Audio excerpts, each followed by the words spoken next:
Ba, ba, ba, ba, ba. What up? Ba. What's up? Hello. Starting live, just a skosh early. I would say just a skosh. Make sure that everything's working. I streamed for a little bit, also just a skosh on on Sunday to make sure everything was working in general, but wanted to come in and confirm. Get rid of that music. Okay, I think everything seems good. What's up, Michael Scoot? I don't know. What's up? Hello. This husband Tate asked me if you are me when you're on the TV. Lol. Yes, I am your father, Daniel Grace. Don't listen to the other Daniel. It's an imposter. It's a doppelganger. That can be the only conclusion. My shows up a lot. She gets confused. That's cute. Let's see. Okay, I think we're good. And before we get going too far, what's up, Jonathan Busby? Before we get going too far, I'm going to start by doing something I don't normally do, at least anymore, which, that's kind of part of it. Someone commented in the Discord, very funny, very serendipitously, like right as I had sort of soft come to this realization on the back end, which is that I really rarely describe in the actual content piece what I'm like doing anymore, unless it's like a one-off thing. I trust like the title and thumbnail and description to like communicate that, and that's not good. It's not what I should be doing. At least to a point, I should kind of re-describe things, at least in a sort of elevator pitch style, and especially like where I'm at during the series. I still get comments on the autopsy video, the Tiberius autopsy, which that one's even more confusing because, you know, it's a stream VOD, but then I had to take it down and then re-upload it, so then it's not in like the live tab. So that one's even more confusing. But I did not describe that it was like part of a larger series. And so I get people that are like, why are you dredging all this up? And it's like, you know, they don't know that it had a larger context, and so it leads to misunderstandings, I think. And that's a larger example, but I think that is sort of a lesson I need to take throughout my content, especially as I'm starting to cut some of it down, and like I'm trying very deliberately to like reach a larger audience. I need to sort of re-explain things. I can't just be like, yes, this is the critical eye patch. It's like they're like, what the fuck are you talking about? So I'm gonna try to do that a little bit more. What's up, Sharkivist? Welcome to the first. Welcome. Good to have you live. Hello. How's the tongue doing? Tongue's good. Tongue's good. I think I have a like better remedy type solution, but it also works way better, I think, based on my experimentation, if I start it earlier in the Cankersaur's kind of life cycle, which I didn't, this time. So but I don't have any right now. So that's just like a future looking thing. Right now, I'm chilling. I'm good. I could go all night. What's up, Epster? How you doing? But if you're new here, or if you are not new, but you don't know, maybe you're listening on autoplay, you don't know exactly what video this is. This is going to be episode 79 of my series, Critical Eyes. It is a series where I Megaphone Man, a very long time DM, but not long time actual play watcher. I'd never seen an actual play before starting this series. It's a series where I go through and I watch Critical Role. I analyze it in the moment, talk about what I do and don't like based on my own experiences being a longtime DM, and I also try to kind of predict where the story's going, do some wild theorizing. I am particularly into maps. And I am, what's the third pillar? Oh, and I react to it. I react to it as I go, because it's, kind of a blind watch through, so to speak. And this is the 79th episode of that. Or not the 79th, I guess, stream, but this is the stream for episode 79 of the show of Critical Role. So yeah, I'm gonna try to keep doing that at the beginning of most streams. I'll have you know that I pause new CR content to come here. You should feel proud of that. Let's go. No clue what this episode is. Oh yeah. This episode, the episode just titled Thordak. Yeah, I got no clue what's coming. Got no clue what's coming, yeah. By theorizing, he means it has a massive tinfoil hat. Look, sometimes the tinfoil guides. Sometimes the tinfoil points you in the right direction. Which, speaking of... Okay, wait, should I do the takeaway first? I should do the takeaway first. Let's do the... Let's do more of the chores type section. And then the chores that I like, though, it's like dishes. I like doing dishes. Let's do the takeaway, and then I'll get I have a comment about what might happen. What might happen. We'll see. I need to turn down the mic a little bit. I think I'm peeking out. Cuz I have some thoughts. I have some predictions. But takeaway time. Say hi, YouTube. Let's start it. And okay, that's active. And it's start time. All right, let's do it. During episode 78 of Campaign 1, I think that Matt did a really excellent job at getting them through the Amon traversal sequence quickly. I'm going to kind of proceed assuming that getting them through it quickly was his goal, or at least like a goal during this session. Because if it wasn't, then the choices make, I'll say, like slightly less sense. Just slightly. Also, I'm realizing that this is the wrong script. It's not that different. My overall takeaway is the same. I edited it a little bit when I posted it on the community tab. But I'll keep going. On this. So, this doesn't mean that I think he was railroading or cutting pre-planned content. Purely that he took most reasonable opportunities to go through things quickly when it made sense. I think he still presented them with obstacles. He still seemed very willing to let them take as much time as they wanted, let them think about their moves. I truly think that he would not have forced them to the end if they had not gone along with the ride. However, the moment they did give him an excuse to speed things up or to move through something a bit faster, he seized it. And I think that was a good thing.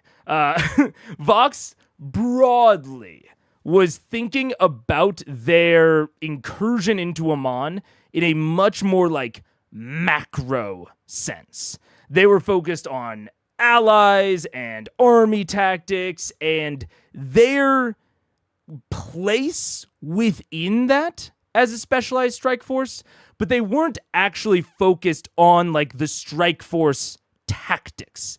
They just kind of thought of themselves oh yeah, we're the strike force piece on the chess set of this whole big, equation. They were much more focused on their goals than the actual like process of achieving those goals. Which, like, given their place in things, given everything that was going on, the fact that like they're the connecting tissue between pretty much everyone there, I think is all appropriate. Like, I think that's an appropriate mindset for Vox to have. And I think that Matt leaned into that by focusing on narrating the ramifications of the broad plan. So you can see things like the way that he narrated the Ashari storm. And he was a bit less focused on things that weren't within the broad plan. Like, I was rereading a description of what Iman is currently like from Brahm Goldhand, and he talked about how, like, scales are falling off and there's like pyres of flame throughout the city, so like getting through the city is kind of its own challenge now, and none of that was addressed because Vox generally accounted for that. They were like, okay, city is dangerous, we go underground, we try to meet up with the clasp, right? They accounted for it, and it wasn't, super pertinent to the broad scale plan, so Matt just didn't focus on it. He also did still put relatively substantial obstacles in the way, but once that, or I guess those obstacles were overcome, the entire journey was essentially overcome. They just raced through the sewers. And again, I think that's all appropriate and well executed. And that this episode contained a lot of really good examples of moments that as a DM, you absolutely can abstract to save time. Like, I talked about it during the episode a lot, but there's that moment where they are in their kind of tunnel exit that's in the shit house, and then they have to like cross the surface for a little bit to get to the first clasp tunnel entrance, and Matt sped through that very quickly. He could have taken so much more time there than he did. And I think that sort of moment was a good example of things that you can abstract to go quicker if you want to save both like real life session time, and to save narrative time. And saving narrative time, kind of goes hand in hand with saving narrative weight, or like giving less narrative weight to any particular segment.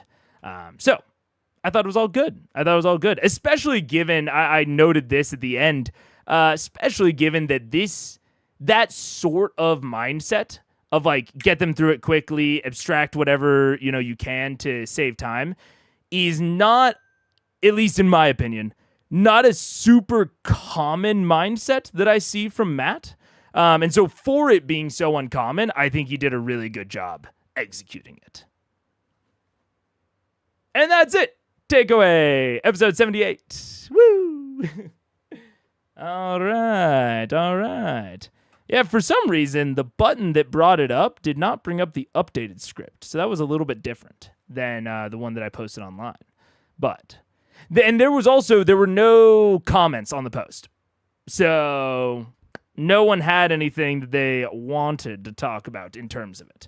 Which I think is fair. It's a pretty, what do you think? Not low stakes, what do you call it? It's a pretty benign takeaway overall, but yeah. Ba-ba-da-ba-da-ba. They buy a mini of Thordak in an open air market. Yeah, it's all a shopping episode. Predicting 17 Bitty references during the middle of an arc-ending combat. I doubt it. Look, I love Bitty. I love it. I'll talk about it till the cows come home. But I think the cows are home. I don't predict a lot of Bitty talk in this one. We'll see. Maybe. Matt Mercer, Satan, and a British guy walk into a bar. There's no joke here. This happened last week. Yeah. There's no joke at all. Predictions about the fight. Okay, yeah, because I actually did want to kind of lay this out there. I don't have predictions so much as expectations. And I'm trying not to, right? I'm trying to have the appropriate level of expectations, because I think there are appropriate expectations around this fight, and then I think there are inappropriate expectations.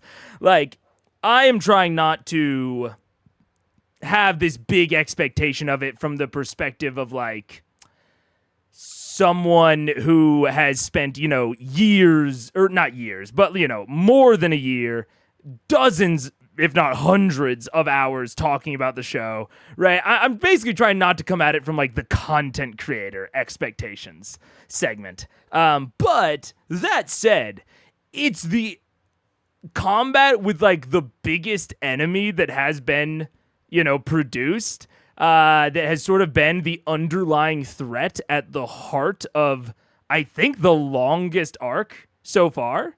I don't think that's crazy, right? I don't remember exactly when it started, but I think the fall of Amon was in like episode 30 or something. Actually, wait, I have it. I can look. Wait. There we go.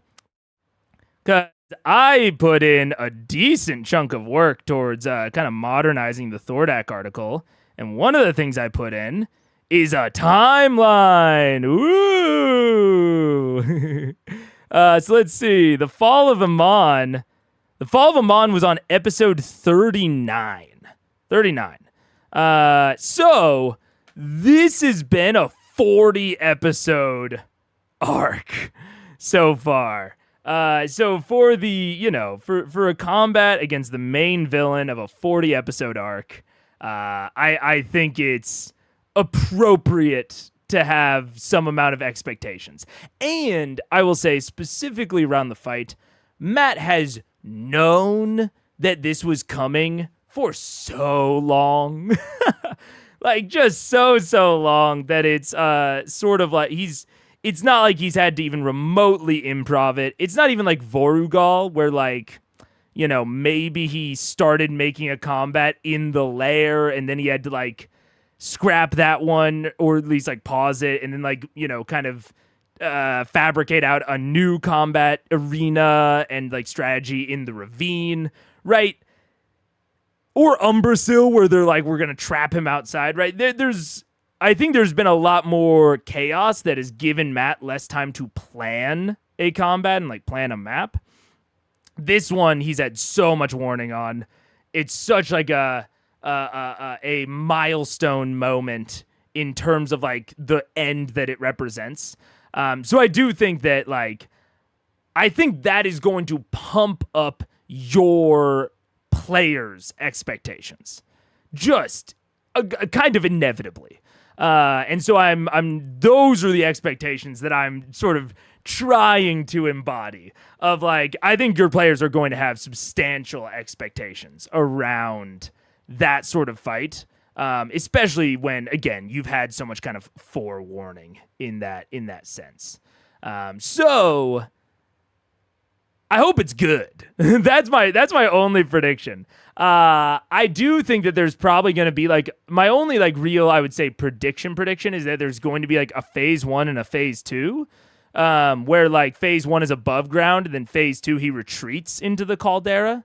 I just don't know how contiguous those like stages are going to be. Like, I don't know how like directly they'll run into each other. You know what I'm saying? So we'll see. I don't know. Have I ever mentioned Thordak is my favorite dragon in all of fictional media? I don't think so. That's interesting. I don't have anything against Thordak, I would say.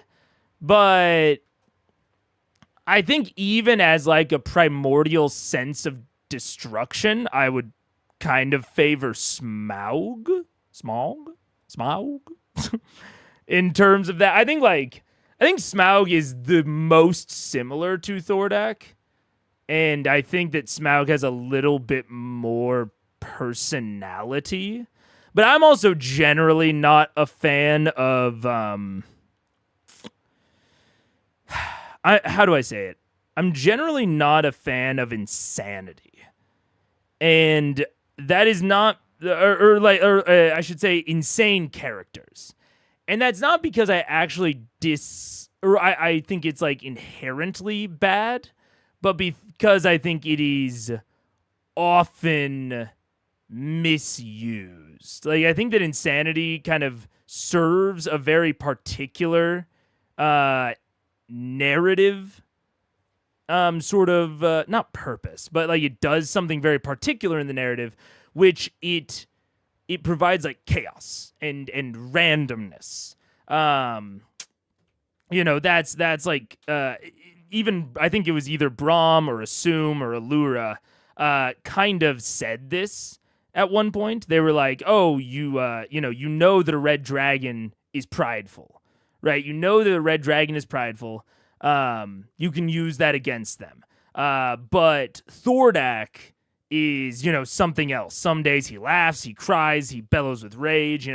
That's like the thing that insanity does. Is it introduces uncertainty into the narrative, but it also, that uncertainty is like a big double-edged sword. And I think that it is very often like misused. I think it's very often a net negative.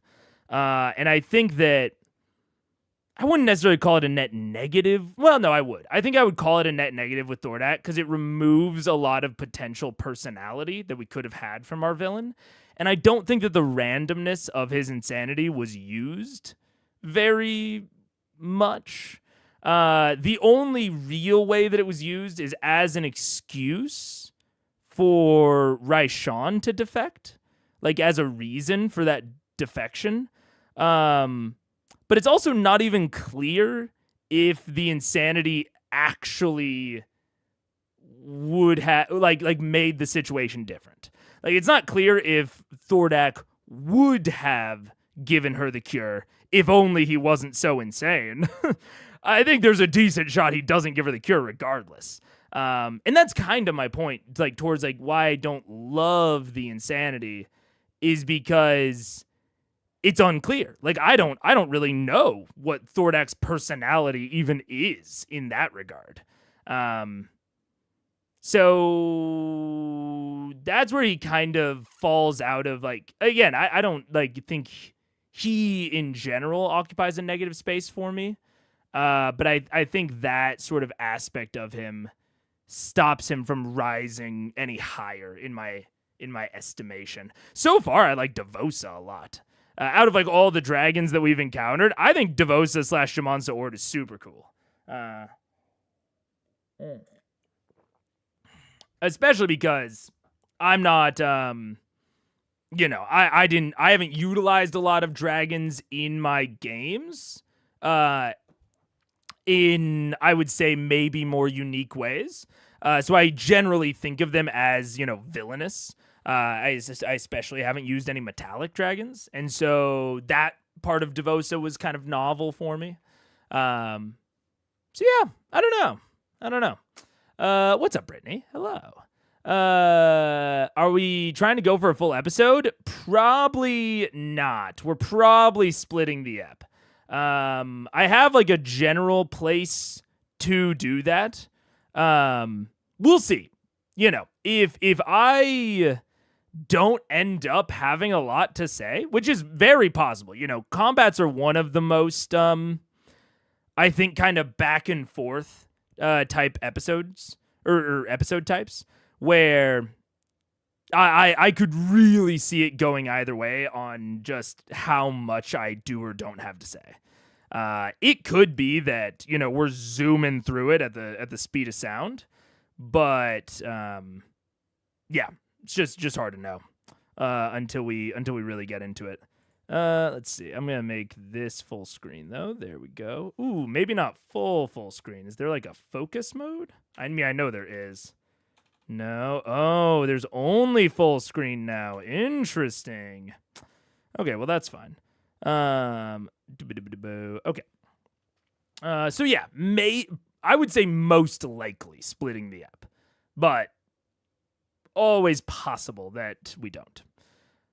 How do you plan to draw the map interest points? Any sponsor integration? No, unfortunately not. The whiteboarding tool in in World Anvil is good if you are not trying to like use it on the fly, I would say. Because I basically have to like upload the images separately. So I have to like upload them into the imaging tool, which I can then use to add into the whiteboard. So it's just not good for like, this sort of thing where I'm going to be probably taking several screenshots, trying to go between them very quickly. I have an annotation tool that I'm going to be using called TLDR or TL Draw, which is like TLDR. So but they are not a sponsor. It's this. Yeah, this. So it's because the other one, the Exaladraw that I used to use, had some issues. I've honestly not gotten a tool that I'm ultimately satisfied with for drawing on stream, but I'm just trying them out as I go. Yeah. He's also been pretty clear about not being able to draw Thordak from the city, so he had that in his hand too. Yeah, in terms of like having so much time to prep this combat. Yeah, I agree. Opinions begin to differ this early. Oh no. Given how much you've talked about enemies, especially these dragons not necessarily retreating when they should, it's interesting how flippant you were at assuming he would run. How flippant I was at assuming he would run. Not as they're retreating when they should. Thordak? Like flippant in assuming that for like a stage 1, stage 2? The only reason I'm flippant in assuming that he would like retreat down to into the caldera is because of... So this actually kind of brings me to the maybe bit of theorizing that I had. Is from Braum. Braum. Right here. We passed the wards and the pools of fire. The beast returned before we could get too far, and I lost most of my men, myself barely surviving with my life and the scars to tell of it. But the beast is building something in that lair, something it is guarding fiercely, and something that it will not leave. Something that I think it has come to hold more dear than the city it now presides over. If there is a key to piercing its pride, or if there is a reason to take it down, I begin to fear what it's holding below the city. If it was just like a lair, if it was like Vorugal's or Umbersil's lair, I would be much less flippant about assuming that it'll retreat down into the caldera. It's all this that is making me assume that. Yeah. Otherwise, I wouldn't probably. Yeah. I prefer the depiction of scheming and drama that Raishan caused rather than the pure destruction of Thordak. I think that Raishan's cool. I definitely think. Yeah. But I have this idea for a political storyline where the party can influence an election. One of the candidates is a dragon. I just think that would be fun. Fair enough. Yeah. Yeah, absolutely. All of chat is doing a dragon tier list now. Yeah. But yeah. Oh, but the thing I wanted to note. Okay. So I was making the Thordak article like nice and pretty. And like, trying to organize some of it. And I showed this a second ago. I did a whole timeline on like when I think, the major events of Thordak's life that we know so far happened. So like Devosa defeats Thordak in 411 PD. Thordak is discovered to be ruling Viscan. Thordak meets and recruits Raishan, which I do think happened at or around the same time that he was discovered to be ruling Viscan. Then Allure and Vystorin and others are defeated by Thordak.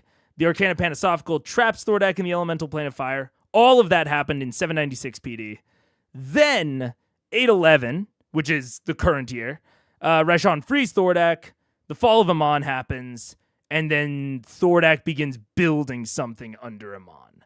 I think those are the major kind of things that we have, or that I at least have, in terms of Thordak's life.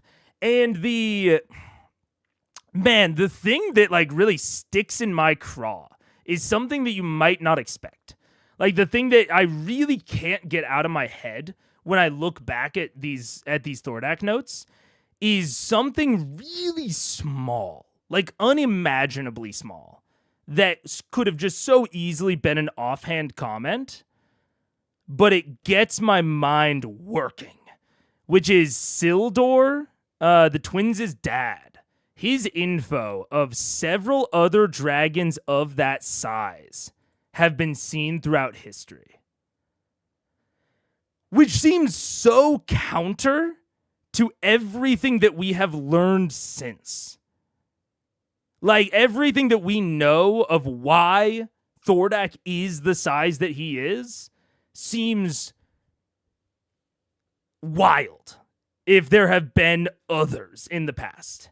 And I originally theorized that it could be like an eternal enemy sort of situation where Thordak is the big dragon, quote unquote, and he just like is like a phoenix. He's like this eternal regenerating enemy.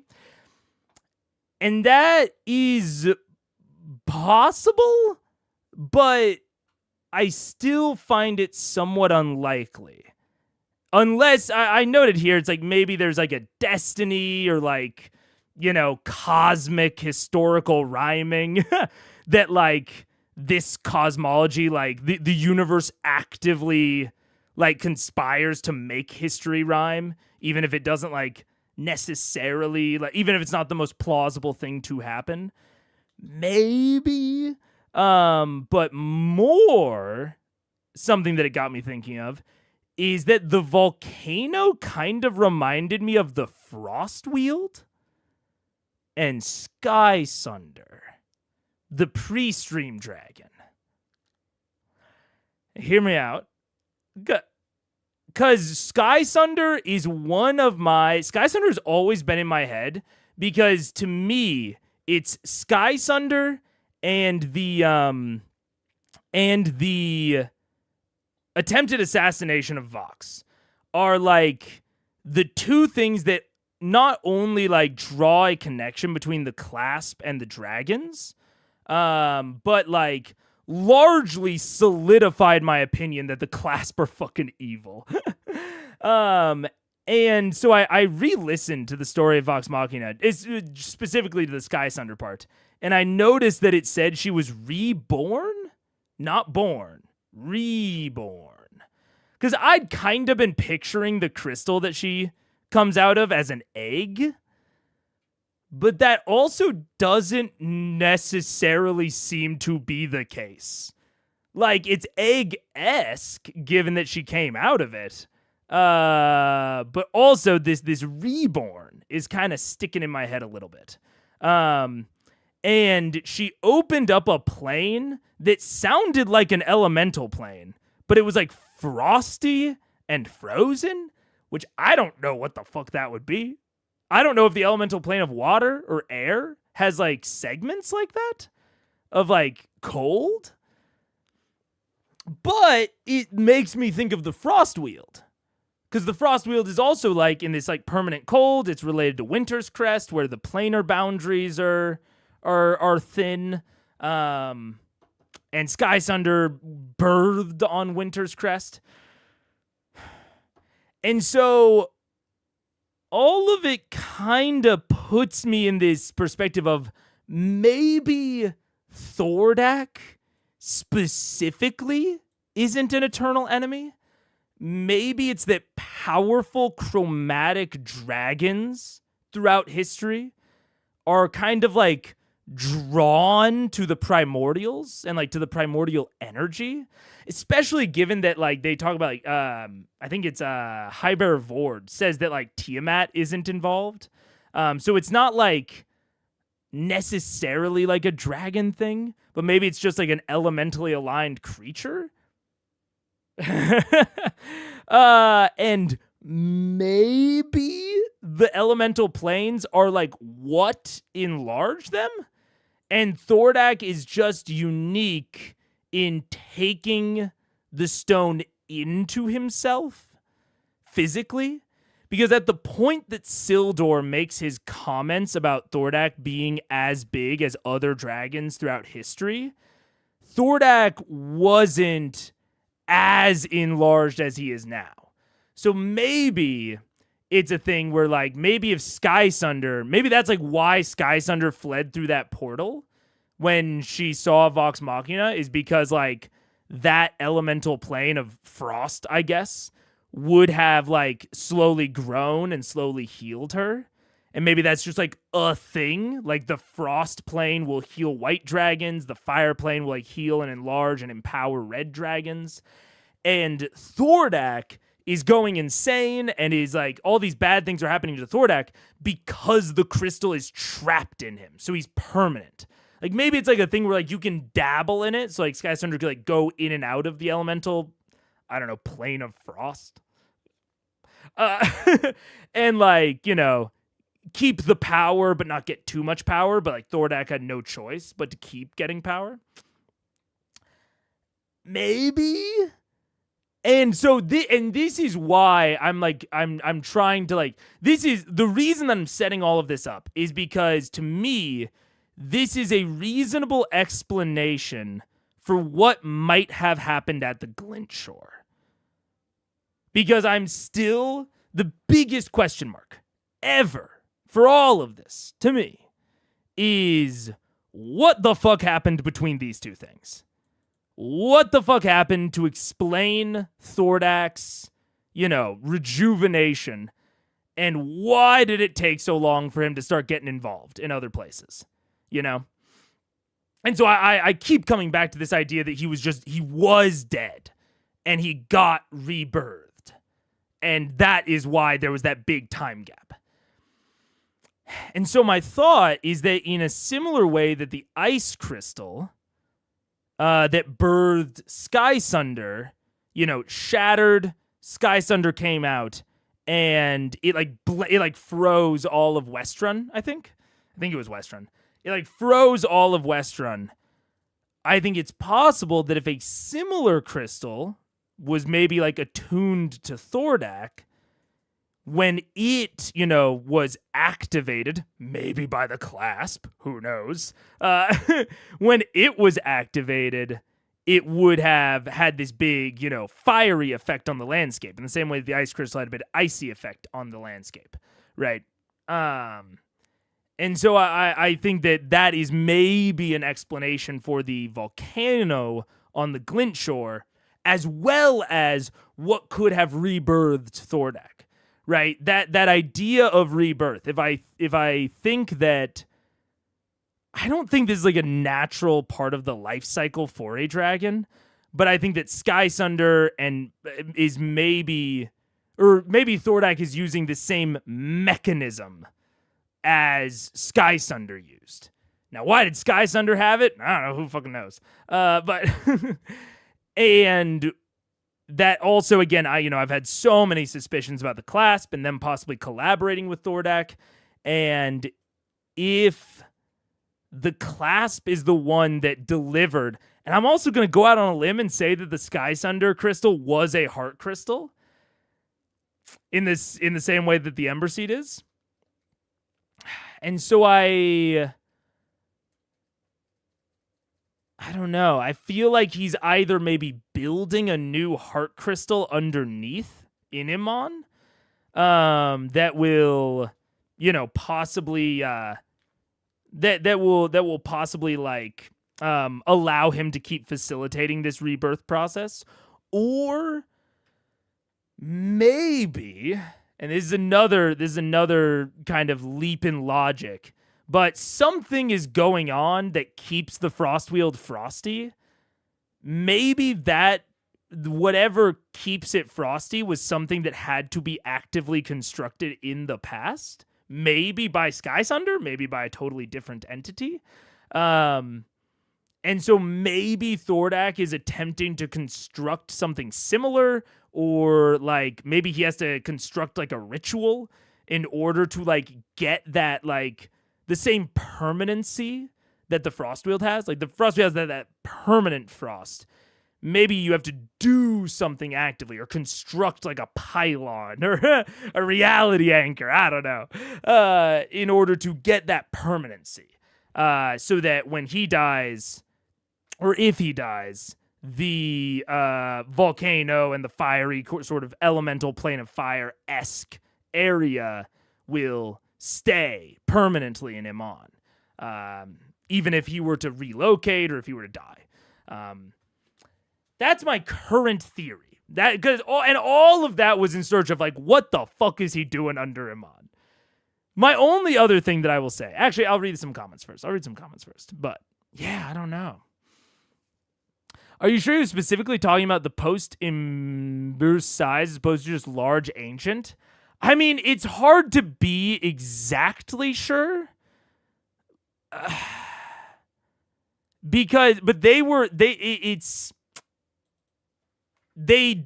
talking specifically about an amount of enlarged size. Although I will say that was just when they had seen him over Iman. So it's hard.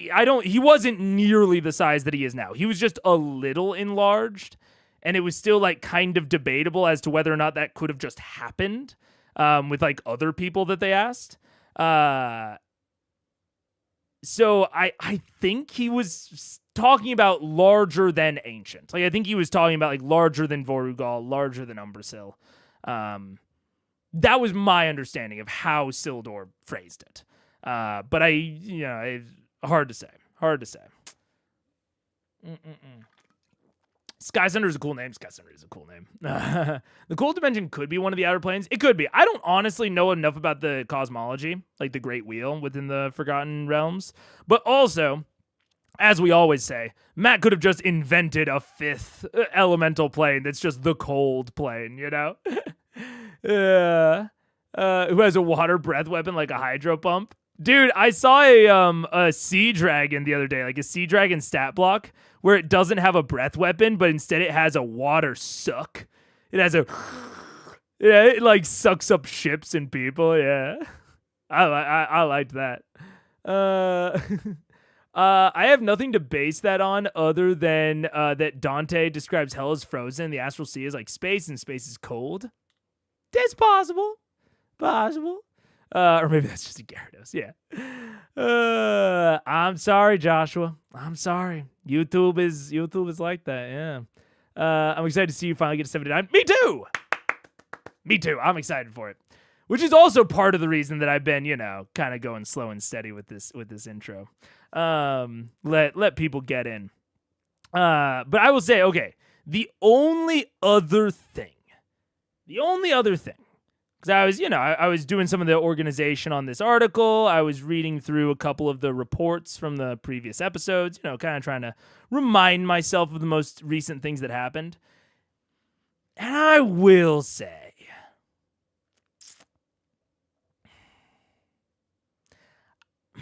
I don't know. I don't know if I'm being too suspicious. But Braum just still gives me the willies, man. I don't know. His story, like, the things around him just are weird. And, Raishan and, like Gilmore saying that he was dead and Assume saying that when he went back, people were worshiping the dragon, but he doesn't mention, rescuing Braum. And then I think the thing that kind of, this is one of the core reasons that I was so suspicious of Kima at first, which, I think that's why I'm hesitant to dive so deep into this. But it's like anyone who is the sole survivor and the only way that can, the only person that can corroborate exactly what happened. It's a little, I don't know. And we already know that Ioun, at least to a degree, condones the use of Heartstones.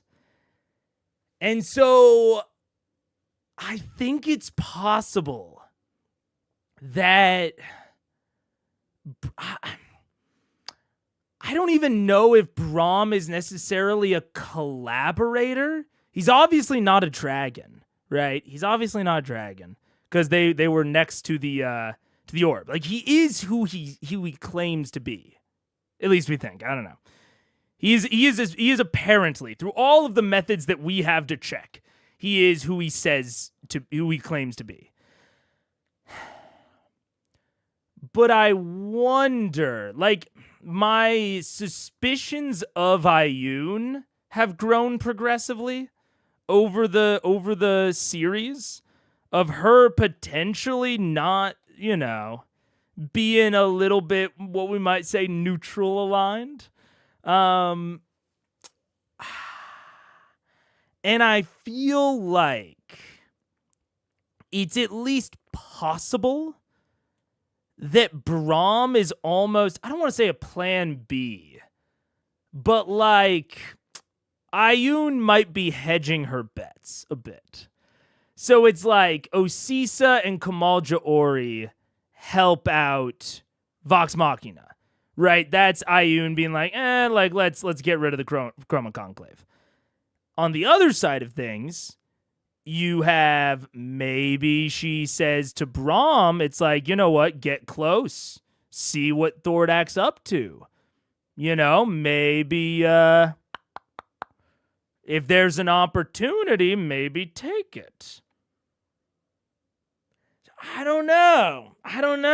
I feel like Braum is kind of maybe an Ioun hedge in case like Vox fails. Like, if Vox dies, Braum is there as a plan B to make sure that Ioun still gets the most out of the situation, and maybe he's, like, waiting to flip or willing to flip to Thordak's side. Or possibly he'll, like, be with Vox Machina, but then, like, want the thing that Thordak is constructing for himself and for Ioun.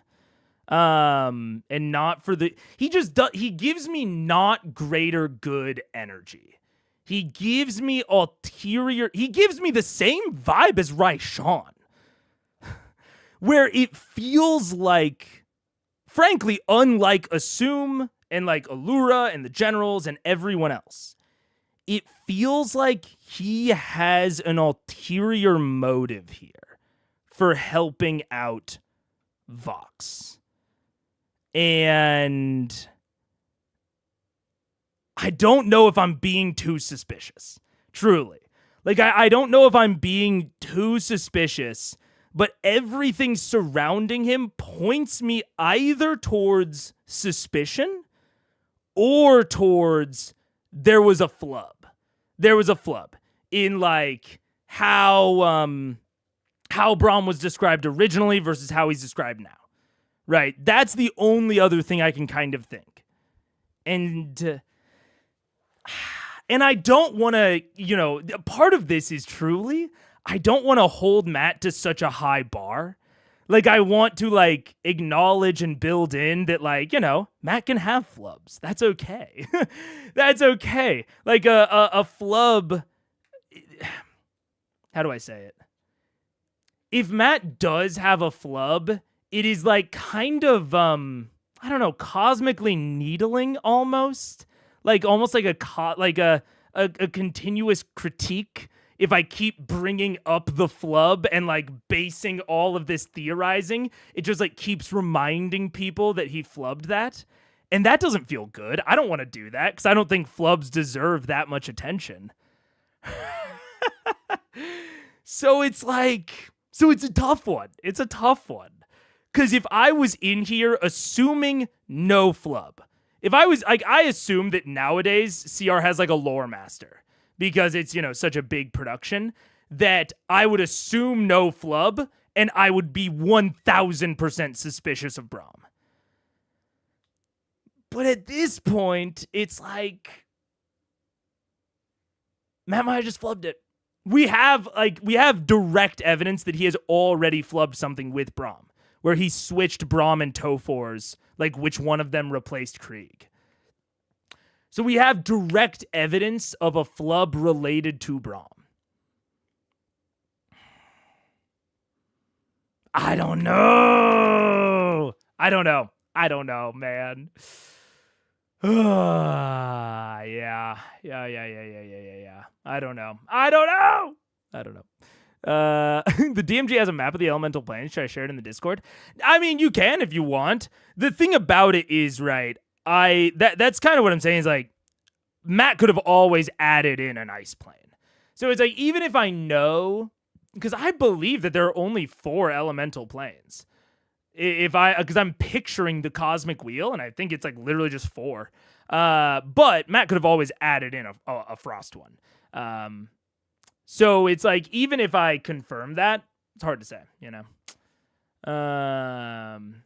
Man, Braum is Kiva in disguise. You're so right.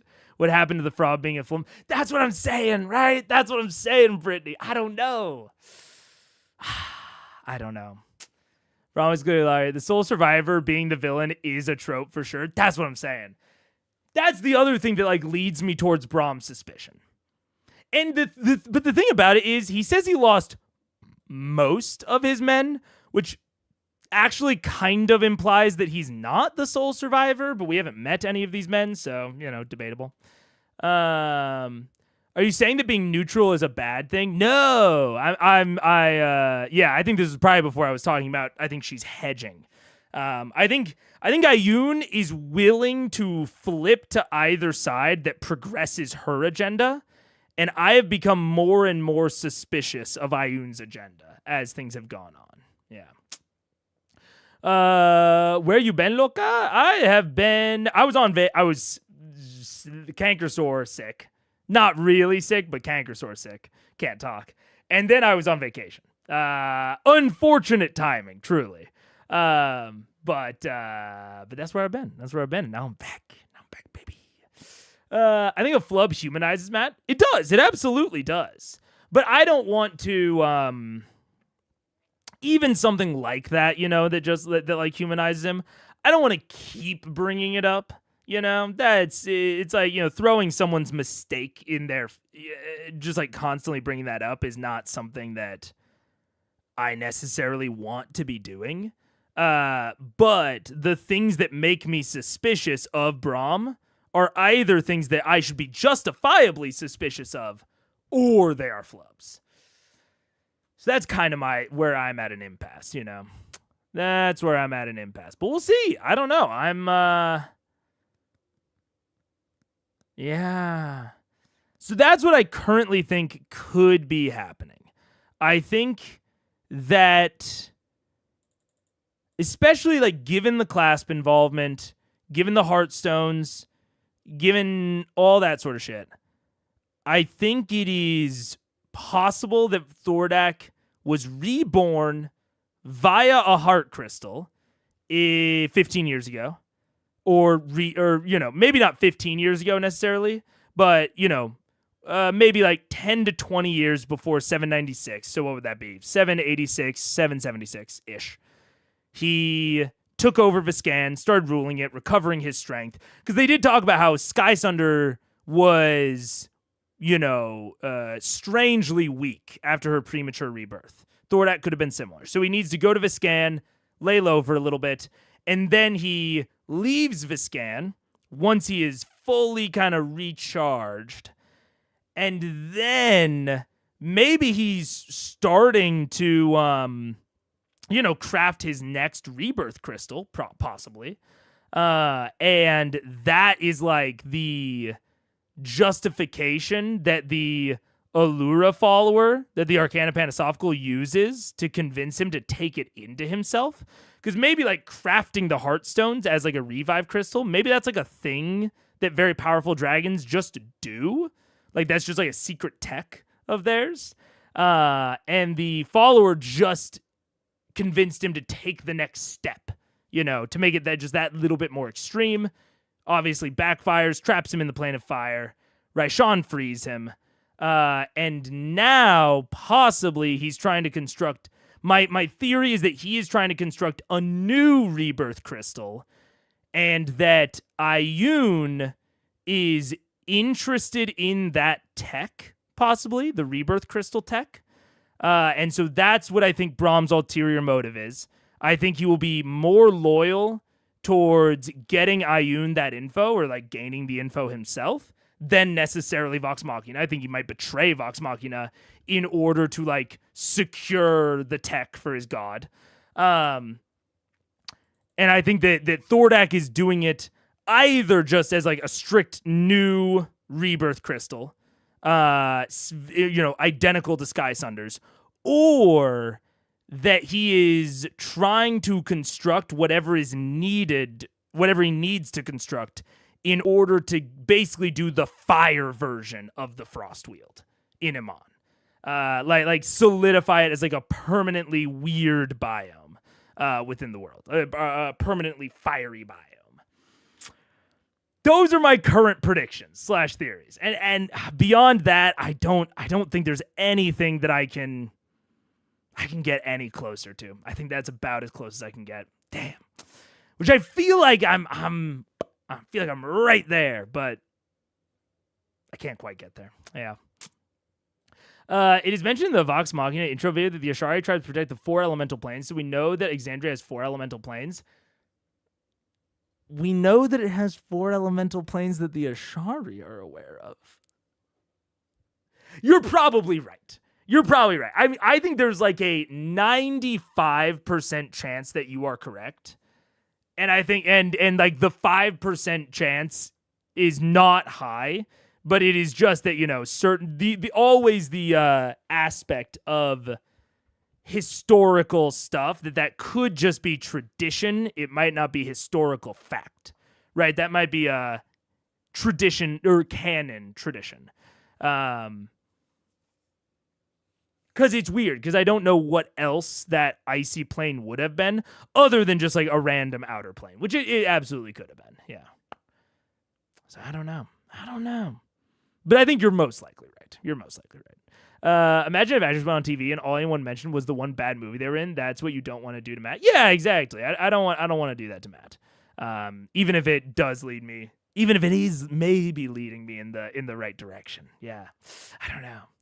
I think it's more like a lot of people have Matt on a pedestal, and this reminds us that he does make mistakes once in a great while. It does. I just don't want to remind us. This one is so minor that focusing on it seems a bit pedantic, right? And I don't want to.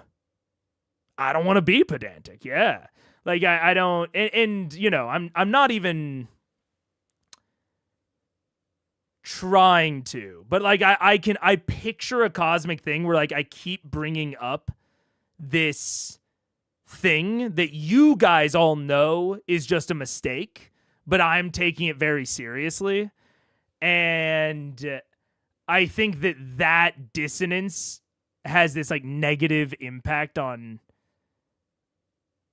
like the implied view of Matt's DMing and Matt's world building. It's not significant, but it's the sort of thing that I think about. When I think about, like, when I talk about wanting to be respectful towards the material and the people that I talk about and analyze on stream, that's like it's grounded in that mindset of like I always want to be respectful to Matt. I want to call his bullshit when it is. But I don't want to be like constantly implying this thing, or not even constantly, but just like repeatedly doing it when I don't even mean to, Yeah. Matt himself does not like being on that pedestal. Oh, I'm sure. But anyways, we're getting close to an ad. So let's see. But I think we can probably, maybe we'll get through Sam's ad. We'll get through Sam's ad, then we'll do my ad. And then we'll be ready to go. We'll be ready to start. Let us do it, I think. Tonight's episode of Critical Role, where a bunch of us nerdy-ass /true for Macs and PCs for just $5 a month. You can go to backblaze.com/critical role for a full 15-day free trial. And I was going through my library. I have a whole library. It's pretty impressive, actually. Yeah, and I dug up an old poetry book, and buried inside there was a very curious poem by a young Dr. Seuss. Oh, really? Yeah, an original writing? It's an original. A lot of money. I know, but I thought I would read it for you all today. Doesn't even look yellowed or anything. Yeah, he printed it on his laser printer. Oh, good. But it happens to concern Backblaze. Wow. The drive did not spin, it just clacked and it clicked. I rebooted and prayed and gave it a swift kick. But my data was gone, poof, every bite and bit, and I cried, how I wish I had backed up my shit. But who should appear in a car that he revved? A zingity, zangity, furry red Yev.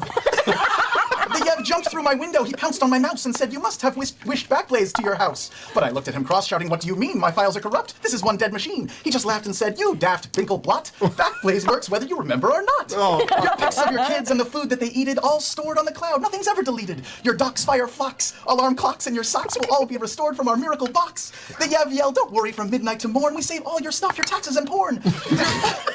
Your music and apps are safe on Backblaze. Oh my god. My ad's gonna interrupt his ads, which I don't want it to do, but ads are incoming. So we're gonna take like a quick 3-minute break and then we will...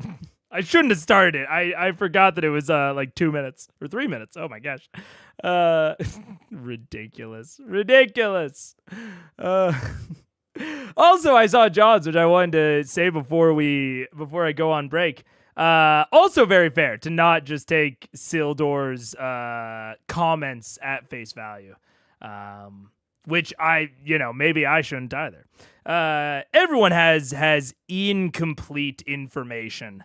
So a lot of times I'm looking at how to best square everything, but sometimes it's impossible, and sometimes you shouldn't.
What's up? Hello, we're back. Do you guys like the new break screen?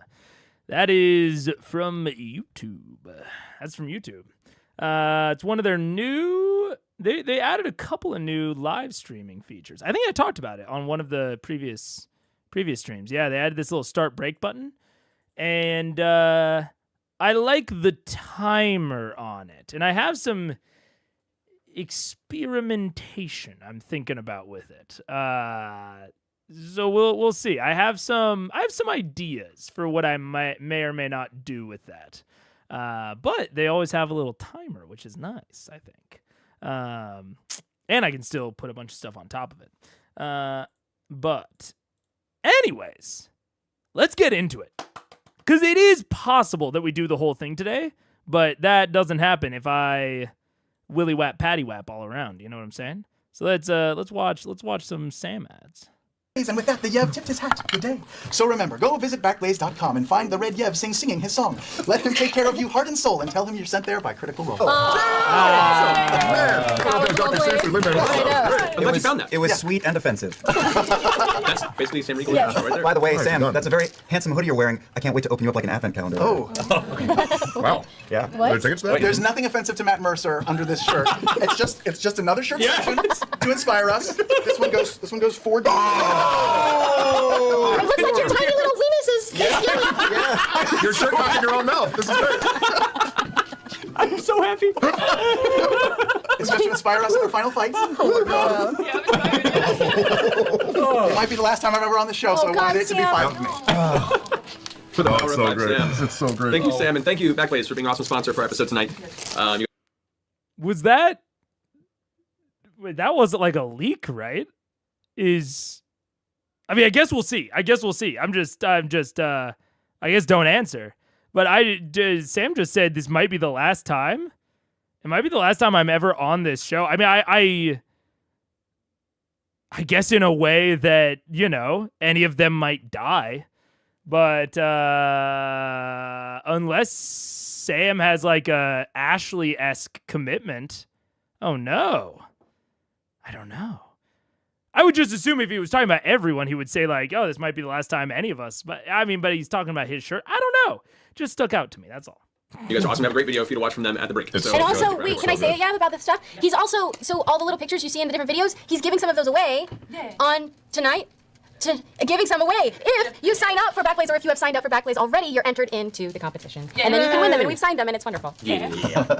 Backblaze! Check them out. Backblaze. Unless they suck. I don't know.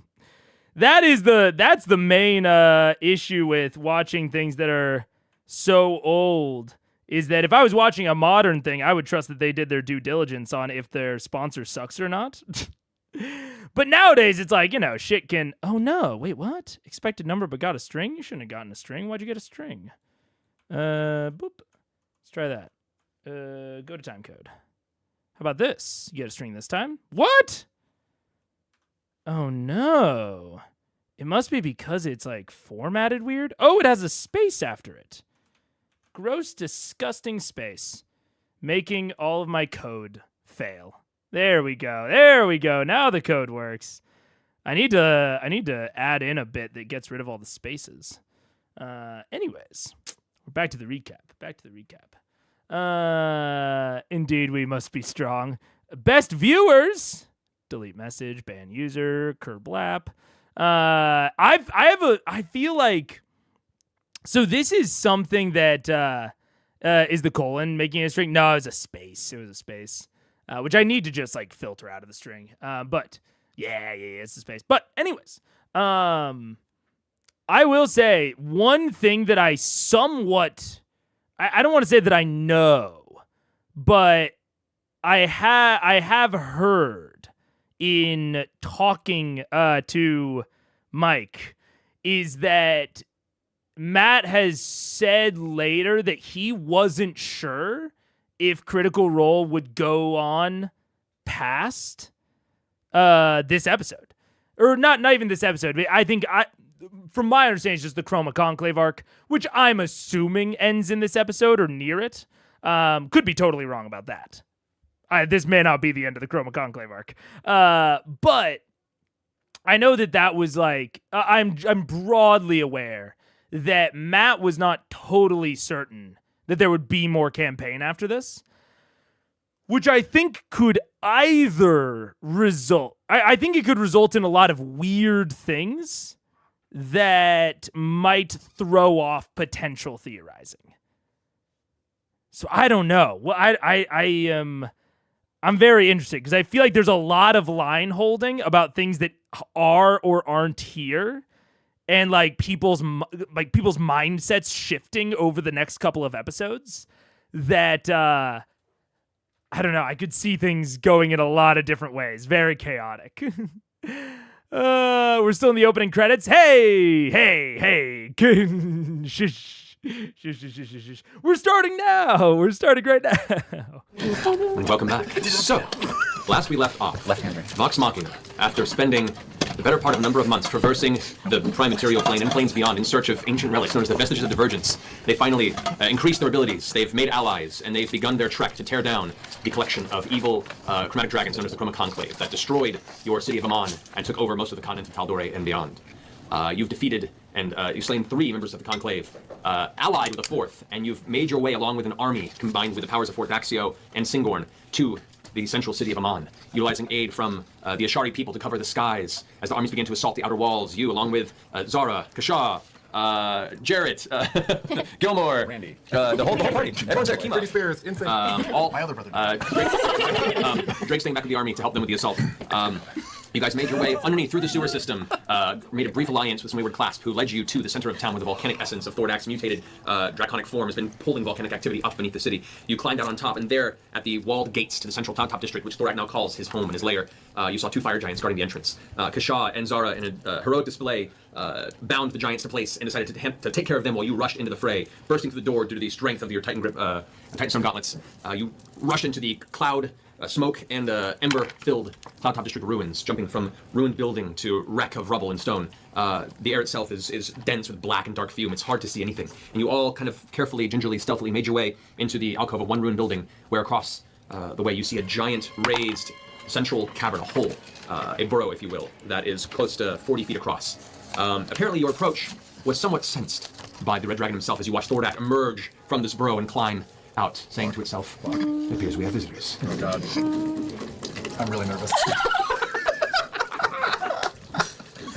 So, as Ashley unfortunately cannot be with us, Pike's control duty will be taken care of by the twins for the evening. You guys will be dual clericing We're tonight. Jaegering. Indeed. Good thing. So, at this point in time, as you guys are all keeping as still and as quiet as you can while kind of figuring out your circumstances, you can hear the low, growling voice of Thordak as he begins to scan the vicinity. Potions. Yeah, Potions. Oh, good idea. Good idea. You take fire resistance. Who's fire resistance? Fire resistance. Fire resistance, fire resistance. Am I able to make a jello shot of invulnerability and haste at the same time? But you know they only last for like 1 minute? 1 minute each. Yeah. So wait. Just wait for like a second. All right. Just wait. I have the other fire Fire resistance, resistance right? lasts for a while. I passed them out, so Yeah, you got fire them. Take them. resistance. Fire resistance. Fire resistance. Okay, so we have Scanlan, Keyleth, Vex, Grog, all with fire resistance, and Percy. All right. That's pretty much everyone but you, I believe, right? Oh, but he's got the Oh, yeah, the armor. armor. Oh, I will also say, in terms of the historical events in the World Anvil, it hasn't come up yet, but I am going to assume that Winter's Crest is around and or near the end of the year, because I think it's modeled after like the winter solstice / Christmas. So I assume it's very near the end of the year. So I'm going to be, when I, create a historical event and I'm deciding if it's in 8/11 or 8/10 or what have you, I'm going to assume that the Winter's Crest is I'm going to take that as the year marker. I don't think that's exactly accurate, but I think it's close enough to place things in the right general area.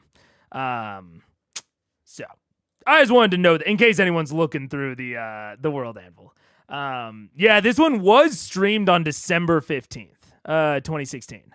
So I could, this seems like one of the last episodes before any manner of Christmas break or something. I'm not sure exactly how long they take for that, but, and then it was uploaded in January. Yeah. But yeah, hey Belphegor. Yeah. Oh.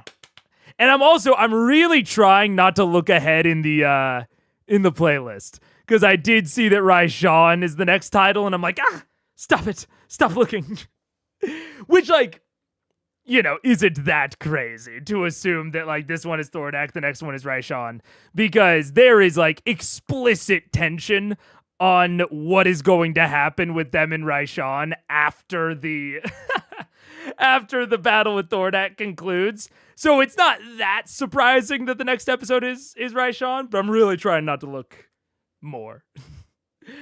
At this point, I'm not sure if the Winter's Crest was that well defined. It has more above the table meaning than in-game meaning. Yeah. But my understanding is, like, a lot of the pre-stream events, like Sky Sunder, happened on Winter's Crest. And then we know that there was a big in-fiction time skip before Craghammer, when they got Fort Grayskull. And then Winter's Crest was next in Whitestone. So it's, you know, even with that, as long as the time skip is, you know, vague enough, we can still take Winter's Crest as enough of a year mark to make some assumptions, but it's definitely not rigorous in that way. The fact that we focus on Matt's face as they handle potions, it's interesting. Like, once the camera cuts to the players, the battle really starts. I am always somewhat curious as to how, like, the fact that it's not pre-recorded, you know, they're doing all this camera switching live. Like, in retrospect, with how little they interact with the live audience, it makes so much more sense to pre-record it. Because they could actually, like, have just cameras on everyone. They could set them up easier to where, like, they don't have to, like, switch between them. They can just switch in the edit to, like, whatever's most relevant. But I get it. I fully understand the, you know, maybe not realizing, kind of having just that, like, momentum and that inertia of, like, oh, well, we've been live streaming it for so long, why would we change? Especially when it's such, like, a big change like that. So I totally get why they didn't realize it until much later. But it's definitely interesting, like, the ways that it hurts the production, or the ways in which it makes it just kind of weird and unique. Yeah. Do not look at the playlist. Yeah. Do not assume. Assume last we saw, I think we last encountered him in Whitestone. He might have been in the army formation. Like, he might have come through with Allura. No, Allura stayed. He might have come through with them. I don't remember, honestly. I think last time we actually, like, talked to Assume, it was in Whitestone. He hasn't been at least directly mentioned since. Yeah, there's a charm to being live, but I get why they changed. Yeah, I get it. It's gonna take Raishan shopping. Yeah, from here on out, try not to look ahead. I know it happens accidentally. Oh, but I'm very much trying. It's a lot of times it really doesn't. It doesn't matter. Like, I don't do it very often, but, like, the few times I have, it hasn't given me much, so I'm not as vigilant on it. But damn, that one I was like, Raishan, no. They were very adamant that they would only stream if they got to ignore the cameras and just play. Yeah, which, like, at that point, it's like, kind of why stream? Yeah. Plus, when they pre-record, they can film at any time of day and not have to worry about the time. Yeah, exactly. Yeah, I don't know. They had to film the finale of C3 in 2 parts because of the giant LA fires. Oh, that is definitely a point in favor of pre-recording. Absolutely. I didn't even think about that. Oh, I didn't think about the timing of that. That would be wild. Yeah.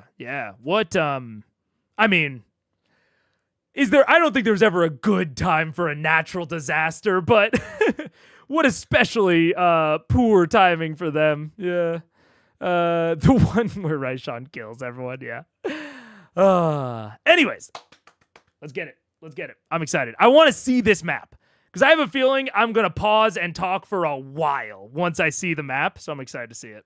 So yeah, the entire party, thank God, is set to resist fire. That may help your chances here. As you guys all quietly begin to drink and figure out your circumstances, laughing up here. Why are you laughing? Why'd you laugh? Because I was rolling Thordak's perception check to see if he noticed any of your presence as you were drinking the potions. And That was the natural one.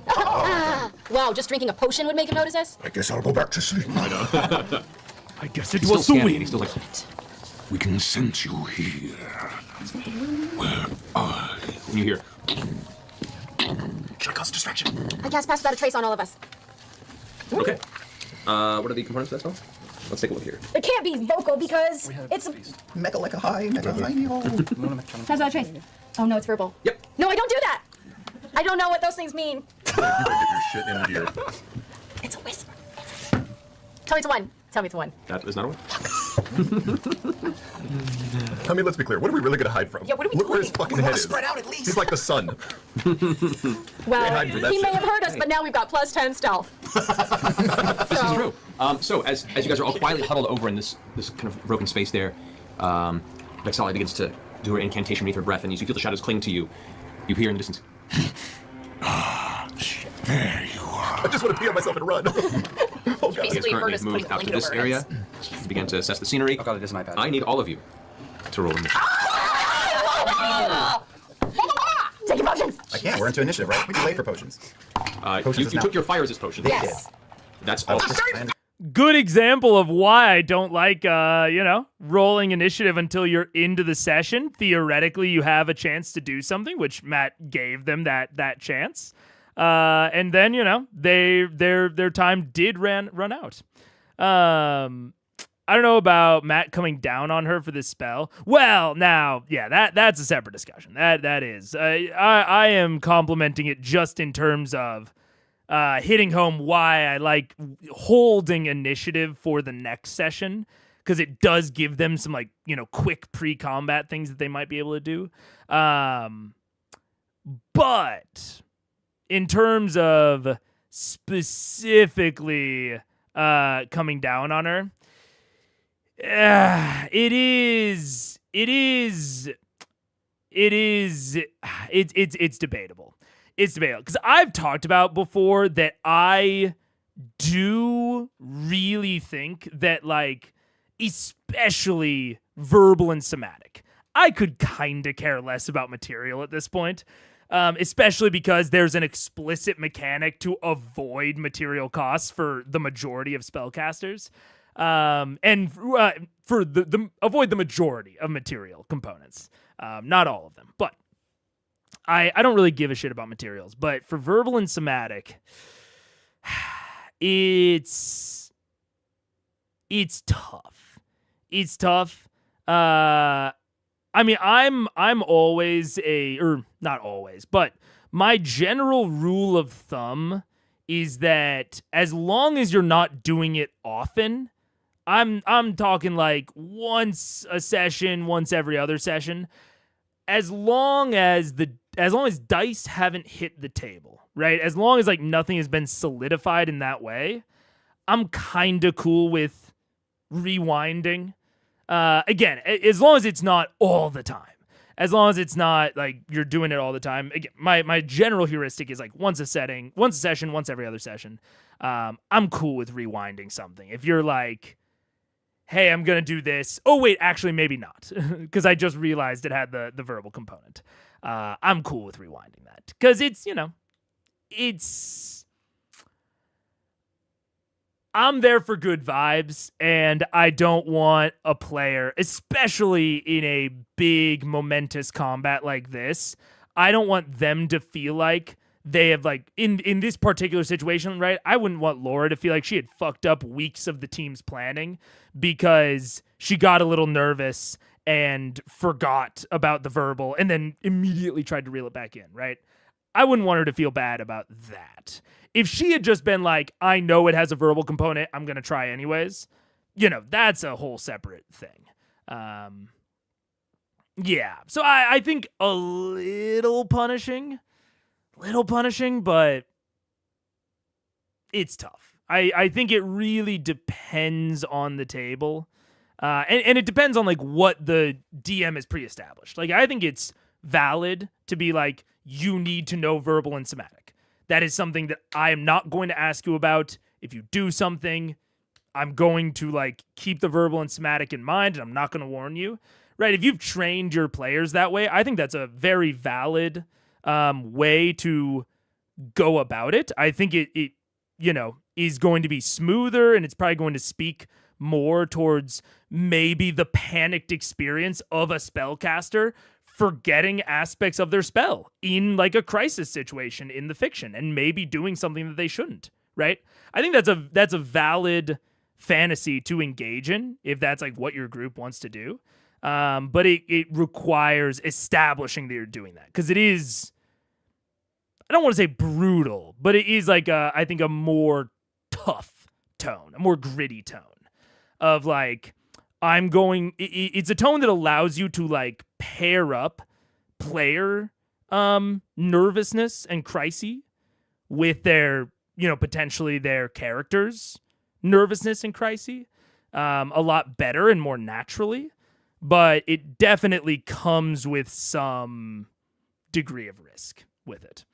Pass without trace, having a verbal component is so dumb. Well, that's a whole other situation that I won't address. Yeah. Yeah. Why punish players using assets? Again, it's I think if you want to go after that tone of like, it's a degree of like expecting competency from players in certain aspects, so that if the player fails in remembering or in being competent in that way, it's a more naturalistic way to represent the character failing, right? Because the idea of a character's really nervous and they kind of forget, like once they start casting a spell, how big and obvious the motions that they have to do is, or the incantation that they have to say, right? They just kind of panic and, forget about that sort of thing. I think that is a cool narrative moment, and tying that to the player forgetting is a very natural way to bring about that sort of moment. But it's something that has to be like really established over the run of the campaign, yeah. What's up, Edgar Allan Poe? What's up? Hello. It's almost 11 p.m. here, and I worked tomorrow. No, I'm sorry, Belphegor. That is one of the reasons that I want to / like splitting it up. It's always like time zone stuff. So we'll see. Maybe I'll get through the entire fight this stream. But more likely than not, we'll do the second half on Sunday. Yeah. Where are we? Oh, I guess my beef is that she's trying to RP with him here, but his response is sort of unfairly out of her scope. I could see that. Yeah. It's, again, I'm kind of trying to steel man it. It's not how I would run my table. I find the kind of freedom to let people rewind again as long as no dice have been rolled. I find that to be broadly better. But I can see an argument for this. Yeah. What do you think the percentage of GMs, DMs who just don't use components is, at least the material ones? I couldn't, I don't know that I could guess. I think material is especially underutilized because it is especially underutilized by the system itself. And then I think somatic and verbal sort of, I think that they are mechanics that sort of remind you of the fiction and the story, right? It's like a verbal component doesn't really have a mechanical thing other than if you're gagged, you can't do verbal, right? Or if you're bound, you can't do somatic, right? Those are the only mechanical tie-ins that they have. But a lot of the times, like the majority of the time that you are spellcasting during a session is probably in combat, just in terms of like raw numbers. And that's a situation in which verbal and somatic don't matter as much. So I think we get used to kind of ignoring them because they rarely matter. they don't matter the majority, again, just in terms of raw numbers, the majority of the time that you use them. They don't matter. So I think we all, GMs and players, kind of just get used to ignoring them because they're not consistently relevant. I think something similar about damage types. They're not consistently relevant enough. But if you're out of combat or if you're in a stealth situation, then they are incredibly relevant. But again, not in like this hard mechanical sense. It's in this sense where you have to think about it within like the terms of the fiction, right? Kind of like Minor Illusion. Minor Illusion doesn't do anything, but it kind of does everything. I think it's kind of the problem with why GMs and DMs maybe ignore them. But I don't know what percentage. I really try really actively to use them, but it's an active effort I have to make. Yeah. It's a good point about her panic reflecting reality, I guess, but she only did this because he told her he was checking it, so it's like a little yes and to Matt with her precious spell slots. Yeah, a bit. Yeah. Yeah. If she had not engaged with what he threw out, she would have been better off. Yeah, which that is the sort of feeling that I almost never want my players to have. So, yeah, overall, I agree. I don't prefer the way that Matt handled it. But I can at least see, some amount of justification for it. Yeah. Yeah. Let's see. We don't really use gloss over material components, but we really lean into verbal and somatic. That is changing for us, but each D&D group is its own. Yeah, absolutely. Absolutely. Yeah. I do agree that once people roll dice for a spell or action, don't walk it back. Yeah, absolutely. Once someone gains additional information, they can't walk it back. Yeah. Which, seeing the result of the die in that case is the additional info. Because you don't... I'm willing to walk it back as long as the information that you have to make your decision is the same. The moment that it's not the same, that's when I say, hey, no more walking it back. Yeah. Unless it's really crazy. I think it's lot/most that ignore material, especially uncosted ones. Well, yeah, uncosted ones, there is a mechanic with spell focuses to ignore them. And so the times when you are casting something that has an uncosted component and you can't use a spell focus is so rare that it's kind of just like, why bother even considering it? Yeah. The more than once I've used Minor Illusion to make 5-foot wall to invisibly walk behind like a Looney Tunes character. It's great. Minor Illusion's theoretically one of the most powerful cantrips in the game, even though it doesn't do anything mechanically. It's awesome. And I think that somatic and verbal kind of fall into a similar realm. Anyways. That's not too bad. That will do. Mine is Who's rolling for Pike? you. Oh, like that 11 plus 1. I don't think she has anything. So Come on, maybe. So God. Pike is I got some no bonus to it. 14. Oh, you asked him on it. All right. Oh, wow. You're breaking out. All right. Shit, I'm sorry. I'm sorry. I thought it was healthy. All right, so next, what do you get? 13. 13 for you? Yes. All right. 12 and Pike at 11.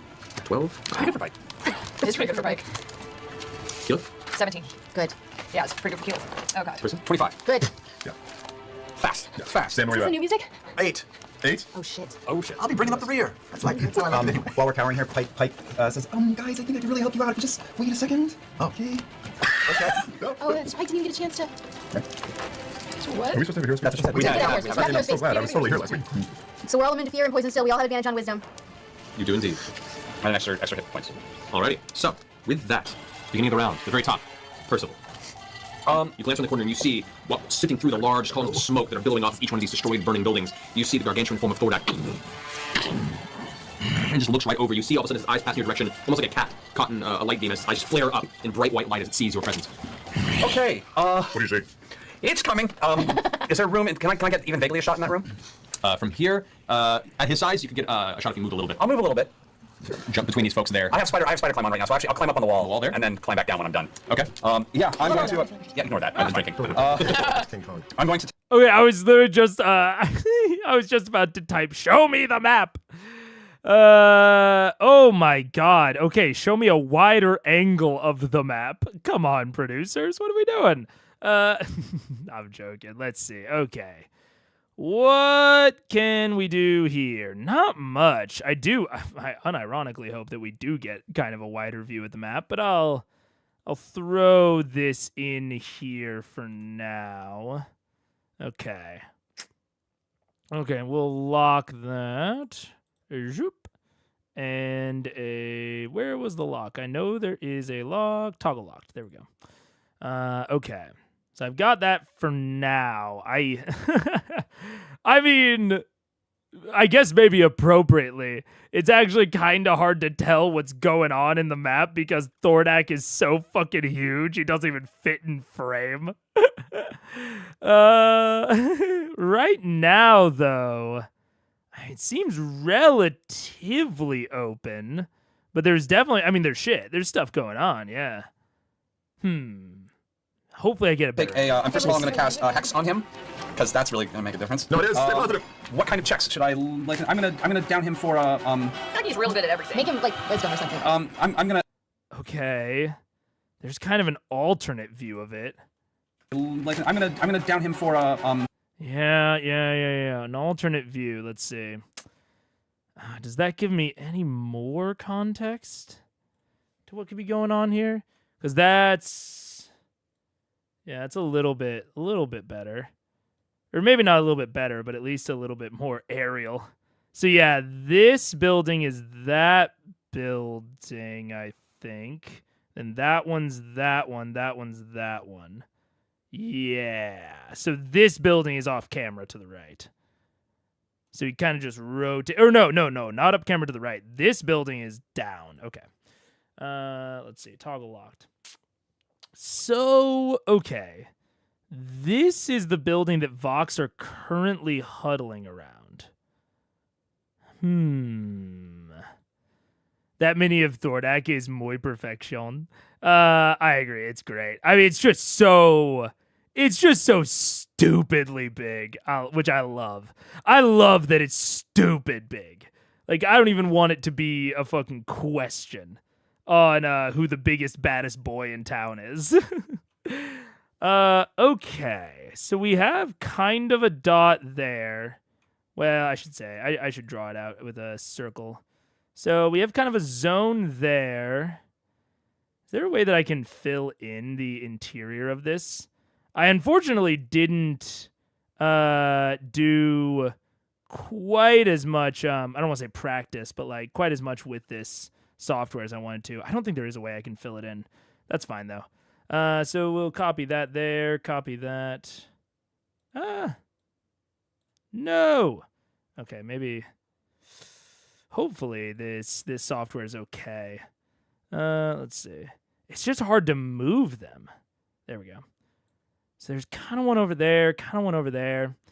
I mean, so far, I'm seeing, cover opportunities, but I'm not seeing a real, natural flow or, very natural zones. And then there's obviously where Thordak himself is standing. And then there's kind of some implied to be down here as well. It's like down there, probably, and like down there, probably, and like over here, kind of. But they're all just like varying degrees of cover. So we'll see. We'll see. I don't know. The Travis William #1 Persalia shipper wasn't present at the table for Are You Here for our later talk scene? He was. Poor Persalia fan himself was missing. Wasn't the Thordak mini gifted by a fan? I think so, yeah. Or maybe not. I might be wrong.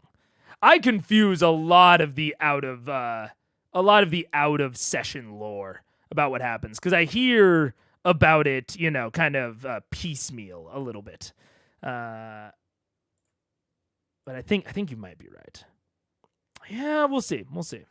I feel like he's real good at everything. Make him like wisdom or something. I'm gonna give him a Performance check. disadvantage on dexterity checks. Okay. Because fuck it. All right, I'm gonna take out bad news, and I'm going to take 2 shots, which is my way with hex and bad news, and hopefully everything's gonna go just fine. I'm going to use sharpshooter, and I'm going to use dead eye on the first one. I'm just gonna drop a point of dead eyes. Okay.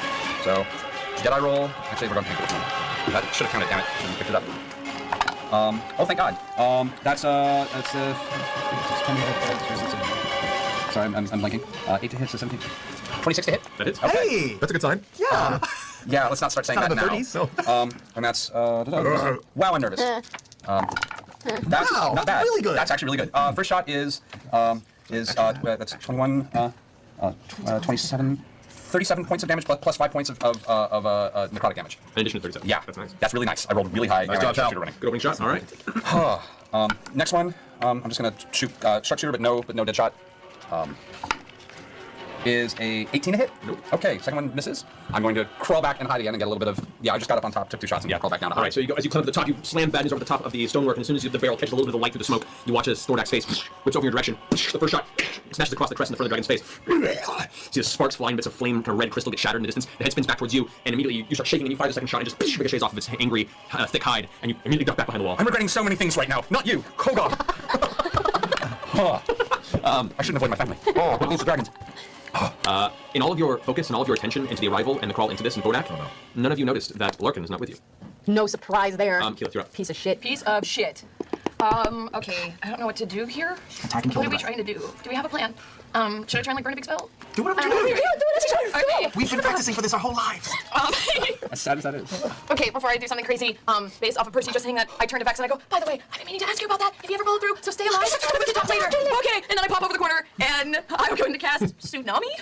Whoa. I never heard you say those words. Is that first? No, it's not. No. So you're casting Tsunami. She just once and wrecked our enemies. That was... That one time. Cast Tsunami. That was Tidal Wave. This is like the Big Daddy version. It's worse than that. This is my 8th level spell. So, yeah, So, Okay, there's another one over there that maybe has like a second floor, but it's kind of like, it's a little bit of who cares, right?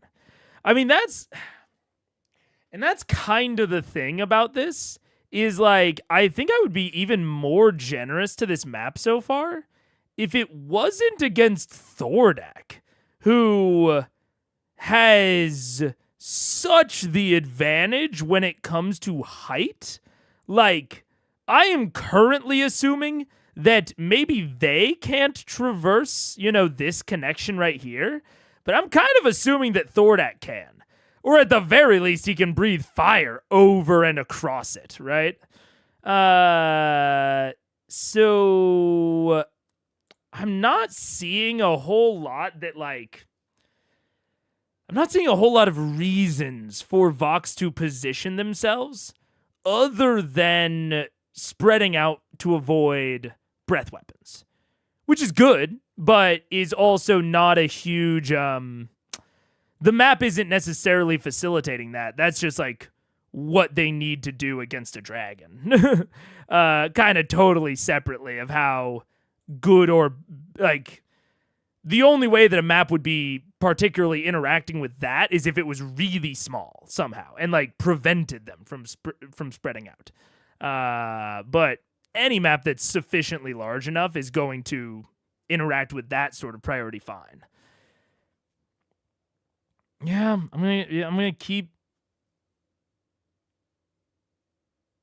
watching. Yeah. I create a wall 300 feet high, What? 200 feet long, and 50 feet thick of water. Holy shit. You watch Like a Final Fantasy. as the smoke is instantly replaced with steam in the vicinity, completely filling the area with fog, as this giant wall of water is just conjured out of the broken, cracked, dry earth, and begins curling over towards Thordak's front side. All right, so strength saving throw. Wait, any huge or smaller creature? What's water? Is he not? Is he water Is he bigger than huge? Gargantuan, probably. There's He a is bigger difference. than huge. So he doesn't have any effect on It's bigger than huge. Oh wait, I hit play. Whoops. Is he bigger than 3?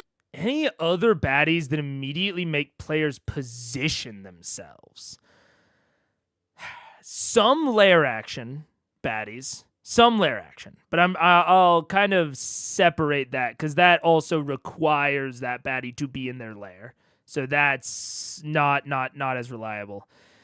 I mean, shadows and intellect devours make you really desperately not want to be within melee of them. But is that necessarily positioning? It's tough to call that positioning. Yeah, I'm trying to think if there are any other sort of, I mean, it's like AoE attacks. AoE attacks make the players naturally want to like repel each other, right? The moment you see an AoE attack, it's like spread out. I'm trying to think if there's any equivalent where it's like you want to be together or you want to be in a certain formation, and I really can't think of one. Other than maybe like a fast monster that really wants to get at the backline, like a glass cannon sort of thing that wants to get at the backline and like wants to get at the wizard. That has like an impact on ordering a little bit, but it's going to be almost identical to their normal ordering anyways, so it's not, that's more of like a target priority thing than an actual arrangement.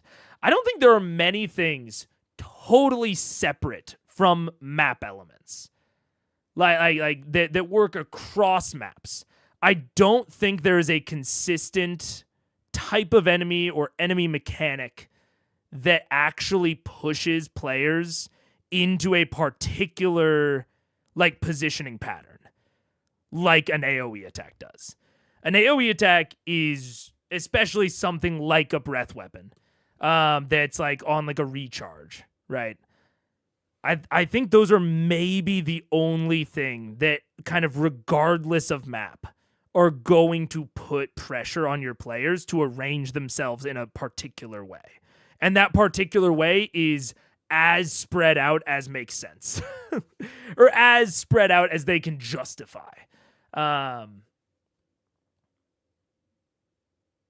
least off of the top of my head, if you can call this long diatribe the top of my head still. I can't think of anything else that's like that. It's not just dragon breath weapons. It's anything that I think is like a consistent AoE threat, mostly of which, are going to be like recharge weapons. It's just a good example of one. Maybe flyers. I think you could broadly say that like flyers, especially against a party that predominantly does not fly, is going to encourage them to utilize certain types of cover because they can't get there. But again, that still requires there to be that cover. So I don't think there's anything else like that is kind of independent of map feature. Yeah. Yeah, that's why I said as soon as you see the creature type, not the first attack. Yeah, I don't know if there is anything else like that. Yeah. It's really up to the DM to make that work for BBGs, not really any one enemy in the game. Like the anti-magic eye cone from Beholders or other AoE spells. I think AoE spells, maybe Beholder. I actually think Beholder's a good example. But even that, I mean, yeah, you could just say that the Beholder's eyes, focus or make them do that. But that's largely because they're AoE stuff. AoE, I think, is the main kind of thing. And like to give a counterexample of something else, because you might be sitting here thinking, well, okay, AoE is so general, maybe that's just the only type of mechanic that even could, route the players independent of map, right? That might be like where your brain is going. I disagree. You could have something like, this isn't how Psylocke's ult actually works in Marvel Rivals, but one of my buddies for a while thought that Psylocke's ult in Marvel Rivals, which I won't require you too much knowledge about Marvel Rivals, but he basically thought that like it was an area in which Psylocke hit every person once and then restarted the cycle. So basically she would spread the damage out across the area. And so in his head, it was good for someone like a tank to be inside of that ult to try and siphon away damage from the squishies. You could have a similar type of attack like that in D&D, where it is an AoE, but it's basically a similar thing like this does exist. Sleep. Now that's there. I don't think there are any monsters that are known for sleep, and they changed sleep in 5.5. But 5e sleep is actually the best comparison I can think of. Sleep D&D 5e. If you don't remember how it worked, roll 5d8. The total is how many hit points of creatures this spell can affect. Now there was. It starts at the lowest current hit points. So it actually, even old sleep doesn't exactly do this. But imagine if that number was bigger and it said distribute the HP value evenly over all creatures in range. And if the HP is higher than their max, then they fall asleep. In that case, it would be most beneficial to stay as clumped up as possible. As a party, right? You would want to keep people as tightly packed as possible to spread that HP value thinner, right? So that's the sort of thing we could imagine that might have an impact on player positioning or character positioning, totally irregardless of map feature. But I don't think anything like that really exists in 5e. Another thing that you could imagine, and this is very contrived, because I'm just trying to give examples.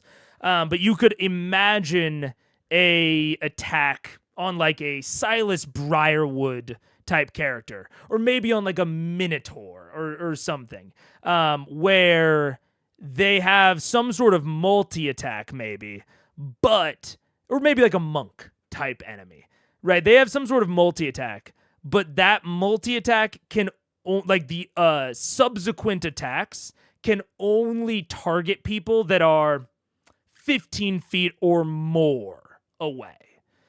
And so that sort of attack where like subsequent ranges between characters matter, that sort of thing could encourage them to be close or encourage them to be much further. So you might encourage these like little pockets of people that are, trying to stop that person from like bouncing between people. Like I said, a little bit of contrived examples, but these sorts of mechanics could exist. I just don't really think they do in D&D. I can't really think of an attack that would really encourage you to clump up. It's really just AoE damage where damage is duplicated across everyone in the area that encourages people to spread out. And that's kind of it. Maybe you could associate with like a damage type, like, maybe psychic spells, they divide their damage across anyone within 5 feet of the thing that's hit. So maybe there's some, way you could do that, but yeah. Flying is a great call out since you can usually tell at a flags if a thing flies at a glance. Yeah. But even flying, it's like totally independent of map. Doesn't have that much of an impact on where they position. However, if you do put a little bit of effort into the map, flying can be a huge impact on how they position.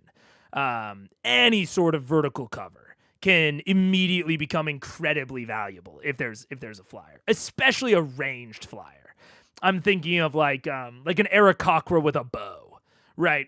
A ranged flyer like that is, if you have any vertical cover on the map, going to be massively impactful for how your players choose to position. Massively impactful, yeah. But again, kind of requires a map element to come into its own in that way. Or monsters like Umberhulks or Basilisks, where you have to avert your gaze to avoid getting messed up. Basilisks is a great call out. I don't know the Umberhulk mechanic off the top of my head, but you're totally right. A Basilisk gaze, absolutely. Because the thing about a Basilisk gaze is not necessarily that you have to spread out it is an AoE thing. So like there is still that amount of concern, but primarily you're playing off of line of sight, which again, I think comes into its own a little bit more with well thought out map elements, well thought out cover, well thought out line of sight breakers, I guess to put it generally. But that's a really, really good example of something that doesn't necessarily make them just, go as wide as possible, like something like a dragon breath weapon might, or a fireball, right? A fireball that, goes around corners. A Basilisk's gaze does not go around corners. That's a very kind of that line of sight aspect to it is very particular, which I guess goes kind of for the beholder as well. I guess that's a good example of something that's in D&D that is not the same as a dragon breath weapon or a fireball, is purely line of sight mechanics. Because those do have it's perfectly fine for people to clump up as long as they're not in line of sight. So that's a good example. It's still, again, I think it kind of it doesn't require, but I think that would be best with a good amount of intentional map building, but it does definitely have an impact totally separate from the map. That's a good example, yeah. That's how 1,000 Needles from Cactars works. Oh, there we go. Yeah. Modified sleep is cool, maybe a bit too mathy, but cool. Yeah, which is probably why nothing like it exists, because 5e was really trying to get away from that mathy feel that 3.5 had. And I think to a lesser, well, I don't want to say to a lesser or greater degree, but to a degree 4e as well. I think 5e was really trying to get away from that mathiness. And so I think that's why we don't have any sort of mechanic like that. But it could be cool. Could be fun. Could be fun, yeah. Or Vex on a broom. Vex is a great example of a ranged flyer. Yeah. Yeah. Catching up on the series at 3.5x speed. Holy, you are wrong. Holy shit. Hopefully able to watch live by next week. Fuck yeah, we'll get to look at Raishon together. At least based on the title. But all of that said, all that established, yeah, I think that is I think, just Thordak being there is going to encourage them to spread out. Now, is this map going to facilitate anything interesting about them spreading out? We're going to have to see. I can't see anything currently that is going to make them spreading out even like remotely interesting. Or like, because like just again off the top of my head, a way that you could make them needing to spread out be interesting is if there is one particular area, let's call it, I don't know, fucking here, right? If there's one area that for some reason is incredibly beneficial to stand in. Say it's this doesn't work for this arena, but I'll give a very hyperbolic example. Something like a healing. I use this as an example in the Discord when we were talking about like places you want to stand in. A healing potion sauna, where it's a little pool of healing potion that constantly regenerates, and you heal 1d4 HP every turn at the start of your turn if you start your turn in the healing potion sauna. Right. That's it. That's again, hyperbolic. But it's an example of a place that you would want to stand. That is, kind of in tension with something like the Dragon Breath weapon that wants you not to stand in the same area. So now you have like a decision point around like who stands in the fountain, who stands in the sauna, who is that like most beneficial for. And if that changes over the course of the battle, you now have to navigate the map in order to switch out whoever is standing in that. Or you put multiple people in it and you risk them potentially getting breath weaponed. I think that especially works with something like a recharge weapon, where once they use it, that there's an amount of, there's an amount of chance as to whether or not they have it again. So maybe you put, they use their breath weapon and then you put 3 to 4 people in the healing potion sauna for one turn, kind of playing the math on whether or not he's going to get his recharge off, and be able to get all of you that are clumped up, and then you go and scatter after a turn or two. So those are the sorts of things that I would be looking for on this map to specifically play with the idea of wanting to be spread apart, wanting to scatter versus wanting to be clumped up. And I'm not seeing those yet, but we'll see. Also, I'm going to run ads in a minute. Oh my God, so many ads. With CR already being at 2x, how do you even make that out? I can't imagine. I cannot imagine how You Are Wrong does that. Couldn't watch something that fast in my native language. I respect and fear you. I agree. Respect and fear is the correct the correct verbiage. Maybe they're doing a multiplication. Maybe it's like CR is at, in my videos is at like 1.5 and they're watching that on 2x. So that's like 3.5-ish total. That's the only thing I can think, because if they're watching me on 3.5, holy shit, that is respect and fear. Undeniably fear. But anyways, we're about to head into an ad break, and we have gotten fucking nowhere. Actually, you know what? That's 10 minutes in. 10 minutes, 2 hours.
What's up? Hello.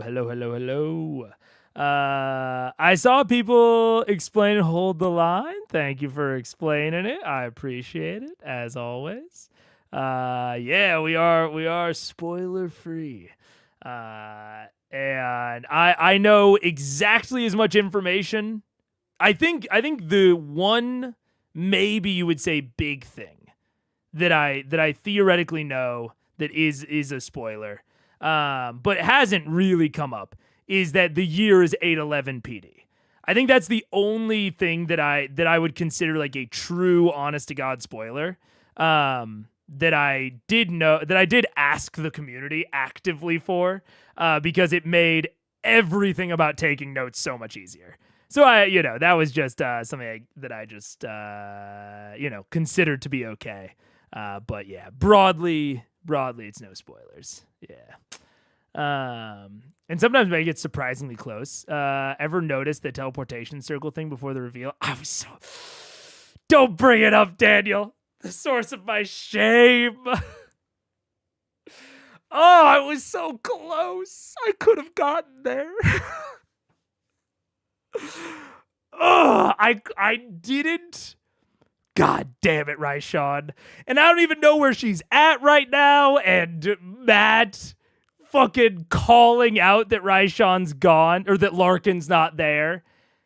In a very similar way, I might add, to the way that he called out that Gilmore wasn't there with them during the fall of Amon, and that came to fucking nothing. But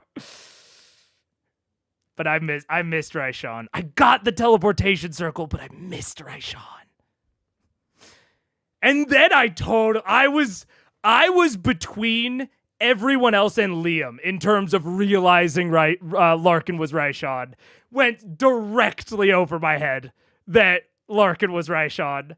I got it just barely before Liam got it.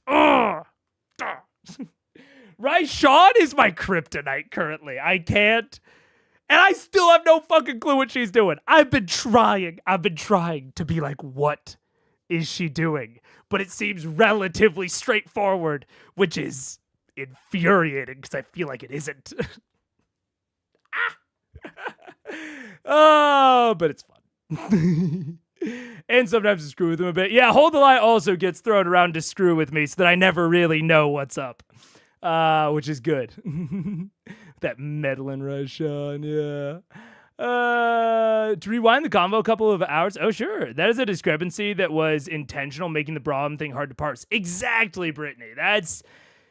Yes, because now I know that intentional discrepancies are thrown in there as tells, which makes the Braum thing very suspicious. But it's also like, it could just be a flub. Hard to say. Who would have guessed the deceased deceiver would be hard to pin down? Who could have predicted this? Certainly not I. That's really impressive, though. Well, thank you very much. I spend enough time throwing out theories that a broken clock would need to be right a couple times a day. The only other one that I'm like proud of is that I think, and I want to ask Matt about this someday.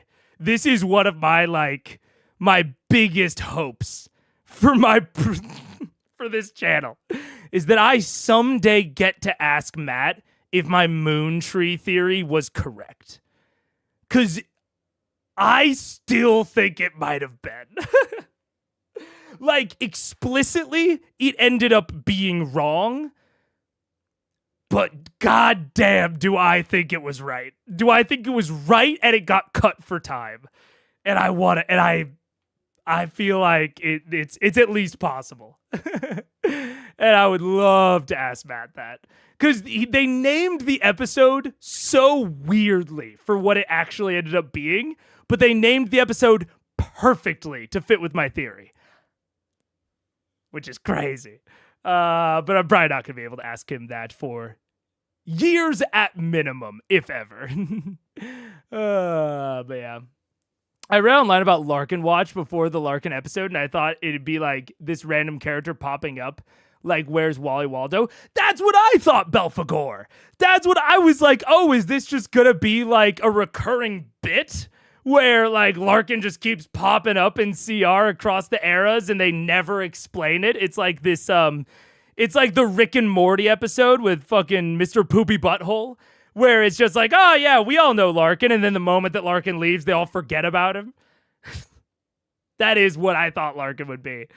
And then I discovered. Oh, yeah. Anyways, let's see what's going on with this combat. Maybe it'll just be boring. I hope not. But it could just be very straightforward. I don't want to hype up my expectations too much by, keeping it paused in the early parts. 100 We'll feet? see. Yeah, he's not bigger than 300 feet, is he? Yeah, man, you ever been Hurricane Harbor? Those waves hurt you.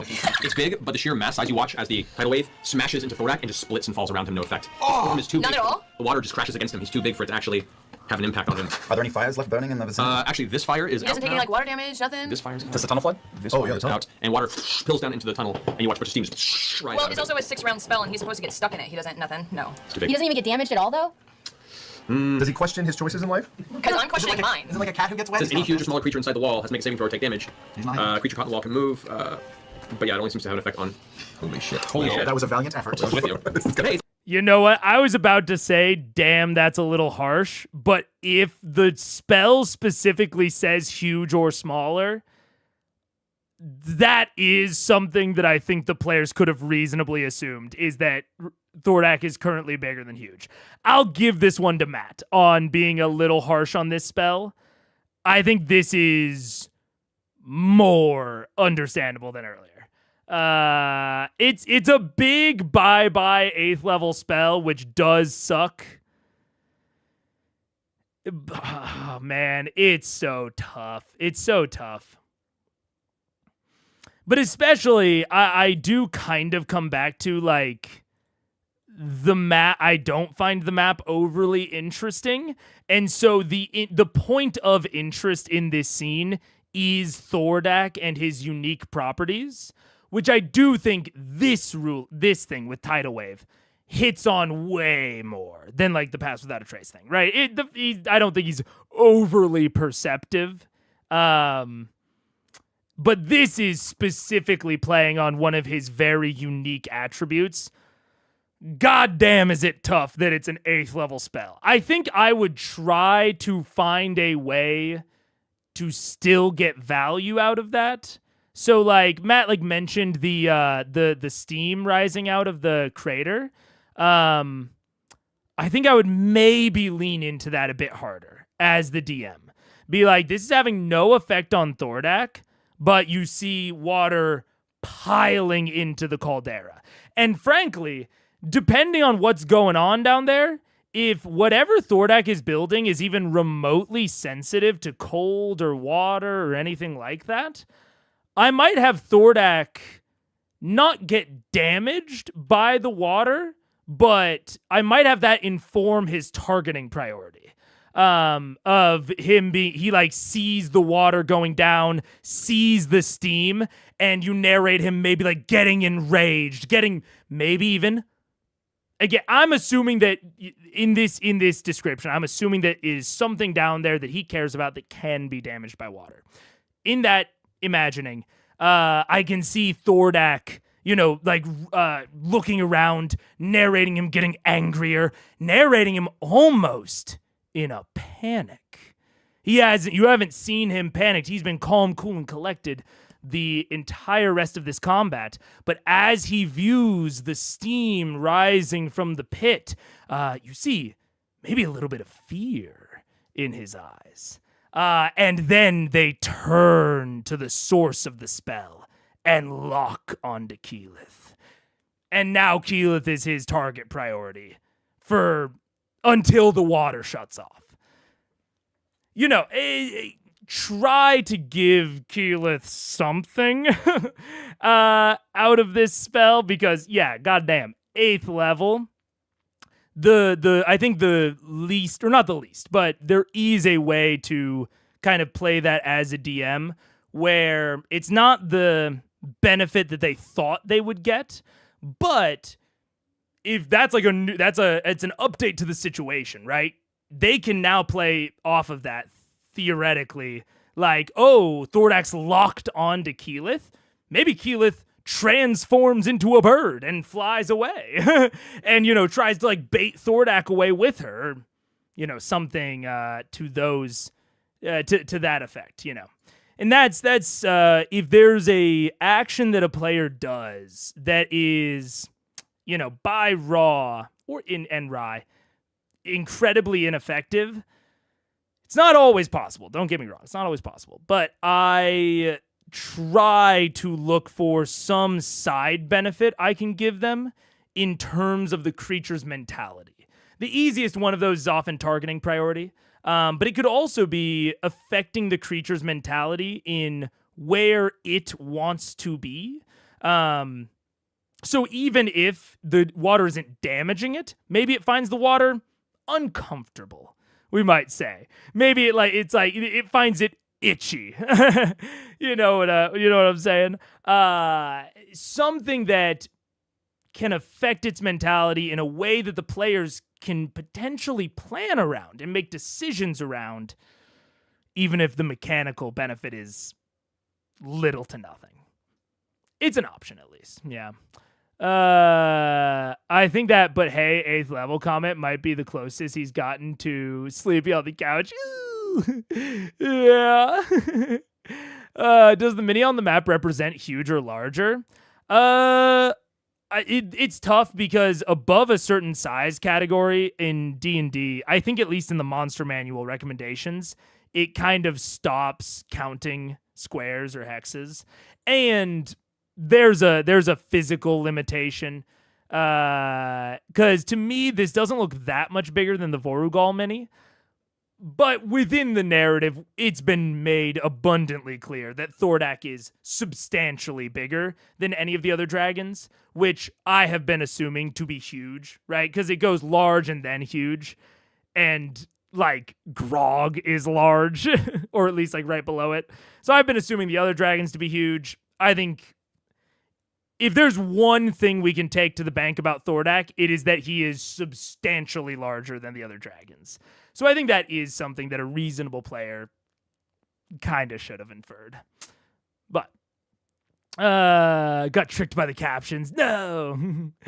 TBH, the tsunami should be like a 10-minute casting or even an hour. Oh, well, that's a whole casting time and that sort of thing is a whole other thing. Yeah. Huge is 15 by 15. Gargantuan is 20 plus. Yeah. So I guess, is this 4 squares across? It looks somewhat 4 squares across. I don't know. I try not to take mini sizes too far to the bank because there is like such a physical like limitation on that. Unless you have like a 3D printer, which I don't think were commonplace back then. And even then, you're limited to the size of the print bed. So I try, when it comes to that, I try to take like the like general relationships between things that we see on the map. But I try to keep in mind this veneer of like, there's only so much that the mini and the physical props can represent. Yeah. You got tons of 8th level spells. You'll be fine. This is out as well. But hey, 8th level spell? Did you just I'm sorry. say that to me? I'm wow. sorry. I didn't mean to. We're fine. Holy fuck. Next. This is fine. No problem. Next. I would get back behind the wall with So Keyleth, do you want to use the rest of your movement? Don't get back behind the wall. Don't get back behind the wall. We're all bunched Yeah, up. seriously, Go run. somewhere else. There's nowhere else to Scatter. go. There's 3 Scatter. I know how painful this is right now, Keyleth, but it looked really cool. Just run. But Our pools are cleared. Yeah, I feel like- Steam. Glowing. The wall will at least take some damage at this point. And most things he's going to do are just going to be a giant area effect anyway. You're not going to be able to outrun. You might as well have Hold on. Wait. Judges, weighing in. This is why we keep Sorry, I value. scrolled past that part there. Each creature has makes So no, it does affect in the first round. It does not. It does. Just on the first round, though? But still, Each that's of the turns something. after then, and yeah, so basically as it gets smaller, it affects less and less creatures. So sorry, I scrolled But past it's that one. still, it just doesn't keep them restrained? That is 9. That is a 21. What's your spell DC? 20. So it takes so roll 6d10 and it takes half damage. Oh, that's good. That's That's better than zero. That is better. Yay, 8th level spell, to quote Matt Mercer. Holy cow. Are those D10s? That will be our next t-shirt. Yeah, 8th level spell. 8th level spell. And a 21. It's fine, keep digging. This is my 26. battle. I'm not digging. No, we're very happy with that. 6. It's the 26, yeah, 35 halved. Okay, so that 35. But it's not going to do anything to him on 17 subsequent plus rounds? 14 damage. All right. 17 points, that's something. Is there water all over the ground though? Yeah, it says here at the start of each year turns after the wall appears, the wall along with any creatures in it move 50 feet away from you. So it will move him 50 feet back. Oh, that's good. Unless he gets out Yeah, of it says any huge or smaller creatures must make a strength saving throw in order to move. Correct. He can move through fine. He's too big now. He doesn't take the additional damage for falling rounds. So he just gets to move out of it, no problem? Is that Basically. essentially the deal? But he has picked up for 50 feet, though. Yeah, but is he moved back? Man. It still has to try and make an athletics check against your spell DC to move at all, but it doesn't take any additional damage. All right, I'll take that. Sorry, so first I'm using a spell, guys, so Yeah, basically same, we're figuring this out as we go. Yeah. I would say also just because Pike's Should going to do a be thing. Sunbeam. Pipe is going to do a thing, so just come back for Pike's thing. That's what she's going to do. Pike's gonna do a thing? She's going to do a Well, thing. yeah, but So is he. yeah, but I feel like run, Marisha, because Is the that thing the that only Pike's thing gonna that do she's is gonna do? yeah, but just go. All right, here's what I'm gonna do. I'm Alright. gonna start moving. I want to move in this kind of area. Over here? Kind of poke into this building. You can do. Unless Thordak is That's as far as you can get with your full movement. No. I want to go that way. I want to go behind. Sorry, this isn't very. Over here? This Over here. way. And This describe way. the rocks as gray or okay. beige. That way. That's as Thank far as you. you can More- that right more there, as far rock. as you can get with full Yeah, movement. sure. Yeah. Yeah, that's gonna be great. That's It's gonna be great. It's gonna be so great. It's gonna be great. All right, that ends Keela's turn. Jarrett, Yeah, Jarrett. gonna go ahead and rush around here. When he has heavy crossbow, he's gonna go ahead as he runs past, releasing a bolt towards Thordak. 2 bolts actually. That is a nope. That misses. That also misses. Well, they both hit, but they both just splinter across his hide. Jarrett's make the full move behind this wall and begin loading another bolt. It's alright, we got this. He's dead. Let it go. It is now Gilmore's turn. Oh. Chunk him up. Okay. I'm sorry. I don't know how I just stole 2 pencils. I do. Gilmore is gonna, as he watches Jarrett rush off and Keela pushed back around the wall, watching the wall water gonna crash past the dragons. Alright. It's been a while since I've had to do this. And he kind of points his finger up towards the dragon's head, and you watch as this kind of green spark kind of shoots a single green beam in the direction of the dragon's face. Please hit his face. Please hit his face. Please hit his face. Got more. Jack, I fucking paid. Oh my god. I instantly Get him over. So, see if it makes dexterity saving throw. That is, yeah, he succeeds. Against his spell DC, yeah, he succeeds for 19. Yeah, he goes and fires, and you watch as Thordak sees the beam kind of glimmer out of the thing, ducks down and just fires past, just dodging between the side of the head and the beams, casting out that way, no effect. Shit, hammer. What level spell is that, Gilmore? 6th. I look at him and I go, yeah, 8th. I feel you, man. It's okay. We've got this. Fucking sucks, bro. All right, let's do this. He's gonna go ahead and I understand all this arcane terminology. the scatter, right? He pushes past and goes running this way. Jesus. All right, that's going to end his turn. Grog. Oh, yeah, I see Gilmore take off running, and being there's a giant T-Rex on the map, I'm gonna go, let's go faster, let's go faster, and I would like to run as fast as balls this way towards this cover as far as I can for 50 feet. Okay, you get right about there, as Thordak has the same initiative as you. Oh! Thordak has dodged the beam, and has seen kind of the ants begin to scatter in front of us. Moving targets. Glad I joined We Gilmore. love moving targets. And he's going to step forward. No! Don't move! Shit. And Oh my going god, to the ball's in, the ball's over! He's been drinking. and unleash. It looks about here. Flame breath. Right. Oh, Kiki, you're okay. Well, remember what I was saying about Thordak being able to ignore the the shit on the map? Yeah, about that. So it's like this all might as well be one big zone for Thordak. Except for maybe some of these stone walls will provide cover against the flame, but also him having that that off turn. So it's Matt said Thordak has the same initiative as you. Which and so Travis started to make his turn, and then Thordak interrupted him as like a reaction, seemingly. Which is like kind of an interesting, like, legendary action, possibly. In that, but Matt said it was because they were on the same initiative, so I think it's just a weird play. I mean, the only thing that I would be worried about here is if Travis's movement put him in a worse spot. That might make Travis feel bad. But also, it's like, it depends on how bad it's going to make him feel, which I don't think is much. And it could try and I think it might just be for the narrative effect of trying to hit home truly how big and bad and scary this guy is, that he can just interrupt your turn if he's on the same initiative, like, I don't hate that as like an idea of a passive feature, only other than like it seems unlikely to go off often. So it feels more like an ad hoc decision. It feels more like a bit of a fudgy wudgy to get that narrative tone, because otherwise I can't imagine this feature in like a bit of rules text in a way that like makes sense.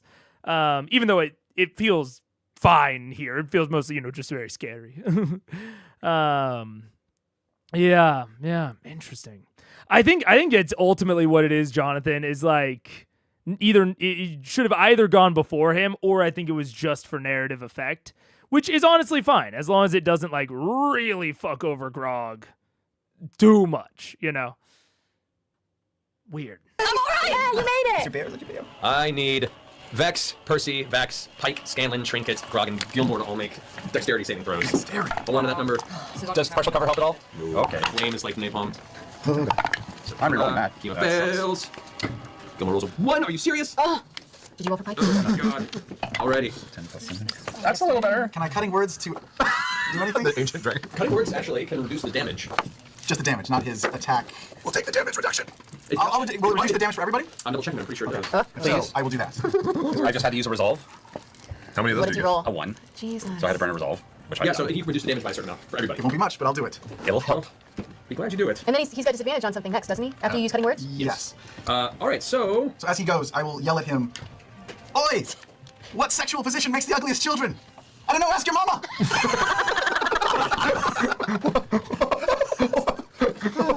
Wow, that's a thing. I'd like to think of all the books and nervously imagine. Oh, she gets... She has management saving throw. Kimi doesn't make her saving throw. Alright, so, go ahead and roll your d12 and we'll reduce the damage. Guys, you can reduce that damage by 5. So instead of 150, It's on 4 or 5. No, instead of 9 points of fire damage, it is 94. 94. Wait, how'd Did you say you 90 94 something? points of fire But damage. you're still saying 90. It was 9d4? 99, now it's 94. Wait, does this apply how to do you subtract it before we have it or after? It reduces the damage of the attack. And then if we have fire Okay, resistance in that's reduced in it. half. But what if we roll 28? Did we make our save? I was about to go figure. Rob, what's yours? 17. Nope. 28? Yes. 24. 24. Oh, shit. He has the look. You just make it. Jesus! So I 24 is take, just made it? so I take 0 because I'm using evasion. Yes, you do. Dexterity, yeah. Yes, you do. I didn't have to roll. 18. 18, nope. 24. And Trinket and Pike both fail as well. Okay, thankfully that's half damage. So that would be at half of 94, we're going to get 37, sorry, no, 47. 47 points of fire damage to Groggy? Grog, to Percy, to Scanlan. 47. Pike and Trinket. Well, Trinket does not take half. Wait, I thought you said I didn't. Well, Trinket Say. Takes the full 90. Trinket is in my necklace. Trinket Again, already. goes right in your necklace. Wow. 47? Wait. So I mean, get that would be 94 or 47? You didn't succeed, so you would take 94 because you have fire resistance, you take 47. Oh, all right. Oh, that's not bad. You take half of 47 because you have fire resistance and you made the save. So 23, Lot of 24. math, lot of math. Tell me he has only one of those per day. Nope, that regenerates. 23 or 24? 23. Okay. And Matthew DM, do our temporary hit points go away first or last? They're technically not temporary. It's actually your max increases, so they actually can Correct, come they back. can come back, yeah. So you can heal into them. Somebody get temporary hit points? Gilmore We all do. is We all have already 17 almost from up. our Yeah. system. That's right. Yeah, Pike needs to. I need to put that. Yeah, you're Yeah, I agree. I also think it's just 5e Fireball that ignores the cover.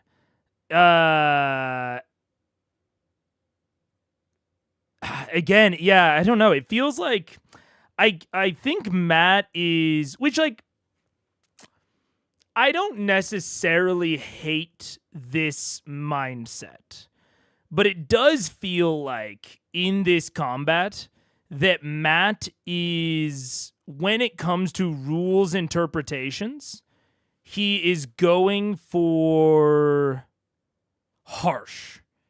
Or I don't want to say negative to the player, but like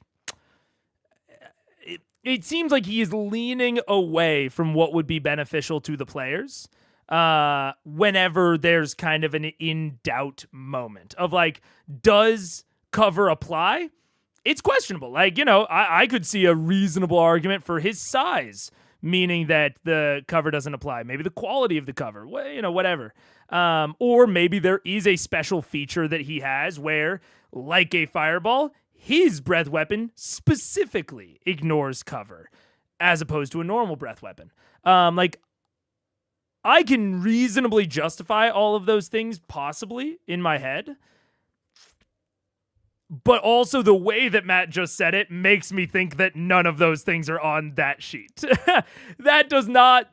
I am not implying that those are actually on Thordak's sheet based on the way that Matt just said that. So that leads me to believe that, again, if there is an interpretation, if there is any sort of mental debate, he's leaning away from what would be beneficial for the players, which I don't necessarily, I don't hate for like a big, long-awaited boss battle.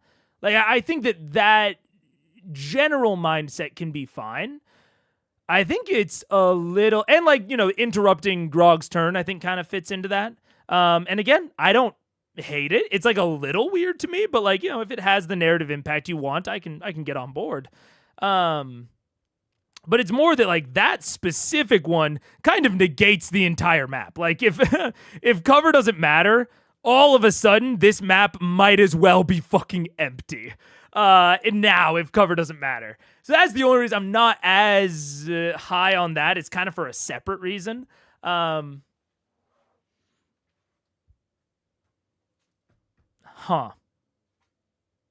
17 up. You can go 17 up even if you lose them. Right. Okay. Well, I can add them now. Yeah. Your max is now much higher. Sure.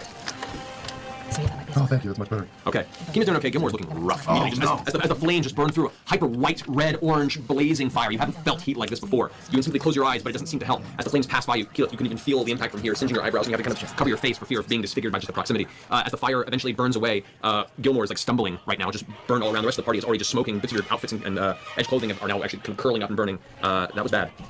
So that ends Thordak's go. Grog? Well, being that my run was so rudely interrupted by a shit chest over there, can I change course, seeing that he's going to bar fire at all of us and run straight at him in a rage? Oh shit. Yes, you may. Yeah, and can we just go ahead and see how we do here? And I will go reckless attack, great weapon master. Sure. Yeah. Isn't that when he gets advantage on his attacks? Yeah, I mean, let's just buy the ticket and take it. Right? Fucking close.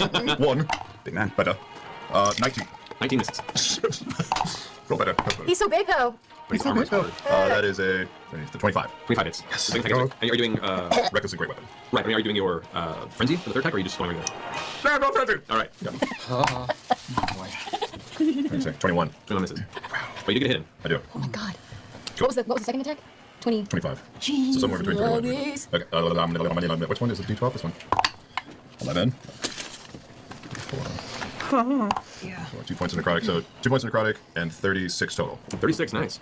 So as the flames subside from the dragon, the flames part, and you see rushing out, flames curling off the edges of the fur. This angry, raging Goliath runs and takes one swing. It skids across the scales of the front of Thordak's chest, kind of gleaming past the giant scar in the center. No damage, and Thordak's kind of. You kind of look up into the beaming star-like eyes and angrily. This time the axe sinks in. The laughter stops. You see the slight twinge of pain in the right eye of the dragon as he pulled back for a third one, brings its claw up and swings down to try and crush you. And as you swing for your attack, you instinctually realize it's probably best to just let this go, and you just duck out of the way in time as the claw into the ground in front of you. Yeah, fuck. Wait, I'm going next, so I can't. That is right. Yeah. Got some damage. Yeah, that's good. Yes. Your turn. Cool. I click my boots of haste.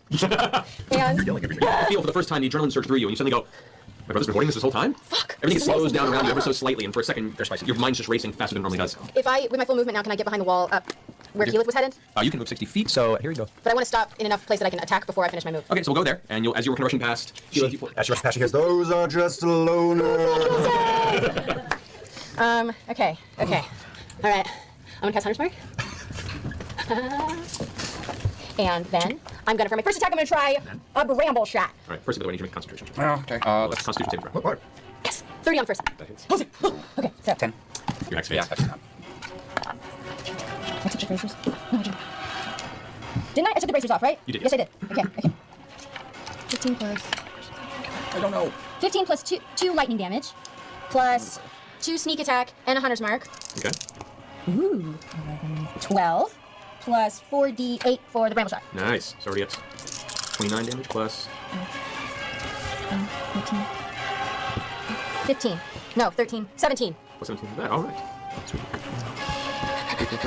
46 points of damage in the first strike. And what's the DC on the strength saving throw? Oh, 16. Yeah. That would have been amazing, 10 plus though. 12, yeah, that would have been amazing. So as you run past it by, the first arrow sinks in and jams into the side of where the plates of the chest armor kind of begin to meet the scar. As it hits, you watch it kind of cause this spurt of dragon blood, knowing exactly where the weak points of the armor, being a person that studied dragons for. Oh, that's right. And an additional d6 because he's a dragon, right? Additional. One, 2 2d6? You should have the additional damage. I said it was plus 2 damage against creatures that are. +2. Oh, just plus 2. Plus 2, yeah. Oh, I thought it was 2d20 of I thought it was a d6. Sorry. Yes, you're right, I think. Okay, yeah. Do you want to look it up? No, it's fine. I'll look it up between. And then my next attack, I'm going to try one of my poison arrows. Anyway. You see the brambles extend from the arrow, and the dragon just kind of leans forward, already kind of focused on Grog as you're slamming the arrow to the side. As his body flexes, the brambles just 27. 27 hits. Yes. Okay. I got this. 14 plus 4 lightning damage. Nice. What do I do for the plus Hunter's Mark? Is another 4. Nice. And then what is the poison? Do I do anything for poison? I'm gonna go ahead and roll Constitution saving throw for him, Fail. which succeeds. So yeah, Dave just resists the poison effect off the arrow. Okay. And then I'm going to do a third attack, right? Because I'm heisted. Yep. Let's get that with me. You And like that it? hits 2. That's 31. 31 hits. Yeah. Whoa! Damn, girl, you kill it. Yes. Kill it. Get it. 16 plus another 4 lightning damage. Nice. Plus Hunter's Mark is plus 2 because he's a dragon. But I didn't do plus 2 on the So second 20 one. damage that final strike. Nice. You did almost 100 points of damage. And then I finish my round of movement and I keep running behind the building. Yeah, Get back there. I know. So as you rush past, looking up into the face of the creature that you know for certain, seeing it there, this is the creature that brought your mother to her end, and half the city of Byrodin to the south. And as the anger swells into you, it mixes with the surge of adrenaline in your body, and you don't even feel the momentum. Your hands just instinctually go through all the training, all the years you've done. As each arrow gets loosed, there's just kind of this fuzz, this kind of numbness around as your hatred is focused so clear on this dragon's head, and then the air rushes back to your lungs, and you slam your back into the wall, preparing for your next round. All right, that finishes Vex's go. Vax and Lady Kima go at the same time. What do you want to do? I'm going to down the potion of healing with a bonus action. Okay. And then now I have 2 actions because of the potion. So I'm Potion of healing? No, haste. Oh, haste. Haste. Yes. So that's the bonus action. Now I have 2 actions because of the potion. Correct. Second action is used to pump out the wings. Okay. Wings are up. Then I'm going to fly directly toward Thordak's face. Okay. To 10. You don't need that. To 10 feet away from him. To his face. You can just hold for a second and cast Vow of Enmity at him. Alrighty. And then I'm going to barrel roll back and fly and land hard right down next to my sister where she's hiding. Okay. At a non-hasted fly speed. 120 hasted. Oh, you are hasted with this. So yeah, not a problem. You land right next to your sister. Vow of Enmity. What's Vow of So you Enmity? prayed at him? Good job. So as you use that, Oh, the Byrodin mention. I still don't know where. I know it was in a previous episode. But the Byrodin and the Vow of Enmity. Enmity makes sense. The enmity on this one in particular, I can easily track. Yeah, this is interesting. I mean, Thordak himself, like the actual enemy of Thordak, seems to be very juiced, have a lot of features. It seems like an interestingly designed adversary, at least so far. He doesn't seem like just a super normal red dragon. But yeah, I hope something happens with this map. We'll see. you step in the air attack, you swoop up, and right in front you cast the Vow of Enmity. Could have taken a swipe at man. Oh, but we're gonna get there. As you swoop up within 10 feet of his face, Why didn't it happen and already? cast the Vow, Yeah. focusing on him, the dragon spins. And it's going to, as you pull out of his attack space, he's reaching 15 feet with his bite, he's gonna do a bite attack at you. I knew it was. That is a 32 to hit. Do I do? Can I uncanny dodge this? You can. Yeah, I have to. Alright, so 32 to hit. We're fucked. that is, that's actually a better roll. 17 points of piercing damage, plus No, I knew it was gonna happen. 16 points of fire damage, reduced to half. So, no, 17 plus 16 total. Well, because you have fire resistance, that is That reduced part's to half, okay. quarter, because you did that. Okay, so 8 and 17. 25. Yeah, they got 25 points damage to you. It gives me advantage on every attack. Oh, that's great. Yes, which is Each attack on every attack, whether there's someone next to him or not. That's good. That's good. That's really good. Take the joke and shove that butt, man. Okay. Okay. Kima is going to. She's too far away to cast. Who that? 5. Is that Kima? Kima can't do too much at this distance, unfortunately. She is. Am I getting red? Am I getting pinky? She's going to cast Aura of Vitality on herself. On herself. Correct. All right. What that does is it allows her to heal people as a bonus action as long as it lasts. Oh, right. Which is pretty damn helpful, right? Let me pull that up real fast. So, Aura of Vitality. Yeah. So, she needs a bonus action to cause a creature in the aura, including herself, to regain hit points. She's doing okay. She looks over at Gilmore, who's hurt on the ground, who's like staggering over in flames. As she rushes up, casts a spell on herself, kind of holding her holy symbol of Bahamut to her chest. She looks at the dragon. Remember me. And she, not even losing her vision, she puts her hand out like this, and you watch as a beam of divine energy streaks out and slams into Gilmore's side, and he almost doubles over as it swirls around his body and heals his wounds for 2d6. Okay. So he heals 4 hit points. He's looking better. This is... I don't think there's anything to be done about it from Matt's perspective. And I don't know. I'd have to think about it much longer and much harder to think about what he could have done in previous sessions to avoid this. But having a ton of allied NPCs that also have to be piloted during this, along with your big BBEG, who, probably has all these bespoke features. It's tough. That's all I'll say. That's and one of the reasons that I really avoid, wherever possible, having allied NPCs in actively tracked combats, especially if those NPCs have PC stat sheets, which I'm assuming they do.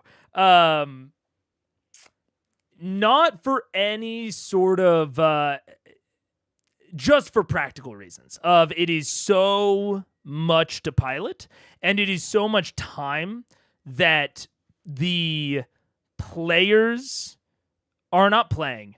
But honestly, most of all, it takes so much of your mental faculties and decision making as a GM in that situation, right? Like thinking about Thordak's motivations and his targeting priorities and like balancing the features of the map and the features of this homebrew and adversary, right?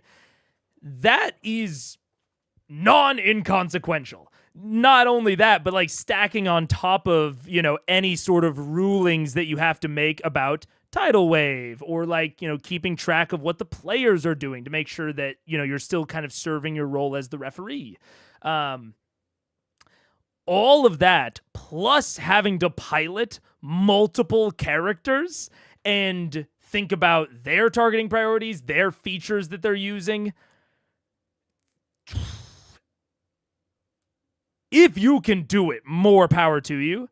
But I think that it creates more opportunity for things to fall through the cracks. For Thordak to pick less interesting options because you don't have as much time to think about what is Thordak going to do because you have to focus on what Kima's doing. You have to focus on what Gilmore's doing and make sure that they're still being described interestingly. So it's either losing brain space or it's losing time because you only have so much brain to devote per second. And so if you're devoting it to these two NPCs, that is a segment of time that you cannot be thinking about Thordak. So yeah, it's and again, they had already established that these NPCs were going to come and help. So, I don't necessarily think that he should have been like, whoa, look at those fire giants over there. Us NPCs will go and handle them. Don't worry. I think that could have that would have probably felt more contrived. You would have needed to set up something like that, some reason that they couldn't participate a session or two ahead of time, I think, for it to not feel contrived. But yeah, and I think I'm thinking about this even more because Thordak is the interest point in this combat, right? Like, especially with what we've seen of Thordak so far and like his abilities. It seems like the two things of interest in this scene is Thordak and the hole. Like, other than that, this is kind of a white room with, some set dressing to make it maybe feel for a second like not a white room. So you can't really rely on the map to drive interest for you. You can't rely on that like pre-prepped map stuff. So you have to rely on your description of the combat, on making interesting choices, which, to be very complimentary of Matt here, I think his description of like him and of Thordak and Grog was very gripping. It was very cool, very interesting. And having to control the NPCs just gives him less brain power for that. And maybe his brain is just huge for that, for that sort of stuff. But I don't know. It makes me nervous.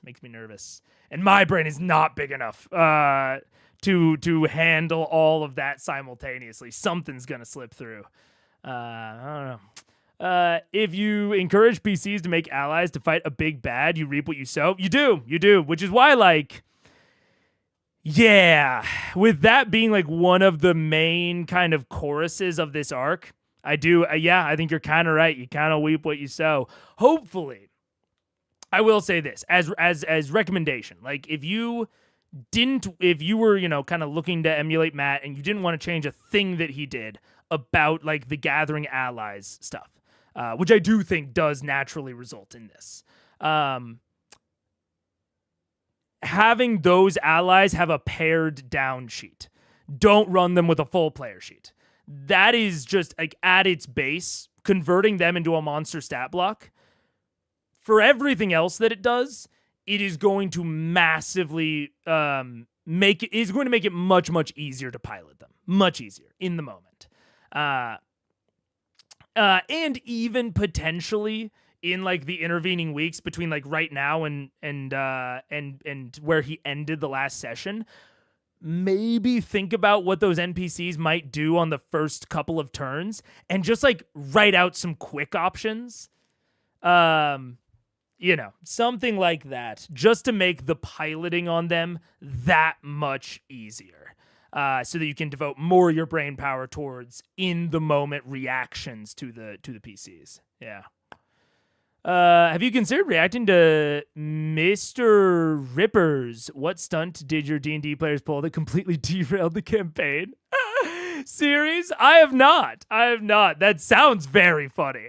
I've broadly considered reacting to a lot of D&D content, and I'll be fully transparent. I think that more reactions for more types of content will come in probably like late May and beyond. Because right now, so much of my non-critical role time is going into Dragon Week, which wraps up at the end of April. And then I'll have more pieces of content that are sort of derived from the Dragon Week project that'll be coming out probably in like May, June, maybe even July. So those are taking up basically all of my focus that isn't CR or Fantasy High. But once those are gone and once like those projects are wrapped up, I very much want to look into other, especially like other React targets. I have a big list, but I'll add that to it because that sounds like a fun series. Whenever possible, I make a player pilot the NPC. They want more bodies. They should pay the cost, not me.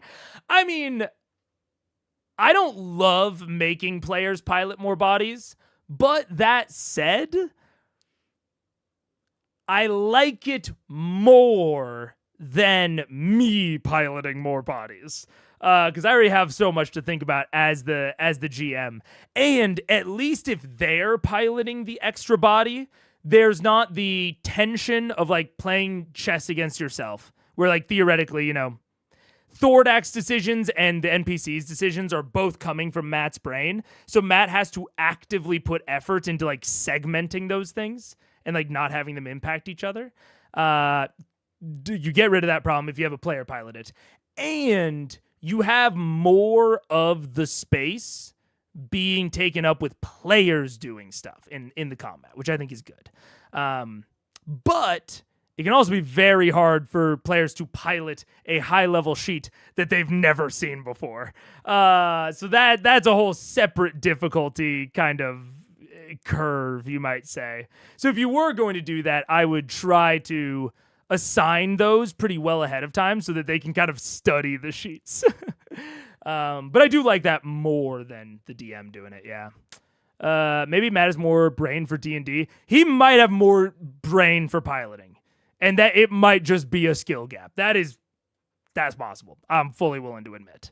But I think if that is the case, he has more than the average GM. So I still feel comfortable in this advice. Yeah. You gave me his brain. Yeah. What is Dragon Week again? It's the follow-up to Kraken Week from Ginny D and Pointy Hat. So it is going to be a week of all of your favorite D&D tubers making videos related to dragons. I think Mike is participating from what I understand. So yeah, and that's like you have like total freedom in what it is, and it'll go on to like a playlist on their channels. So that'll be coming out, yeah, end of April. I'm really excited about my project, and I've done small leaks here and there, but I kind of just want to let it drop because it's really fun, and I think it will be surprising to a lot of people. So I kind of want to just let it drop. You know, I've always been chilling for reaction to VLDL's D&D logic. I know. I've got a lot on the list, yeah. In my mind, I'm not making them pilot more bodies because I'm not a person trying to get more bodies. If I ask the one putting that NPC there, I'll pilot it, sure. Yeah. I kind of see, yeah. I kind of see what you're saying, yeah. Poor Pointy having to do stuff about dragons. Pointy was the first one to post his topic, I believe, if I remember correct. He had it in his brain. He knew what he wanted to do. I've seen the big long topics sheet, especially for the big people. I think there's some good shit coming out. I'm very much not going to leak any of their stuff. I'm going to stay 1,000 miles away from leaking that. But I think there's some cool videos coming out. You should absolutely, when it's April 21st to 25th, and there's going to be a big long playlist for it, I think on Pointy's channel. Either Pointy or Ginny, or both. I'll let you know more specifics when we get closer. But I would really recommend watching all the videos. There's some real banger concepts on there. I obviously can't speak to the execution because I haven't like directly seen any of them besides my own. But some very, very fun concepts on there. Yeah. So Ginny D officially knows who you are then? I mean, insofar as like she has responded to a thing that I said in the Discord.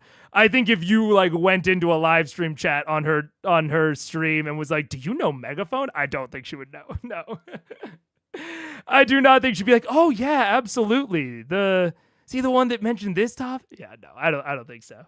But I guess in theory she might. We were also both in one of Mike's videos. Doing some VO. But again, I really doubt that she would know the name off the top, yeah. Is this corresponding to a D&D official Dragon campaign book release? Not to my knowledge. This is something that they just want to be a yearly thing. So now they're kind of rebranded it to Monster Week. So last year was Kraken. This year is Dragon. Assumingly next year will be a different week. So like Beholder Week. Or Giant Week or something like that. It's not, to my understanding, it is not in connection with any sort of first-party system release. And my video is largely focusing on non-D&D stuff. Because that was not like a requirement of Monster Week that you like do D&D. So I know several people that are doing totally unrelated to D&D things. They're just all focused around dragons. It's basically just an excuse to like kind of have like a fun week for dungeon tubers, you know, kind of like something that rallies everyone together. You're encouraged to like do a bunch of collabs. So I do have a bunch of collabs in mind. Yeah. It's 20 minutes past midnight. See you later, Belphegor. Thanks for joining. It was great and looking forward to catching more live streams. Hell yeah. Thank you. Yeah. Be careful about Ginny D's video. She has a bit of future CR stuff. From my awareness, there are... Oh, I can't say that. Because that almost puts someone on blast, and I don't want to. So I'm not even going to say that. But let's say I am aware of some connections within like the Dungeon Tube community to potential future CR stuff. And that is where I will leave it. So yeah. But So I'm pretty broadly careful about other Dungeon Tuber content. See you later, Sharkivist. Have a good one. I just saw a new thing about a D&D Dragon release. Oh, I mean, it's very possible that it's coincidental timing. I don't know. Maybe Ginny and Pointy got some shit going on the back end. If they do, I am unaware of it. They also announced this a few months ago, so like possibly Wizards of the Coast taking advantage of timing. I don't know. Because I think they announced the theme of dragons. I believe they announced in January. I'd have to find Pointy's post about it. But so possibly Wizards just taking advantage. I don't know. But my understanding as someone participating is that there's no official stated connection. Yeah. Dragon Delves is July, I guess. Yeah, weird. Yeah, no idea. And I don't think there was anything D&D related for Krakens or like anything underwater last year. So I think it's probably just coincidence and or Wizards taking advantage of the timing. But I don't think anything on Ginny and Pointy's end. Again, at least to my knowledge. That's going to end Kima's turn. Pike's turn. Okay. We're gonna move to the corner of the building that she's standing in. Inside the building? Yeah, on the inside inside. there? Yeah, Okay. squished into the corner. Yeah, squish into the corner. Okay. To maximize radius. Yes. Okay, and she's gonna, as a bonus action, right, cast Spiritual Weapon All right. at a 5th level, Okay, I'll mark that off. Go nuts with it, yeah. What else did she do in this round? and then she's also gonna cast Beacon of Hope. Beacon of Hope is a 3rd level. Spiritual. If you're casting a 3rd level higher spell, you can only do a 2nd level as a bonus action. So you can either do Beacon of Hope and then a 2nd level spiritual weapon, or Yeah, so we should do Beacon of Hope and not do Spiritual Weapon because we want to do a higher Spiritual Weapon later. Yes. Okay. Yes. So anyone within 30 feet of her is getting some nice things. So anybody within 30 feet gets advantage on Wisdom, which you already have, but you get advantage on Death saving throws as well. Oh, the best part. Is anytime you're healed, you're automatically healed to the max possible amount. Wait, what do you mean anytime you're You don't healed? roll. Someone heals you, you don't roll. You multiply the maximum amount you could possibly roll. And that's what you're So healed if it's for. 3d4, you just get 12. Oh, okay, cool. That's amazing. And you Do we get any healing from this as well? No, this is like a prep Okay, spell. This is for the feet. This is lame. This is something that probably we should have done before Thordak started attacking us. Yeah, well, you're not that cute, no? So, DM, who all gets that? Looks like Grog is just out of reach within of 30 it. feet of her. 10, 15, 20. We have 30 Grogs just out of radius. Should we run around the corner? If we run, okay, well, if we run around the corner, would Grog get? If you run to there. Yeah. Okay. That would get Grog. Okay, good. Gilmore, Scanlan, Percy, hopeful. Keyleth. Does it get? It does not get either of you. Right. Okay, well. That's fine. great. This looks bad, but So that's I feel your- okay about this. That's your action. That's your action. Yes, and that gets Pike in that as well. Correct. And You you want want to a use bonus action. So bonus action. Down a potion or You do a healing word, you can do a Oh, healing. Oh, that's right, You healing. can get level 2. Second, 2 are down. Okay. Okay, so she do a healing word as a healing word at level 2. Your Can turn. be, yeah. You can do it any level you like. I'm up Yeah, next. Percy needs it. Who's low? Grog needs it. We're all Grog low. needs it. Grog needs it? Grog should be taking damage. Yeah, I took like a 40 points damage. I feel like he's okay still. Go for it. Like so, Percy. One of the two of us, I would say. I didn't get hit. I'm good. Percy. I'll take it. How much do I get back? At a level 2, that's 2d4. 2d4 plus 5. Plus 5. So don't roll 13. Have you gone yet? Yeah. Oh, shit. There you go. Is that for everybody or just from her? you move Like, if Everybody. I heal Anybody who's affected by the spell, all healing is maximum. So who doesn't have that? For as long as it lasts. It's concentration. Okay, so then Spike's turn. Pike can technically move 5 more feet from where she is. She can't hide though. She can't go anywhere like She's that. out in the open right now. Scanlan, you're up. I'll move 10 feet towards that way, still kind of ducking behind that stone there. I will inspire Percy. Wait, should I heal or inspire? I'll inspire Percy. I'll sing him a lovely Christmas song. You know Ryshawn and Voragol, the frigid doom. Brimscythe and Umbrasyl we killed in his room. But do you recall the most fucked up dragon of all? Thordak the Cinder King had a very shiny gem. And if you ever saw it, run the fuck away from him. Take a D12 inspiration. D12. All right. D12 is awesome. Cards are great. That's your bonus action. And for the 10 feet. move, I guess I will attack him. I don't do that very well, but I'll do Big B's hand. At level 7. Hey! Little Big B's Big hand. hand. It's a real big hit. We're just gonna spray paint Matt's hand purple and use He's it. gonna defend against him. Check out the big hand on scan. So I'm all for this plan. So, Big B's hand, where do you want Big B's hand to appear? 120 feet. I guess, you know what? Keep it low. Keep it low. Keep it low. Just go for the ball shot. Yeah. All right. Yeah. All right, and so what do you have in the hand do? Punch. Never gonna Just live. punch. So, clench fist, and that is with plus 2d6 for each. Interval. Yep. Sorry, plus 2d8. Don't know. For each slot above it. So, it's additional 48, so that's 8d8. If it hits, so go ahead and roll your spell attack. It's the same thing. 18. 18. Now, the fist goes and just gleams off of Thordak's chin. No effect. The dragon just kind of grins. Not yet. 18. Is this all you've got? Actually, yes. That is my biggest thing. So yes. All right, that brings us back to the top of the Oh god. order. Now, at the top of this round, we're going to start doing layer actions. What is No! that? Layer actions are the worst. Oh no! It happens after Percy's turn, though. Oh, good. Okay. So, Percy, here you go. Fine. Kill it, Percy. Make sure he dies Percy, before he it's gets all anything else. Pull out your dragon gun. My dragon gun. We're gonna be real disappointed if you can't take. Wait a the second, ball. Matt. Doesn't he get a disadvantage on his save because of my cutting words? That wasn't safe, that was your attack. Yeah, that's what I meant. Against me, you have disadvantage, yes.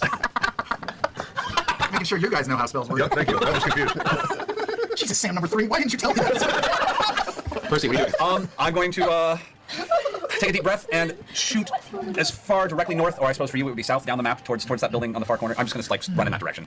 Oh, not. You say Oh, I shoot. thought you were saying Shoot, no. it means That's as far as you can get your full move. That's as far as I get with my full movement, and he has to recharge his fire probably before he can do that Yeah, again. when it comes back to his turn, I get to roll to see if Okay, that's fine. So I'm going to take 2 shots while I'm running. Alright. I'm going to, just because I'm not feeling lucky right now, I'm going to burn another Deadeye Okay. on my first run. So let's do that. You're feeling lucky. No, really not. I'm not even going to, so less so that I'm not even going to do Sharpshooter. That's awesome. Percy, I take that back. you should have done it. That's okay. Actually, that doesn't affect the crit at all. Oh, really? Sharpshooter isn't affected by a crit. I critted, by the way. Sorry. I critted. Oh, nice. That's nice. So hey, I got that Deadeye back. That's cool. Yeah. You made output. It's like bad college theater. No one knows when to applaud. Excellent. That's. Oh my god, that's kind of nice. That's a 1d12, 2d12, 3d12, 4d12. Nice. Actually, not bad. Pretty good. Pretty good. Pretty. That's Makes me nice. happy. This is gonna be funny. Yeah.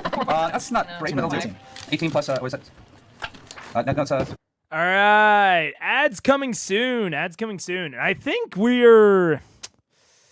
I mean, you guys know that I get antsy during long periods of silence, but I mean, right now, if I were to pause, I'd kind of just be looking for stuff to talk about. There's, other than what we've seen so far, the combat is pretty normal. Pretty much, at least at this very moment, is kind of just your big sack of hit points combat. And truly, I don't really think we've seen something like this.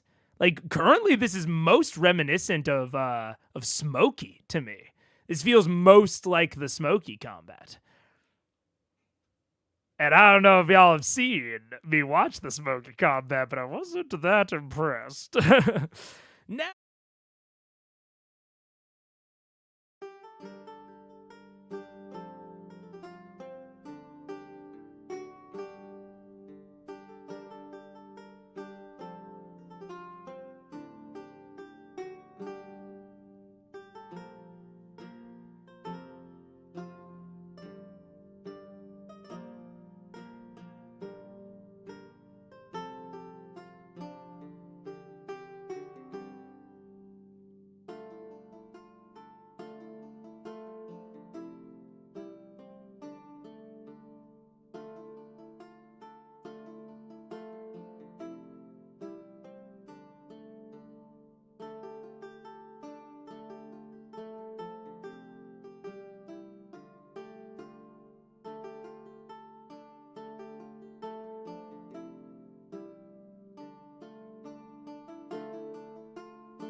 what's up? I did get interrupted. I was gonna say before the old interruption, I could see there being cooler shit in the pit. I hope there's cooler shit in the pit. We'll have to see if we get to go into the pit today. Let's push forward. Let's check it out. That's 18, 24 points of damage. Already. And I'm going to take another shot. All right. You know what? Screw it. Let's put a sharpshooter on this. Actually, no, never mind. Yes, I'm going to put a sharpshooter. Okay, wow. I'm so nervous. I'm putting a sharpshooter on it. Which is good because I rolled 17, 18, 26. 26. Yay. And that's 2d12. Yay. Boo, but that's okay. 14. That's 14. 16. 30 points of damage. Nice. So both shots, as you're running past, you watch as it slams into the side, causing a little out of the side of Thordak's armor that kind of scales and split for a second. The second shot smashes a small hole in the wings, but you watch as the leather seems to be largely unaffected by the impact. It's already kind of tattered at the bottom anyway, but well done. Okay. So there you are. At the end of your turn, Thordak's going to go ahead and use one of his legendary actions to do a tail attack against, let's say just Grog right now. You're within range. Test your mode out. That's going to be a 25 to hit. Yep. You take 22 points of bludgeoning damage, reduced to half. So 11 points of bludgeoning damage to you, Grog. Yeah, it was good. All right, that ends that. At this point now, you watch us through the clouds. Oh shit. This winged figure comes and Mother. Look how little she is. lands on this distant building. Now, Kind of flickering out. moment of truth. Moment of truth. Better fucking help us. As the impact happens, you watch as Thordak turns and grins. There you are. Oh, you're gonna taste so good. We are. She is. Raishon grins from the side. Not to worry, my king. Come on. Oh shit, that doesn't sound good. I can't tell what she's gonna do. She lying? She's a deceitful one. At this point, let me pull that. Oh, there goes the spell sheet. At this point. She's going to go ahead and move right there. Gets right up. On the building, you guys are hiding behind. As you feel like a rubble and rock tumble around you, look up and you can see the giant green leather wings unfurl. She's right. She inhales, her chest expanding. Oh god. Oh god. Releases a giant cloud of poisonous gas in the direction of Thordak. Breathe deep, motherfucker! Supplies, motherfucker. Cheese fries, motherfucker. All right, motherfucker. Oh, God, motherfucker. We have the best friends. Does not make his. I mean, small little compliment to Matt there, especially for the open question that has been, will Raishon ultimately betray them or not? At least in this particular moment. I like holding her back around or so. I like the choice to not have her get there right away. Fuck, maybe even hold her back for a little bit longer. But I think this was fine. Don't get me wrong, but I like her not being there at the start. It's a nice little narrative beat, a nice little moment. Like I said, I might have even saved it a little bit longer just to kind of build up the momentum after it had fallen a little bit more. But there might be some balancing reasons why he couldn't hold her back much longer. Who knows? Or some other narrative beats that we're about to get. But broadly, I like holding her back. I think I didn't think about it when they first said that, Larkin wasn't there. That wasn't like top of mind of, the dramatic benefit if she comes in late. But just having seen it, I definitely think it's a good choice now. Yeah. I'd argue it's a decent time, given you were just talking about how it's starting to feel like a generic stack of hit points. True.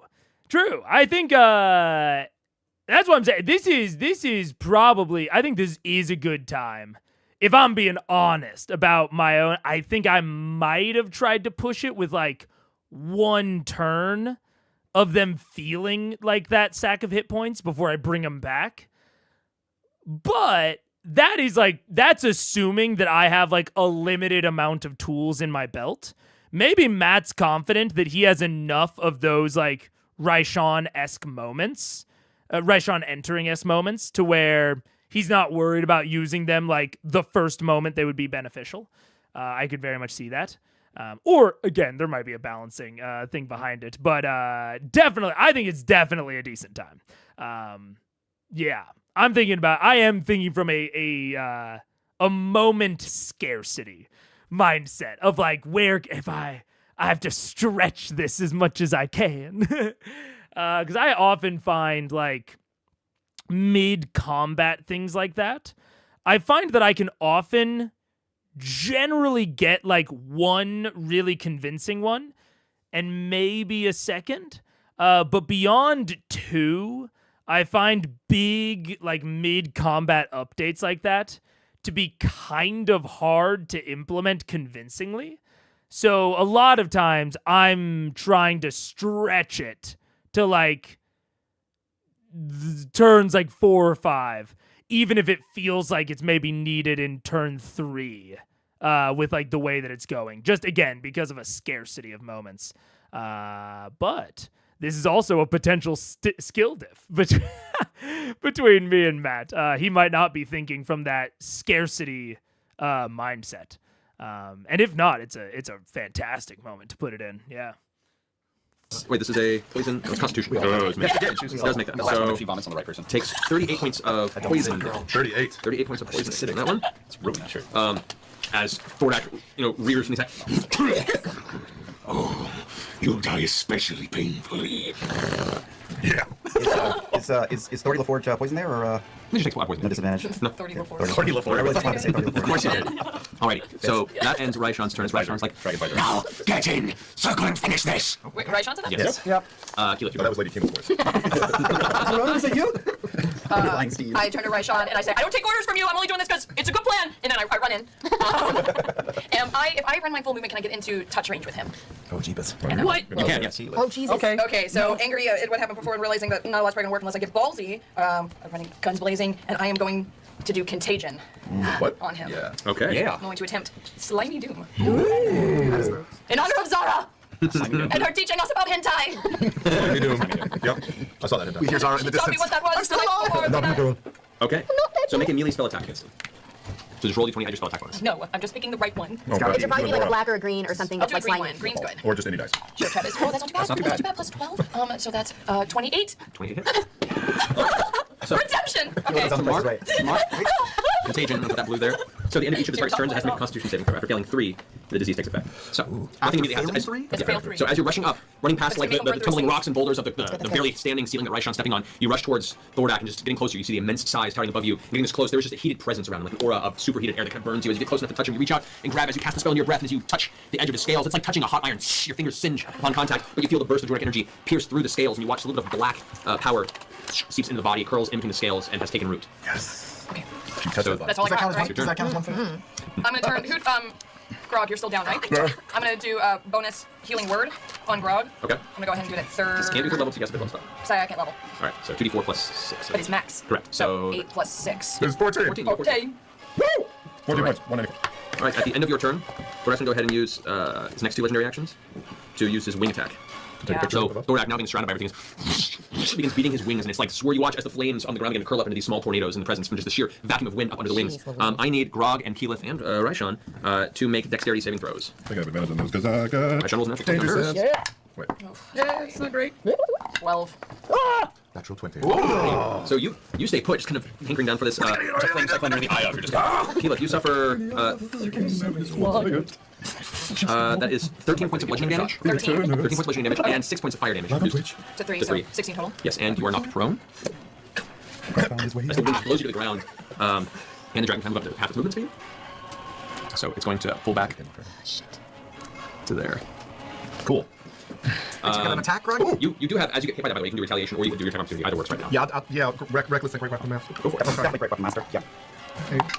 That's a natural 20. Go ahead and roll your brute damage. Wow. That's Doing good, doing Run, good. strong jaw, run. 15, 20 plus 10. It's 30 points of damage, including the 1 point of necrotic, and then I double that? Double all the dice. Double all the dice. Right, so 60. No. No. Double the dice. Not the bonus. Oh, sorry. Okay. 12, 25, 35, to 37. 37. That's Six. 2 points of necrotic. Yes. Okay. So as the wind beats up and the dragon gets back up You had and it plus coming off 10 the ground, because it was reckless? Yeah. you strike out with the technically reckless. You cannot do Great Weapon Master on the. I guess you can on any attack you make. I'll double check on that real fast. Okay. Let's see this right there. Yeah, if it's a reaction, I'm not quite sure. I'm gonna double check just to make sure. That could have been made up. On your turn, so no, you cannot do that. So 26. 26. It's great. It's extra. It's just bonus. Yeah. Nice. So you just reach out with the axe amongst the heat and the wind blowing in your face and you strike across the front of Thordak's chest as he begins to swing back with his wings beating up. All right, at the end of that turn, as Thordak does that, at the end of that turn, Ryshan's going to use 2 legendary actions to cast Blight on Thordak. There's some shit going down on this map. Oh my god, Matt. I'm impressed and terrified. Probably for like having rush to Protect do yourself with the legendary actions. They should really just do it already. I honestly had no idea what my hands were going to do. Get a lair. Constitution saving throw from Thordak. At disadvantage. At disadvantage. That's a natural 1. Yes. He's going to use one of his legendary resistances. Yes, he is. Get rid of No, that's him. awesome. Burn That's it. awesome. Burn it. Burn that shit. Gotta burn it. So it's only 8d8. I got 5 of those. Yeah, now you got 4. I think it's 3, right? He's probably we got don't more than 3. She would He's know. Thordak. Thordak! Fuck me, I'm like, wow! Takes 18 points of necrotic damage. All right, and because I initially forgot it, lair action. So, Oh shit. Lair action. lair action indeed. Isn't that like if you just forget to move or something, you don't get to do it later if you forgot about it? Everyone with knees dies. For that, you're going to choose. No, I was just joshing you. Don't make him look things up, it's always gonna be worse. Yeah, okay. So, the two twins that Okay. are different on the way, you feel the ground in your body begin to shake, and down below you, the earth cracks open, and a giant column of magma just shoots out and sprays in the vicinity. Evasion. You've already used evasion. On this round? Also, Just once a turn. round. This Actually, is a whole you're round. right. Yeah, you've since then. Don't be aggressive. Do not be aggressive with him. I was All flipping. right, dexterity saving throw from both. Okay. I got advantage because of those boots, man. Yeah. That's good. 23. 27. Dude. So the lair action is that a column of fire boops out of the earth? Is that correct? Is that what I just saw? I need to confirm. Yeah. Shit, down below the earth cracks and a giant column of magma shoots out. Shoots out and sprays in the vicinity. Evasion. You've already used evasion. On this round? Also, Just once a turn. round. Actually, Yeah. This is a how do I say this? If this is meant to feel like a targeted attack, right? I would want Thordak to be like actively doing something in relation to it. It kind of reminds me of the theoretical layer actions I talked about for Umbrasyl, where I was like, oh, maybe he'll have like poison vents or something. Alternatives for layer actions. Oh yeah. I mean, I definitely I assume that there are probably alternatives, but the thing that I would like here is some sort of way for the players to interact with it. Like an additional source of damage that is just kind of a different kind of AoE, right? But I think you could make that feature substantially cooler if either, like I theorized with Umbrasyl, the dragon has to like move to a specific location to do it, and maybe it can only come out of specific locations. That now makes certain areas safer than others, and it makes certain areas more important than others. The area by the place that the dragon has to go to activate this becomes more important, and like maybe where you might want to put something like difficult terrain, right? Or plant growth. Or kind of second option is it's a telegraphed attack. I think that could be very cool. So think like MMO or Zelda game. Or I'm trying to think of another good example. Mario Party. Mario Party has this all the time in the minigames. Where you see, like, Mario Party is really common of, like, something's falling from off screen and you see the shadow slowly growing on the ground as it approaches the ground and you get out of the way, and that's a fun minigame. World of Warcraft has the more classic, like, colored circles on the ground, tells, indicators. I think that could be a really cool version of this lair action, where the lair action itself is like setting up these like magma columns, and maybe say he, instead of just one that's catching these two, the two twins, maybe he activates like 3 wherever he wants. And the ground starts to bubble and crack underneath, and they need to move away because the next time that it comes back around to when that lair action was set up, boom, they all explode. I think that could be very interesting as well. But just this, kind of ad hoc, like, boop, here's a little bit more area damage in a slightly different package. Meh. It's fine. I like off-turn attacks. I think that's like one of the, like, it's good that all of these things are here, because otherwise the fact that he's a solo adversary would be very bad. Like, we need these like off-turn dynamic effects. We need these lair actions to keep the combat interesting. But the actual lair actions themselves, I think, are a little lacking to me personally, currently at least. Guessing 35 into the session. Hey, we're at an hour 11. Come on. Give me some credit. I guess we did skip a bit in the beginning. I also don't deserve any credit. I don't deserve any. Sam does it. He's ahead. I'm ahead. Let's go. But yeah. I don't know. I think that I guess what I want to focus on is that I think that lair action has the bones of something very interesting. And right now it's just okay. But I don't think you need to modify it that much in order to make it much more interesting and much more dynamic. So, The whole You're round. right. You gotta do Oh, do not be aggressive with him. I was flipping. All right, dexterity saving throw for both. Okay. I got advantage because of those boots, man. Ah, Yeah. that's good. 23. 27. Okay. You both take. You failed to save? You succeed on the save. So I take 0. So you take 0. Zero. You, however, take what would be 12 points of fire damage reduced to 6. Okay. Oh, that's... You call this a lair? All right, so that ends. Let's go. It's now Jared. Jared, who's loaded up his crossbow. He's going to go ahead and spin around, take 2 shots. Thordak, it's cocked die. That's good. 18 hits. And the second one doesn't. No, just barely hits, actually. There's 2 hits on him. 2 ones in a row for damage. Are you serious? Okay. God damn it, Jared. 10s, I know. It's okay. I'm happy that he's here. Happens to everybody. All right, and he's going to use that 5. Try and move back this way to kind of keep everyone kind of scattered and use the space to his advantage. That's going to end Jared's turn. Is there a little hole in the ground now where the magma came out, or no? No, it kind of burst and it cooled and covered space. that would have been cool. Alrighty, that brings us to Gilmore. Cool Gilmore's idea, in the back place. He's gonna Taliesin. go ahead and take his superior healing potion. Get max healing because he was in the spell. That's true. Thank Yeah, so he takes Thanks, Mike. 16, 20, 24 plus 30. Nice. Awesome. Good spell. Good job, Mike. Thank you, Ashley. Wherever you are. We're so glad you're here. Gilmore, who is currently not drinks potion. This is already not the best start to this, but let's see what else I can do here. Come on, Sean. He's gonna try. He's gonna try a hold monster. Oh, From where he is right there. It's a wisdom saving throw for Thordak. Come on, you had some Yeah, that succeeds. 9. But he tried. He's gonna keep running this way. That's right. Those robes are fabulous, Gilmore. Run, bitch, run. Thank you. He's darting behind the other building on the opposite side. Yeah, there's an extra from this circumstance. Okay, that ends his turn. Grog. Yes? So you and the dragons go. Now who's going first this time? Both going at the same time, so what do you can do? Ah, you want to know what I'm going to do you? Intimidated by my presence? Say, what got Titan Knuckles? Yes! You're now 1/16 his size. Yeah. I now come up to his ankle bone. Life is a thrill. Basically. Can I use my boo? Oh, he's far away. Shit. Yeah, he moved away from you. Balls and ass. Can I just? I would like to run straight forward and then veer off to this side of flanking him. Instead of here? Yeah. Yeah, you can get over to there. Great. Am I now within striking range? You are. I would like to take all 3 attacks. Weapon master reckless. Go for it. 12. Oh, so close.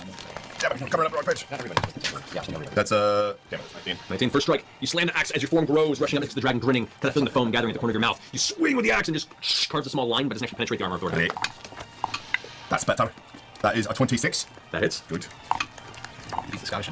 That's right. 27 minus 5. 22. 22 misses. Good to know. 22. We're learning. 22 misses. 22 misses. Roll damage on this. I gotta get rid of that fucking great weapon master. I think it's killing me. Oh, yeah. Yeah. It's such an AC is Great high, so gamble. bitch. Yeah. Just stand there. 26 points in necrotic for a total of 36 points of damage. 36 points of damage. Nice. So as 2 blows reflected from the armor, one does sink in pretty hard, carving a piece of dragon flesh. It's kind of like dangling off now in kind of the torso region. And Hello, puppy. Insect. Sect? Take your turn. Insect is my turn. Okay. Thordak is going to... Bean's just laughing. Just... Oh no, this is the laughter we heard about. No, that's crazy. I covered my ears. The fire breath does not come back. The fire breath did not recharge? Nope. That's huge. However, does make a full multi-attack on you. That's 4 attacks against you. On me? On you, yeah. I'm just trying to keep him warm. I'm trying to give him a little touch, a little feel, let him know that we love him. That is an advantage against you. Yeah, that's right. Okay, that's a 34. I think that'll hit. I'll check. Natural 1 and 15. That is a 32. Natural 20. No. Oh, on the last one, I'm gonna cutting words. There's 3. There's 1 more. On the last one. Natural 20. Well, then maybe that won't. Happy trails to shit. Okay, so bite, 2 claw attacks, and a tail attack against you as its tail swings down and whips towards you. So first, the bite attack. You suffer. Oh my god. 16 plus 12. 28 points of piercing damage, reduced to 14. Okay. As well as. Come on, this is what you're built for. Yeah, right. This is what we trained Actually, you. the bear totem thing is 19 points of fire damage, reduce that to 9. cool. So the first, that's the bite attack. The 2 claw attacks against you. That is 18 points of slashing damage, reduced to 9. 9. And then the critical on the fire attack. That is. Was there no fire damage on the second one? No, it's just a bite attack. That is 32 points of slashing damage, reduced to 16. Okay. And the tail attack is also a crit. Oof. 24. all good. 36 points of bludgeoning damage. Can I cutting word? That's also a crit. Oof. 24. Sorry, I was playing around with this and it paused. 36 points of bludgeoning damage. Can I cutting words that? You can, yes. So I yell at him, "You're so ugly! You scared the shit out of an outhouse!" Classics. Fire roll, you roll. Yeah. Old timey humor. Love it. Love it. 36 Outdoors humor. I'll make that 33. So 16 points of bludgeoning damage. Oh. I reduced it by 1 point. And as part of this multi-attack, it also uses its rightful presence. So everyone, as you see it clawing at Grog, it's like the tail whips down, slams the ground. The entire ground quakes, and you feel all the flames grow brighter in the vicinity. And you suddenly, while Thordak is large in this moment, it's like staring at a fire god. I need everybody. Who's not immune to fear? Heroes We're all feast. immune to Everyone fear. who's all of you are immune to fear. Yeah. Yep. So Except that, for Jarrett. except for Jared. Yeah. Jared does not succeed. Jared is pissing himself right now behind. He's going almost right to the wall. He's like, "Oh, this is not good." Hey, Thordy, eat a dick. Reshon doesn't make Does not? Does. Oh, good. Legendary? What's that? You do legendary thing? Too late, just pooped it out. No, it's true. Yeah, he also has to save against my contagion. His turn's not done yet. So Reshon uses legendary resistance to resist the. What's our attack? Are we good? From the shaking and the quaking, you watch as the flames that kind of brighten up kind of leap out of the sides in the form of 2 fire elementals Damn it. Damn it. that leap out of the sides of the cavern. Can they fly? Can we just bring all the alcohol into we him can right now? hover. Just every. There's a lot of alcohol inside right Bring it now. on, Zach. There is a lot of A lot of it's just hiding. How about just acknowledge it? There's a mini fridge built in the trinket. Okay. Ancient Dragon wasn't enough on that. Thordak is going to move around Grog to this side. Yeah, move around me, bitch. I'm gonna get my insults in while I'm still accidentally breathing. stepped on one of his elemental friends. Move around it. It's fine. They're fine. It's All just right. fine. The elementals are not going to center Thordak. That was not level. 50 feet. Like when you guys ask this. 10, 15, 20, 25, 30, 35, 40, 45, 50. Great. This elemental. 30, 35, 40, 45, 50. Right there. So they're going to just rush up and get into base with you guys. And up to Keyleth, who's currently on the ground, prone, as the elemental comes up. You hear the familiar sound of the flickering flame of its elemental form rush up towards you. Oh, hey, I feel like I saw you. It's like a fire plane. What's up, man? Alrighty. At this time, you also hear Oh, God. a distant sound in the sky. But you make no visual. Everyone roll a perception check. What? No. 21. 24. Does it? I 12. get advantage because it's dragon related? This is not dragon. 25. 6. 16. I kind of noticed more than you. All right, Scanlan, you roll 21. 21. So Scanlan, Keyleth, and Vax, you guys see a shape in the darkness, the clouds, and the smoke ahead. In between the sounds of thunder and lightning in the distance, you see what looks to be the bow of the sky ship. I can tell you right then. Vax, it's your turn. Me! Yes. Okay. Okay. Bro, I forgot about the skyship. Where the fuck is Devosa? Did Devosa give them like a horn or something to call him? Or to call them? I don't remember. I don't remember how they were supposed to get in contact with Devosa and whether or not they fucked that up. But Devosa should be showing up at some point. Interesting. Okay, well, a brass flute. Ooh. Hopefully it's like a teleport sort of situation. Because somehow I don't think Devosa could fly across the ocean in this time. So I guess we'll see. But I mean, speaking of what I was talking about earlier, of me thinking from a perspective of scarcity, it seems like Matt has plenty of shit in his belt to continue spicing up the scene. now, this is getting pretty big, pretty chaotic. And I'm going to reserve my judgment about what exactly I think about that. Because there are some negatives, but there is also a very distinct positive when you have this sheer number of entities and actors in a combat, that the different abilities of the actors and how those interact can provide a lot of interest in an otherwise white room combat. Can being the big keyword there. So I'll reserve judgment on what exactly I think. But there's a possibility. And if you have so many entities and actors, then there's an argument to be made that map elements that are too restrictive or too constraining could get in the way of interesting adversary or ally features. There's an argument there. We'll see if I end up agreeing with it by the end. Where can I go to where I can hit him? Pretty much anywhere. With your bow, you have quite a few options. So you have to move around this way or this way. Is a fire elemental right next to me? It is. It'll give a swipe at you if you try and move away from it. Asshole. Okay. If I'm a third level rogue, do I get disengaged? Yes. I have Bonus action, Okay, so for my bonus action, I'll disengage. Okay. Nice. And then I'll move, so I can hit Thordak. So can I move Which way towards, back towards the very back building? Okay. Can I get all the way there? With haste, yes, you can. Okay, so then I'm gonna shoot him. Okay. Before I duck in, around the corner or whatever. Okay. Okay. And I wanna, that's 18. 18 is not hit. So you rush past the disengaging. You hit against the edge of the wall with your arrow out. It just arcs past and Yeah, misses. that's pretty far. Okay, this next one, I'm gonna use another poison arrow. Okay. Oh my god, I miss him again. Joy Strail! That one hits the high, but just gonna ricochets off. Okay. Yeah. Third attack! I think 101. 25! 25 hits. Theater major in there. I hate those stupid worlds. That's one lightning at 17 plus Grog is standing next to him. Pretty good. Yeah, that's good. That's 9, 13 plus 13. Hey. That's many points. So a total of 30 something? 14, 15, 16, 17 plus 13. so 30. 30. Nice. Alrighty.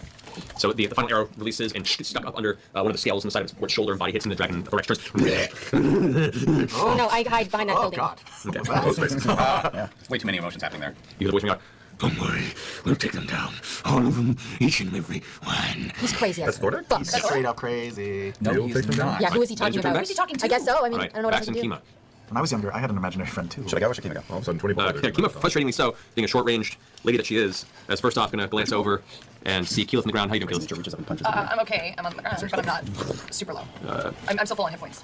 full. Well, Yep, she's going to go full double move on this one. She just wants to get in the fray, and is so frustrated that she's too far out of the way. So Kima is going to go ahead and rush out and do a 2d6 heal to Gilmore again. Nice, it's a 7 to Gilmore. No, well, he gets full healing. Oh, is that 2d6? So it's a full 12. That's so Gilmore is clutch. last. Yeah, it is. We should do that every time from now on. Kima's now taking Yeah, a Ashley. full remember 50-foot that. move. Wherever you are. Are we ever gonna get her down from that? 50. So she's charging in. we keep her in the rafters. We've done this before and we can do it again! And she just has her Holy Avenger arcing over her shoulder, running, screaming. Ah! Silly. Max, me doing.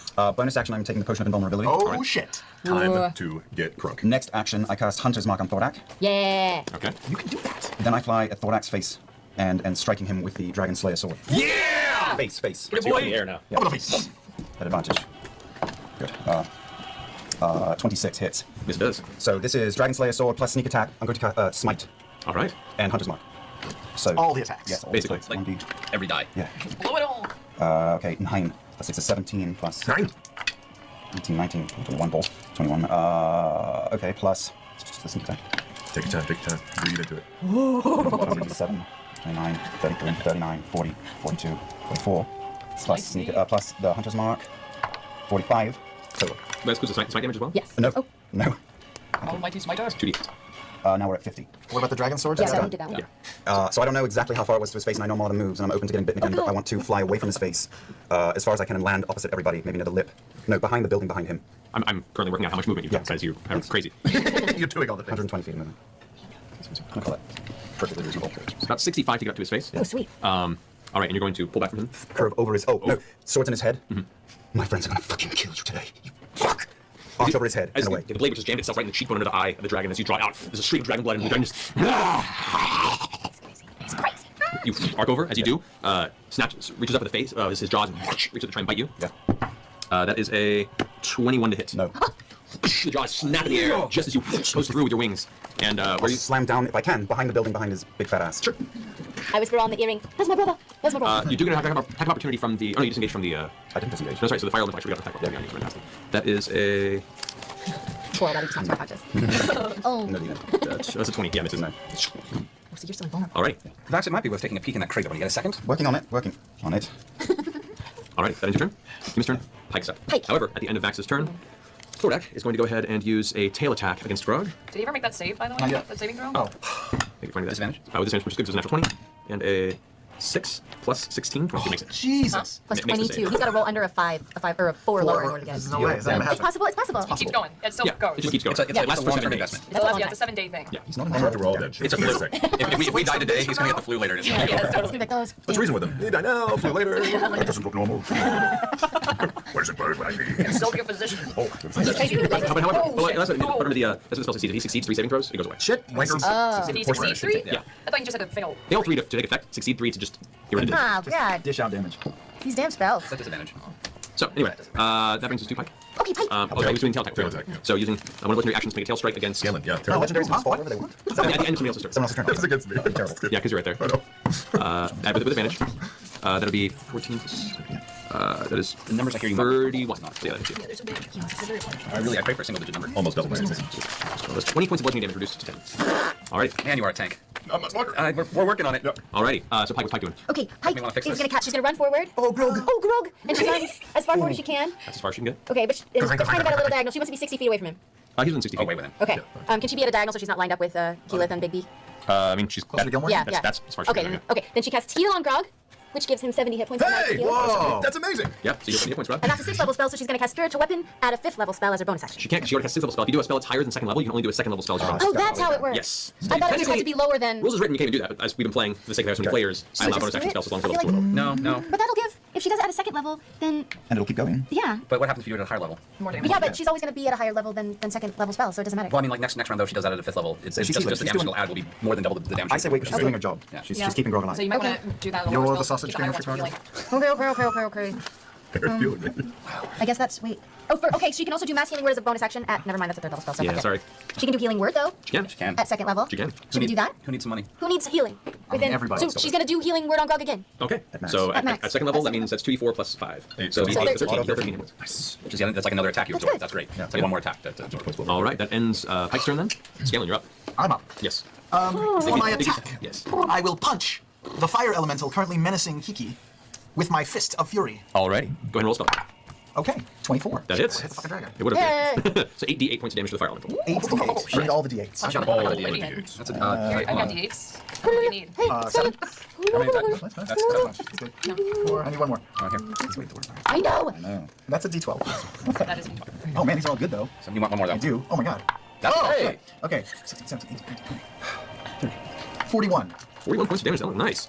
It slams in its form, and you watch his body kind of tears open for a second. The flames dissipating and form back in, but they're starting to flicker. He's not dead. No. As my bonus action, I'll punch him again. That was my action. As a bonus action, I can Okay. do something else with Bigby. No? Let me go check. Every subsequent action, I can do something as a bonus action. Does that also negate the action?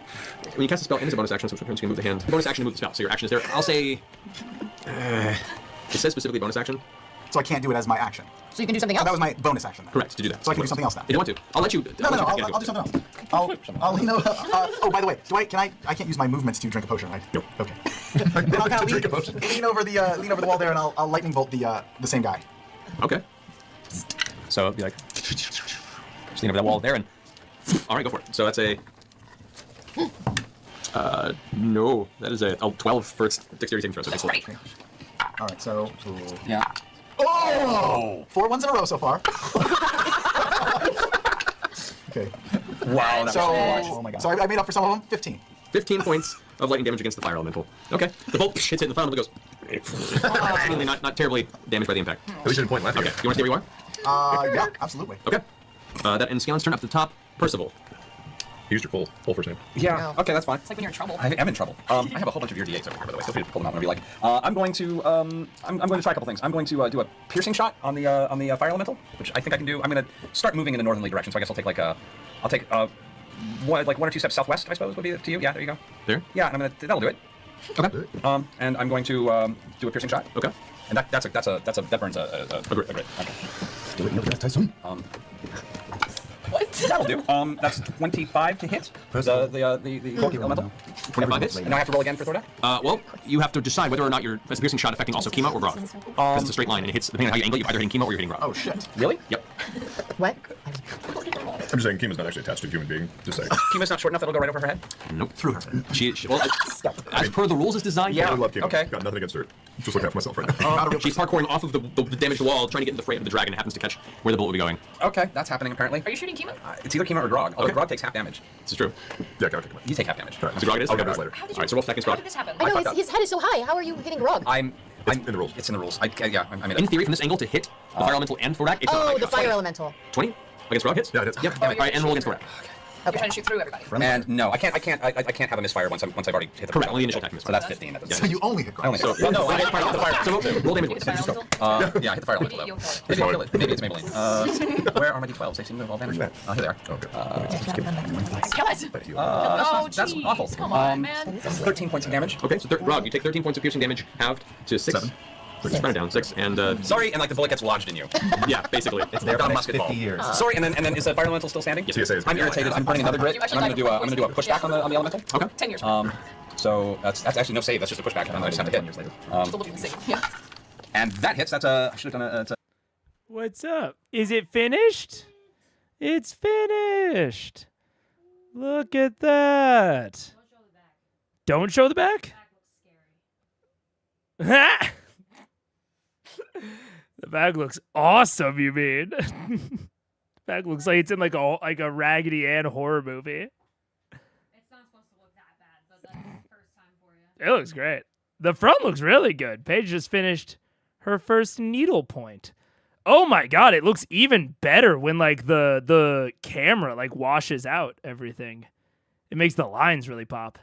Look at that. Looks so good. Good job. Dang it. Oh, yeah. This is a slog, man. This is a bit of a slog. I'm not even gonna lie. Where just got back where we at? Somewhere in the combat.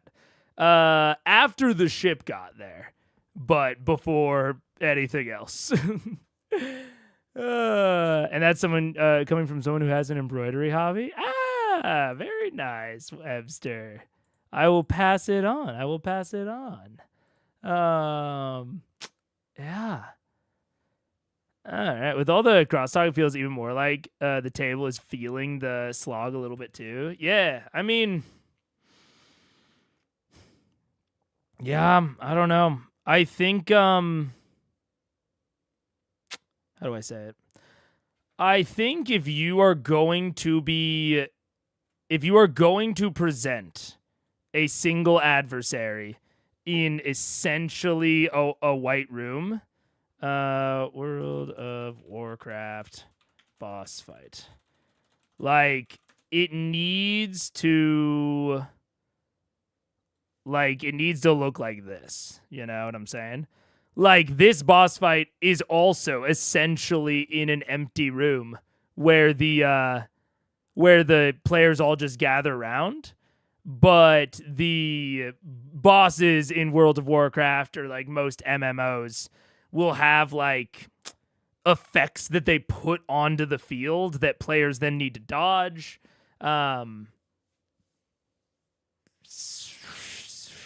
They'll spawn things, which I mean, you know, he spawned the elementals. But, you know, the elementals are just new sacks of hit points and like damage points. They don't really do anything else. It's not like they're, I don't know, like a slowing totem or a healing bubble for Thordak, or I don't know.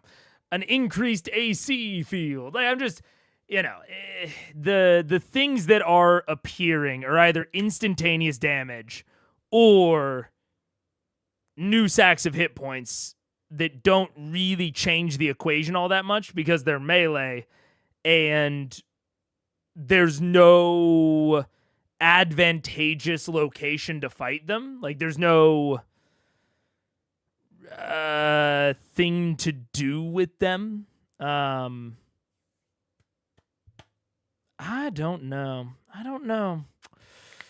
Yeah, I love being in D&D combat, but it does drag somewhat on actual plays. I mean, I think that's like kind of it's certainly a separate aspect of like, how is it as an entertainment piece versus how is it to be a part of?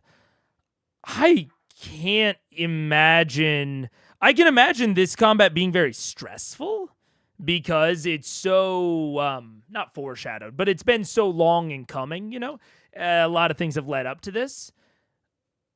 But if you swap out the narrative stakes, like imagine the City of Brass combat being set up like this.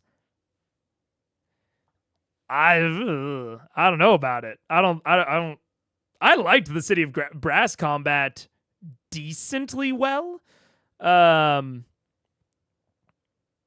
Yeah, this one's fun because it's like a narrative fulfillment thing, but as an actual like combat setup, I'm really straining to find something to like about it.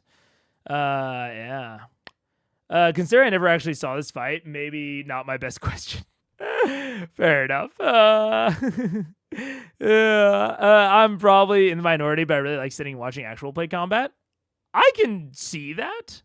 I just don't know about this combat. Yeah. AP combat can be good, but it takes work and thought. I mean, D&D combat in general takes work and thought, totally separate. Otherwise, by default, D&D doesn't work in environments to its like threat calculations, right? Which means that if say like an online tool is trying to like give you a balanced combat, or if you're trying to follow advice for a balanced combat, that is just going to give you kind of advice in terms of what character or what adversaries to include. And then there is separate guidance on environments, but you have to like go and like actively seek that out. And you have to actively like think about that additionally, because especially if you're using something like XP leveling, the only thing that matters for XP leveling are the adversaries involved, not necessarily the environments and the battle arenas.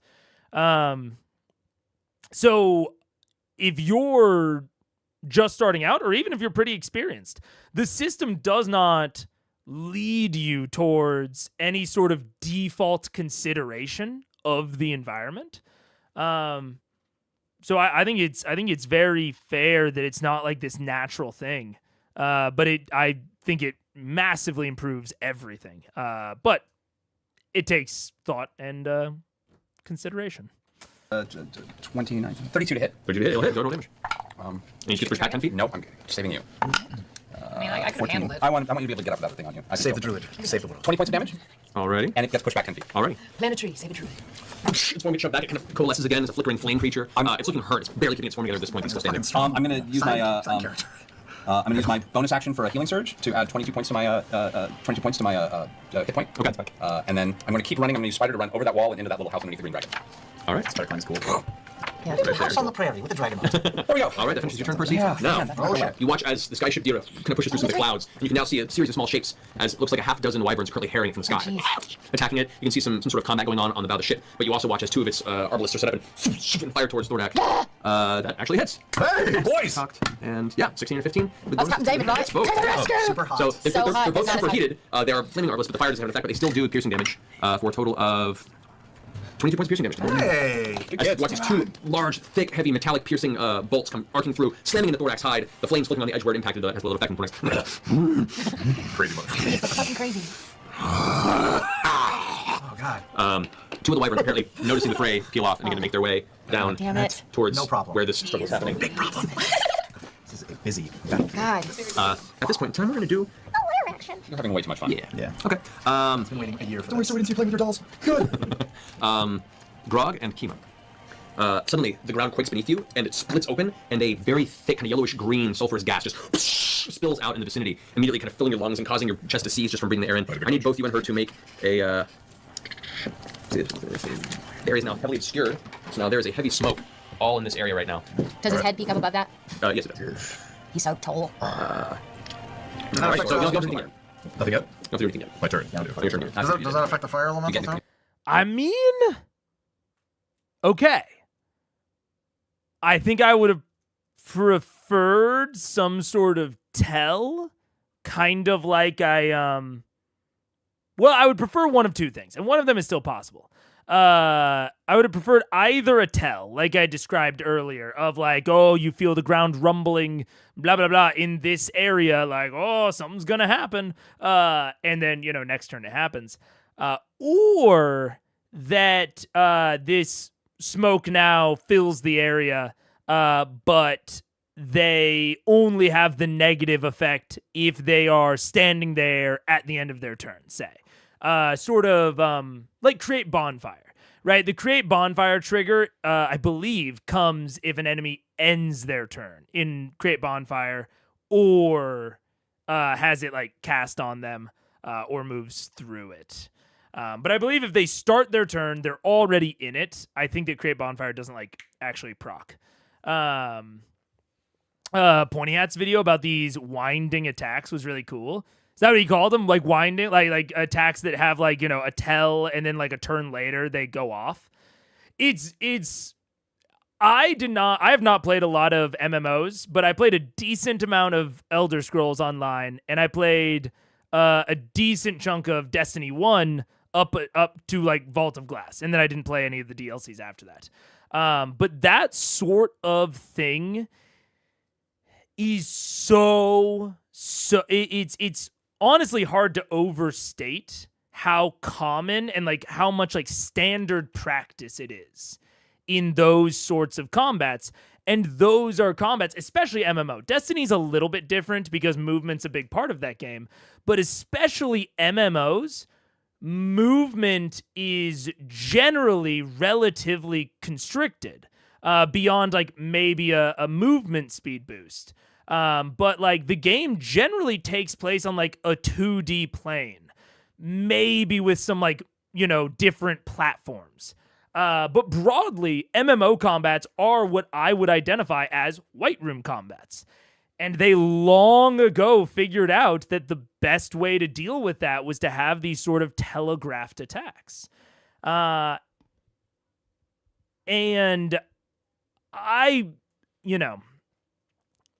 trying to think if I like those. I mean, I don't.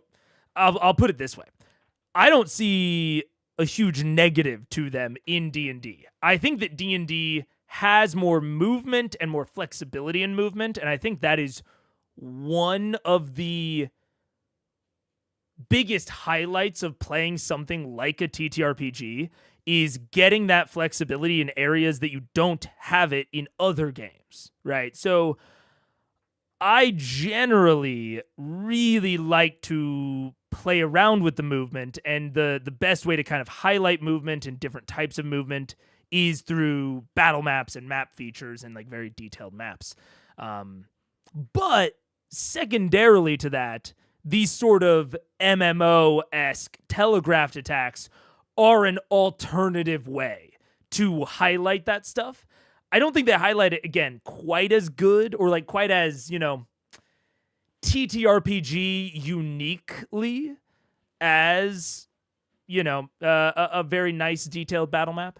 I don't think it leans quite as much into the strengths of a TTRPG, but I think it's better than having neither. I would love, one or the other to exist, especially in a big boss combat. So if you're not, if you're going to have this more White Room setup, I think having those telegraphed attacks is a I really hesitate from calling it necessary, but yeah. He didn't call it that, but yeah, those MMO boss dynamics are lacking in D&D. Yeah. Which again, like, I think that TTRPGs lend themselves towards an even higher bar of creativity within combat. Like, MMOs need that sort of telegraphing for their attacks because otherwise, the engines that they're built in just have no capability to do anything interesting. So it's like a necessity for an MMO. And I don't think D&D is constrained in the same way, but yeah, it's better. I very much think it's better than having neither. And I think that those types of like wind-up attacks, those sorts of telegraphed attacks, are much easier to develop than something like a really robust battle map. Like I think having a legendary action where, you know, after a turn, this gas billows up into part of the arena. That is an easier thing to come up with. Like that's a lighter creative load than a really detailed environment. A really detailed environment's hard to make, but I think it has a much, much higher potential upside, I guess we might say. Now, doing both, that'd be if you could do both, hey, you can have my lunch money. That'd be great. But yeah. My last combat in a TTRPG was one of these White Room combats, just an empty clearing in a forest, kind of boring. Yeah. Yeah, and I mean,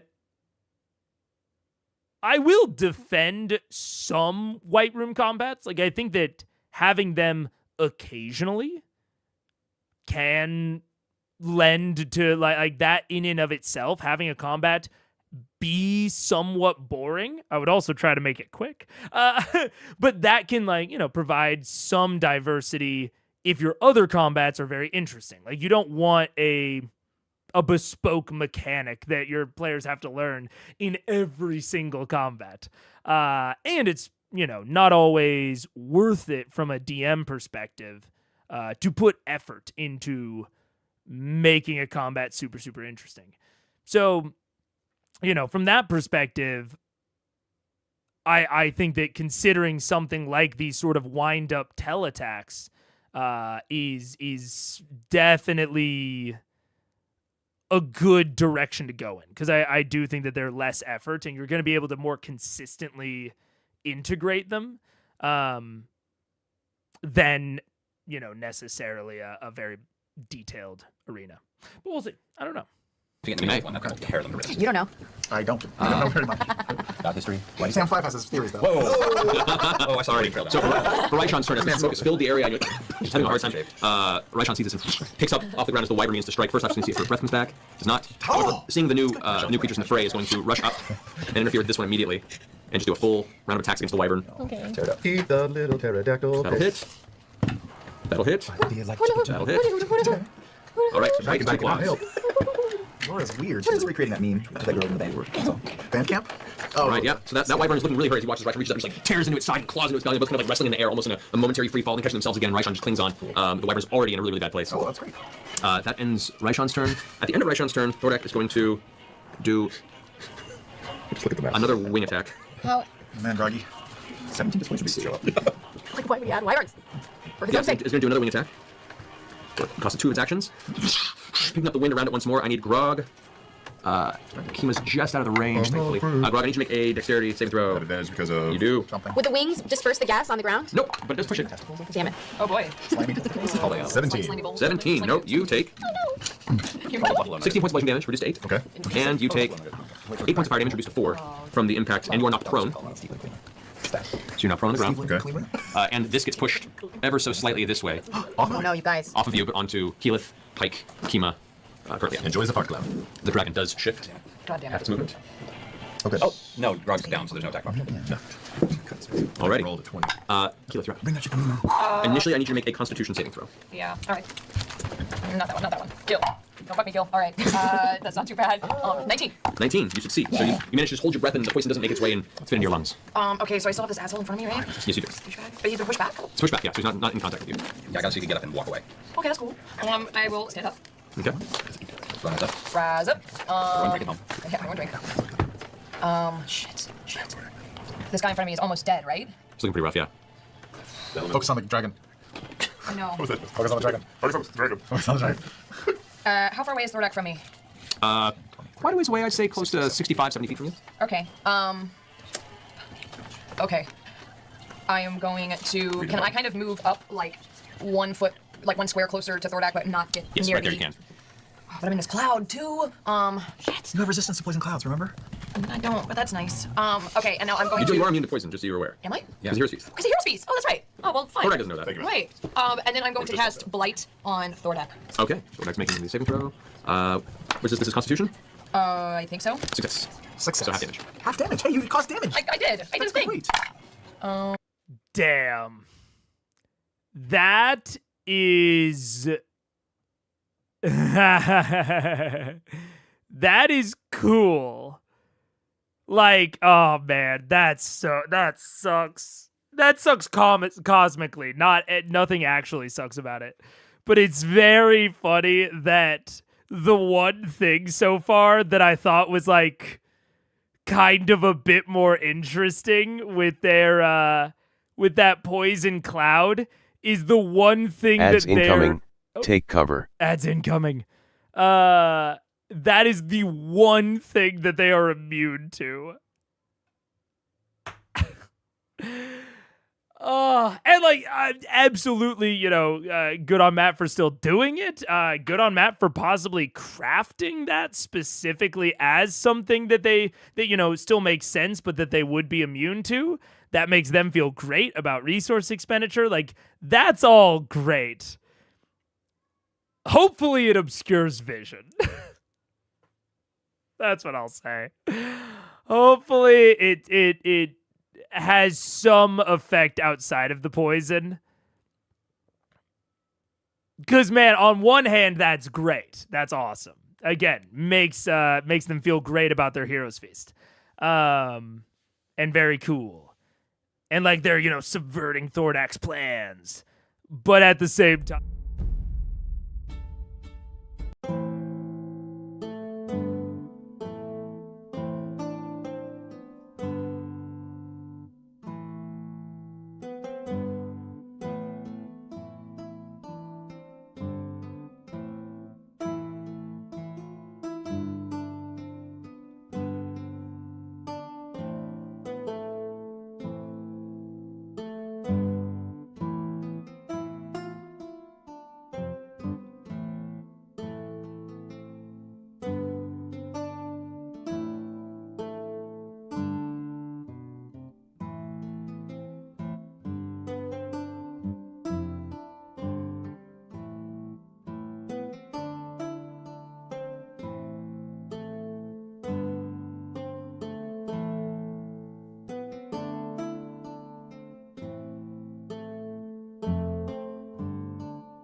What's up? Hello.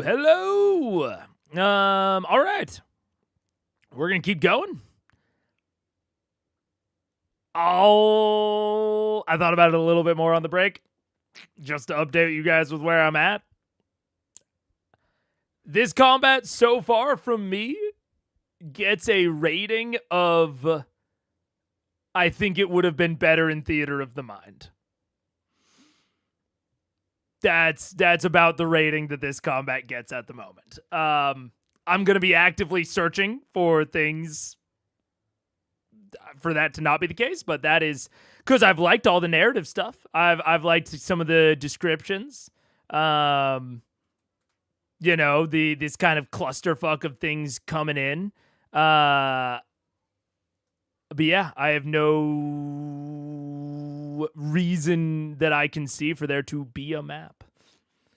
At least a detailed gridded one so far, but we'll see. 8, not too bad. No, not too bad. 11, 17, 1, 23, 23, 25, 31, 35, half. Half 35, all right. As the blight spell takes hold, you watch as the tendrils of black necrotic energy begin to kind of carve between the scales of Thordak's body, and you watch as portions of the scar in the chest split, almost like a fresh wound, and it like pus begins to pour forth. It's nasty. Okay, and I take a few steps back, and I kind of tuck into that little broken building a little bit. Sure. Just in the doorway. You are just inside the doorway now with Percy. Perfect. All right. Hey. Actually, you can't quite get that far because you're not prone, so you're just barely from there. It's a terrible No, you can just get in there. Okay, you're good. All right. How you doing? I'm regretting so many things right now. I don't know how we got here. That was blight. I should have saved it. Blight has a 30-foot range. Oh, shit. Blight has a 30-foot range. Oh. Yeah. So we're going to take that damage off. Okay, well... Can we say that she walks 30 feet closer to... No, she was prone to start around. She can only move 15 feet. Okay, well then instead, if you want, take me back. Thank you, I can only Dr. do 14 feet. 15 feet, yeah. Or 15 feet. All right. How many feet away am I from the elemental? You are 15. 10. He's 15 feet from you. Or 10 feet. So 10 feet? you could have cast it on the... No, I'm not gonna blow up a level spell in his ass. I'm gonna do a first level spell though and do a thunder wave. Okay, so in that right there. Alrighty. What level? You do first level? Yeah. Okay. That is a what save? Constitution? It is a yes. Alright, that is a 17. So it does not succeed on. It does not. No. It takes 2d8. Well, that's good. 10 damage. 10 damage. Please kill it. Please crush it. Does my hand need to make a save as well? No, she can aim the. It's a cone, right? No. It's a radius. Radius, so yeah, your hand would have to. Or no, sorry. It's a 15 It's feet cube. It's a cube. 15-foot cube. Oh, so you're fine. Yeah, so you can just go poof, right there. You're fine. All right, so yeah, as you get up off the ground, the smoke, you slam your staff into the ground. The smoke around you dissipates momentarily as the shockwave hits the fire elemental. It just turns into ash and vanishes. Got rid of that fucking asshole. All right, and that's all I can do. Hey, that's great. You did it. You have 15 feet you can move. Okay, then now I'll tuck into it. Now you can tuck it, yeah, because you didn't move that time. Okay. There you go. There you go. There you Go. All right. At the end of Keyleth's turn, Raishon's going to use legendary action to go ahead and make another attack against the wyvern. That'll hit. No, not later. Okay. And that'll do it. With that, the wyvern gets its head ripped off by Raishon. The body plummets. The lizardman that was riding it ends up falling off. Oh, there's a rider? Slams into the ground. Wilhelm scream. It's never. I got shit to do in the morning. I'm not gonna do it for real. So it takes 9 points of bludgeoning damage as it hits the ground.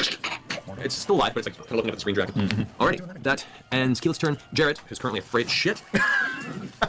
Does he roll to break it? He's gonna go ahead and reload. Look over. He has to roll disadvantage. He's gonna Thordak in that distance. Can't get closer. Even with disadvantage hits on the first attack. 16 and 18. Nice. Misses with the second one. Crossbow. Yeah, with the crossbow. That still manages to do 13 points of piercing damage. He'll take it. The Thordak, which is nice. Alrighty. Jared's gonna go ahead and finish moving out of visual sight. He's like, nope. And he's behind the wall. Like, this is a terrible idea. They're not paying me enough for this. He's not gonna take a shot He's got so many while he's bonuses. running away? No, he's Oh, he's just focused on okay. He's Okay. like, great. then it's Jared's turn. Gilmore's turn. Gilmore is dodging out of the outside of the cloud and go, alright, let's see if we can try this again. He's gonna go ahead and move up into the building just outside the radius. Come on, buddy. Looking behind where the window is busted open, he's gonna blow his 1/7 level spell as a lower level spell of Disintegrate once more up towards the chest. As it's gonna leg. crack open. So he has to make a Roll that stat thing, Russell. Come on. That is a 24, 13 plus 11, that hits. Nobody else is excited about this. I know. Yes. I'm very Jesus. excited. Once I hear a number, I'll be excited. Cocaine enema. I'm not gonna do a Seconds. thing till I hear a number. It's mine for a second. It's gonna be like Damn. That that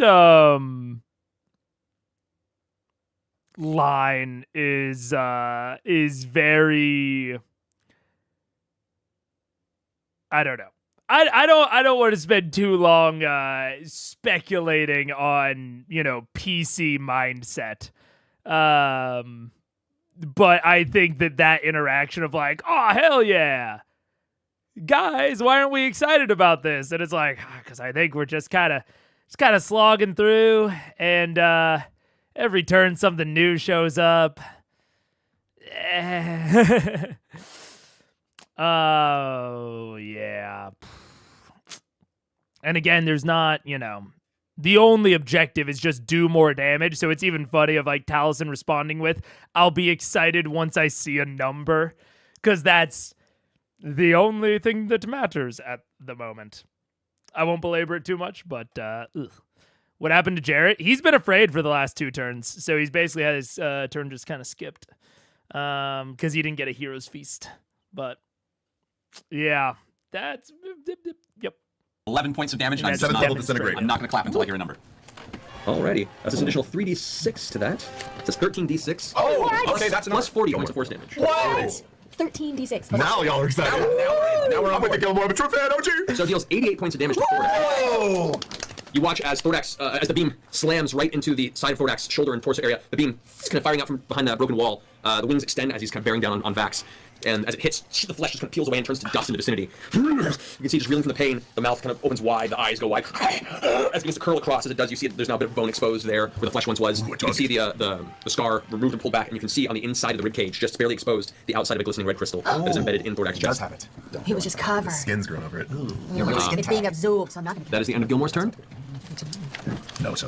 That brings us to Grog. Would you like to go first? No. First, let me see. This roll. Yes, I would like to go Oh first. no. Oh, no. That's not He just got his fire breath. After getting disintegrated, Thordak, who's focused on you, is kind of like his attention shifting from place to place. He's not focused in his current mental state. He's like, and you watch as he heaves, you see the flames flickering brighter and brighter across him. Oh God. No. No. Or actually, right there. No. Oh. You do get an Yeah. attack opportunity against Attack on top of that. If you have advantage, if you hit, so go ahead and roll it.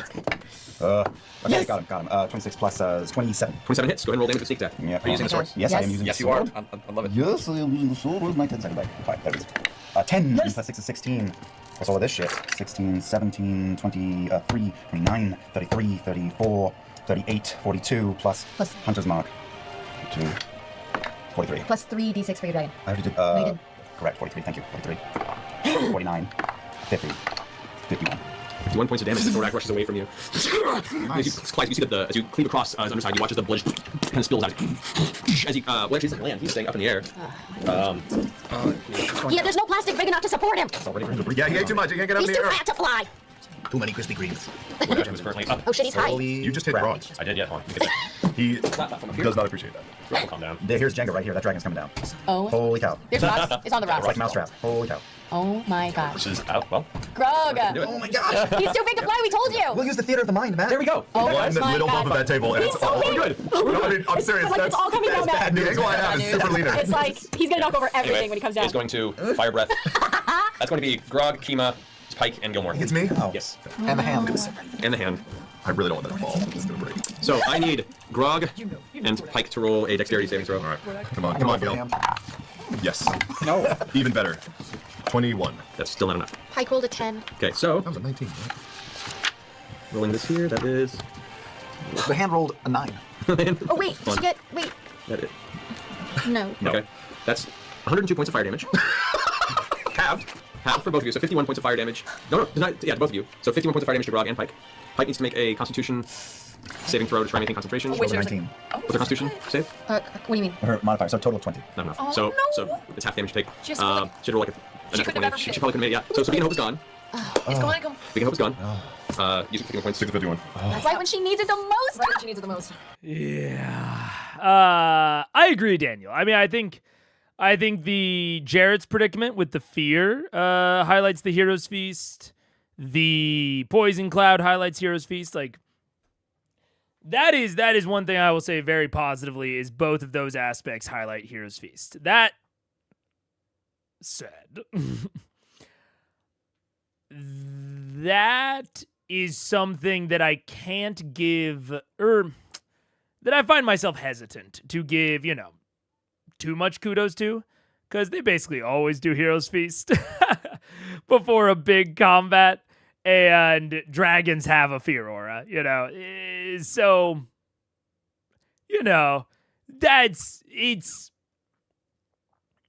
I wouldn't fully call it underscoring the planning of the players. It's underscoring a broad strategy. It's underscoring the benefits and the benefits and why they should keep engaging in that broad strategy of like always heroes feasting, which I mean I think has very positive aspect to it of like underscoring the positive nature of them doing that every time and like that their strategy is working and is a good strategy. I think is definitely good. Like there's some benefits there, but it's very coincidental. You know, they didn't do Heroes Feast specifically for Thordak. They took the fire resistance potions, which were going well. Yeah. But I know that you know you prefaced it with searching for positive things to say, which that's a positive thing to say. Kima was natural 20 on her save, so she'll take half damage at least, so Kima's still up. If we hadn't had that Heroes Feast, Pike would be unconscious. Kima does not maintain her spell, unfortunately. Pike is way low. Pike gonna be looking out for Pike on our next turn. Yeah. That's cool. Got it. It's good to know. Gotta have that ray of sunshine there. Oh my god, she's Gilmore rolls a natural 20 on his reflex save. Yeah. Oh, God. That's awesome. Get him more. So... And thank God. So he's still unconscious. Gilmore is down and in flames right now. Oh God. Gilmore's down in Wait, the flames, down. unconscious. Unconscious? Unconscious. Oh shit. Yeah. I got him. How high is Thordak in here? Thordak is 50 feet up. It's not like you're Just saying. Yeah, you know. Set yourself up for it. I'm gonna not let him die. Okay. Is somebody planning to go in the fucking tunnel on the earring? Because I can't hit him. He's too high. But he's Crystals in his it's crystals in his belly. But we don't know what's down there. I don't know. Nothing. It's a fire plane. I touch the blast to the chain returning and I throw it at his feet. Okay. So you stand up. Let me move 20 feet to his right rear over here. Okay. Just in case he decides to do the cone of fuck everything again. Okay. And I'll throw the axe. Once. Okay. Reckless. 29. 29 hits. Hey, that's a 12. That's great. Sorry, I'm blanking out. 25. 27 plus the 1d4 because I'm at large, which I didn't do last time. That's 30. 30 points of damage already. Good. And I need to roll a DC of 14 to bring it back in, but it's strength. Yeah, good roll. That's a 12. That's up on the wall. Oh. God, nipples on a horse. Wait, do I have advantage on the... While you're raging, you have advantage on strength rolls. Athletics was it? I don't know. Strength. It's advantage on strength. Yes, so you roll again. Okay, good. 19, so that'll... Okay, so you yank the axe back down, catch it in your hands. You do the extra 1d4 damage for being large, right? I did. Yeah, okay. That looks like Great. All right, that is going to end Thordak's turn. Now it is the elemental over here. Boy. Just going to up over next to Percy. Is the second wind a bonus action? Wait, What's what? an action? Second wind, the fighter level thing. Second wind. That's a bonus action. Yeah. Can I do that? Yeah. Okay. 1d10 plus fighter level. 1. 1, 20, 10 plus 1. Okay. Yeah. 9. 10. 10 hit points. 10 points, all right. Did you want to... Alrighty. Let's see. That finishes that dog's turn. Vex, you're up. Okay.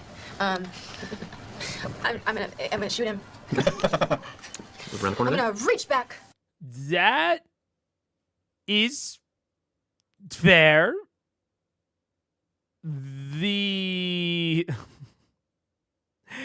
And I don't want to just disagree, but unfortunately I somewhat disagree in that I didn't, in my head, Gilmore was not that much of a combat powerhouse.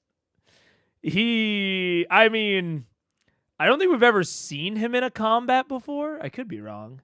I don't think we've ever seen him in a combat before. And the only other time related to combat, they came and had to stabilize him because he almost died. So I think in my head, Vox was already kind of up there. Kind of same thing with Kima. They rescued Kima in Craghammer, or, the Underdark below Craghammer. So everyone that they're currently here with, they've kind of already gotten evidence of surpassing, at least in like a broad narrative sense. This is more direct, this is more concrete, which, I don't fully disagree, but he had a reputation that made an impact in early levels, which that's fair. That's fair. Yeah, I think that's, yeah. I can see that. we know VM surpassed them, but VM doesn't actually act/realize it. I mean, that's kind of part of a, I don't want to say a broad conversation, but that's sort of adjacent to a conversation we've had before about Vox kind of undervaluing themselves. But to that end, yeah, they're seeing a much more clear evidence of it right now. So that's fair. Yeah, they still run to those guys for help constantly. Yeah, that's fair enough. Yeah, the contrast there does do an amount of showing, not telling. It does an amount of showing that of how much they've progressed. Yeah. I'm gonna get a poison arrow. Okay. It's your third and final poison arrow? No, I've got 6 poison arrows. That's right, yes. That one missed. Okay. Actually, it just barely misses Raishan in the way. Ha ha! Sorry! Poison arrow! Oh, that's No, it's okay, it's good. That is 27. That hits. Okay. Okay. 15. 15 plus 4 lightning. Okay. Does he have anybody near him? Does he see me? Am I sneak attacking? He's in the middle of the motherfucking sky. You're not sneak attacking somebody right now. So plus 4. Okay. Because that's 2 for being a dragon. Okay. So All right. now, and then the poison arrow thing. Right, which makes sense. Okay, and my last attack. I'm gonna try using my last dragon's flaming arrow that I have. Okay. Yeah. This is a dragon. This is the one you've kept this one, right? Conservation is not a thing, right? It's got Thordak's name on it. You reach back and you pull, and there's 2. There's 2? There's 2 in there. What? Do it. Why? Why do I have 2? You pull one out and look, and there's a small piece of paper attached to it. Oh! I rip it off and tuck it in my shirt. Oh. 21. It walks into the darkness, past the clouds, and out of the cloud top. Okay. All right. You gotta know. Stop moving if you want to do something else. Okay, is the building on fire? There's small flames here and there, but there's a wyvern up above the wall now that seems to have noticed you as you went around the corner and fired a few arrows. Can I use my bonus to hide from him? You don't have anything to hide behind. It notices you over the side. You can move if you want to and try and do that. The building is on fire. Can I move and try to duck into the building? I see a little You hole could, yeah. that's not on Yeah, fire. you could move around here and duck inside there. Yeah, and I'll try to hide in the building because wyverns. Yeah, he's so dumb. It's good and stuff. Because wyverns. Okay, how about that? The app you have a 14. That's a 14? Yeah. Alrighty. Yeah. Okay. I forgot to do the fire elemental attack since you, Percival, from earlier. I had an environmental attack? Fire elemental attack that I came over there and attacked. It was during Thordak's turn. I forgot to do that. So it's 2 touch attacks against you. That is 13. That does not hit. That's got natural 20. That hits. Oh, not your natural one. So you suffer Yeah, not mine. 14, 17 points of fire damage, halved to 8, and you are on fire. Yeah, And you are on fire. Does stop, drop, and roll work? You have to use an action to get rid of it. So yes, not in this round. But every turn you'll take 1d10 fire damage. That's until you get rid of it. Oh, I can... All right, so finishing Vex's turn is now Vex and Kima's. Kima's going to make a Constitution saving throw. Kima makes it. Is unaffected. Well, she's unaffected by the poison. She's part of the hero's feast. Okay. Oh, right. That's poison. So she's immune. Yeah, Kima is angrily right now going to rush over to Gilmore. Never know. Weird. Oh, you're The Pike's turn. It's not a state. Yeah, it's really on Matt for not there being no key break. It's true. It's true. Throw up. Kima is going to go ahead and lay hands on Gilmore. Where's the dice gel? Oh, yeah, Kima. She's going to heal him for 35. No. Make it worse. Not like this. Alrighty. So as Kima rushes over and still staring at Thordak up in the air, she kind of hand vaults over the destroyed wall, runs over to Gilmore's unconscious burning form, and kind of moving her hand out of the way, put the flames out, pats him down, and as her hand blows, she slams on his chest, and you watch the breath come to him, his eyes kind of flick open, she goes, "It's not your time yet, buddy." Picks up her sword and kind of angrily looks over towards Thordak again. She can move 5 more feet that way. That's as much as she can get this turn. But that's her action. Pike's turn. Bax's turn. Sorry, Vex's turn. I'm going to fly straight at Thordak's flank. You can just put me, well, don't actually put me there because he'll topple. Yeah, sure there. But I'm going to attack twice, once with the Dragon Slayer sword, once with Whisper, so here's the Dragon Slayer sword. Natural 20! Oh my God! Attack damage! Okay. Oh, fuck, no. So you have the sword and whisper both. Yeah. All right, get This this is the sword. Yeah, go for it. Yeah. I'm going to use a legendary. Okay. I can see it on his damn You can against damage, can you? Yes, you can. All right, well, here we go. Get legendary resistance damage. That's what I thought, yeah. No, it's only the saving throws. Yeah. So 7, so I'll save the bonus related 7 plus the 3. Roll high, roll strong. 7, 8, 14, 18 plus all this, and I'm smiting by the way. 18, 21, 24, 26, 30, 32, 35, 39 plus Hunter's Mark is 42 plus Divine Smite. 46, 48 times 2 is 96. Without the bonus. Without the bonus, so Right. 102. 102 points of damage against Thordak. On your first attack. The second attack, good. This is, it hits. 16 plus 20, 25. If this is Whisper, so that is 1 plus is 9 plus psychic damage. Can't you just attack twice with a dragon sword? No. Why not? No. Hand. Oh. 16 for Whisper. Alrighty. And I will use my last action, so that was action bonus action, last action to disengage and fly down and land by Kima and Gilmore this side of the building. Closest to me. Right here? Yeah, on the ground, even if I can, yeah. Okay. Behind the column in the corner by Gilmore's head, I can. Okay. So, as you rush up, sword at the side, jam it to the hilt, to the side of Thordak's kind of haunch, upper torso area. Using the momentum behind you, you continue to push forward and just yank the blade around like a can opener, just cutting through the scales and hide. And as you tear through the blade, it comes out the other side, kind of cutting through the flesh. As you spin around with your wings still out in front, you spin with Whisper and slam it into the opening wound with the exposed crystal, hitting the crystal with the vestige. There's a flash of light, and you continue downward, landing off of that side. As you turn around and look up, you watch as the crystal begins to crack. It's got a weak spot. Weak spot. Pretty sure I just had an orgasm. No, that's what In game or right here? could be both now, actually. All right. Done. Pickles. That's your turn. You've done your thing. Open up Pike. Take it. Pike cheat. Here we are. Pike, cheat. Alrighty. I got it. All right, yes. That brings us to Pike's turn. Pike.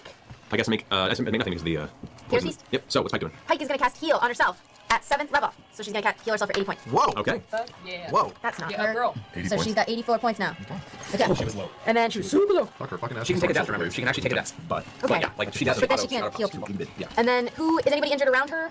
Everybody's injured around. Gilmore's still pretty low, right? Yeah, Gilmore's not too great. Okay.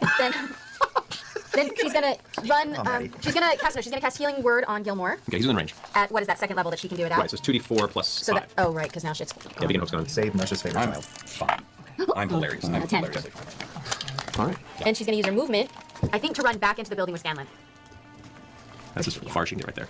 Okay. Then it's Pike's turn. Scanlan, you're up. I'll through the earring just say, Grog, you want to go for a ride or no? Yeah. Okay. Action. I will just kind of arc around and just lightning bolt the dragon real quick Okay. with the hand cone. I don't know if that makes any difference. No, it doesn't. It might. Can't hurt. Can't hurt. It's got to save against that shit.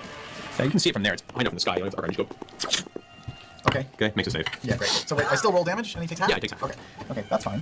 Huh. 23. So 12, 11, something like that. Okay. Great. 11 points lightning damage. All right. Good job, buddy. Man, good thing we gave you that flute. Yeah. I know, right? Fucking A, Scanlan. Hey, guys, nobody's dead yet. It's so great that you did that 11 points. I'm feeling. Oh, wait till he's on the other side of the continent. Kind of like globe. And as the bonus Take action, time. the hand, who is still alive, he took 102 points of damage, but is still alive. Think he's handed? Yes. Because he has my hit points. Yep. So he'll go over and lift up Grog by the scruff of his neck and go as high and mighty as he can. He can move like 120 feet, I think. Like a fucking puppy. Can move up to 60 feet per turn. So grab him. 120. Wait. No, the spell's range is 120. Per turn is a bonus action. Move at 60 feet. Such a dick. Well, knowing that, I'll just punch the dragon. Okay. So the hand just goes up. Child. Punch him. What else spell attack? Nope. Wait, are you close? You're close to Pike. She uses War God's Blessing to increase your attack by. Can she do that? Is it technically an attack that she could add? Let me check real fast. Oh, yeah. I wouldn't. Let me see here. Was it really low? I mean, you don't know.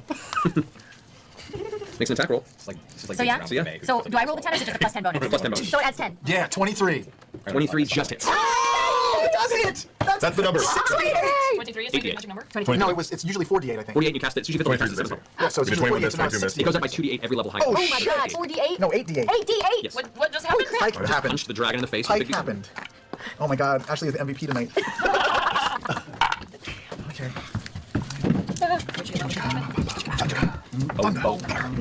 Not huge, but okay, it's okay. 36. That's better than 11. Yeah. Hey, I just dealt 47 points of damage. That's good. That's respectable. That's very That's respectable. Yeah. How's that All right. respectable? Respectable as a bard blade flute. I guess I just can't really do anything. Oh, So. top of the next round. First you. Shirt so vibrant. First you take.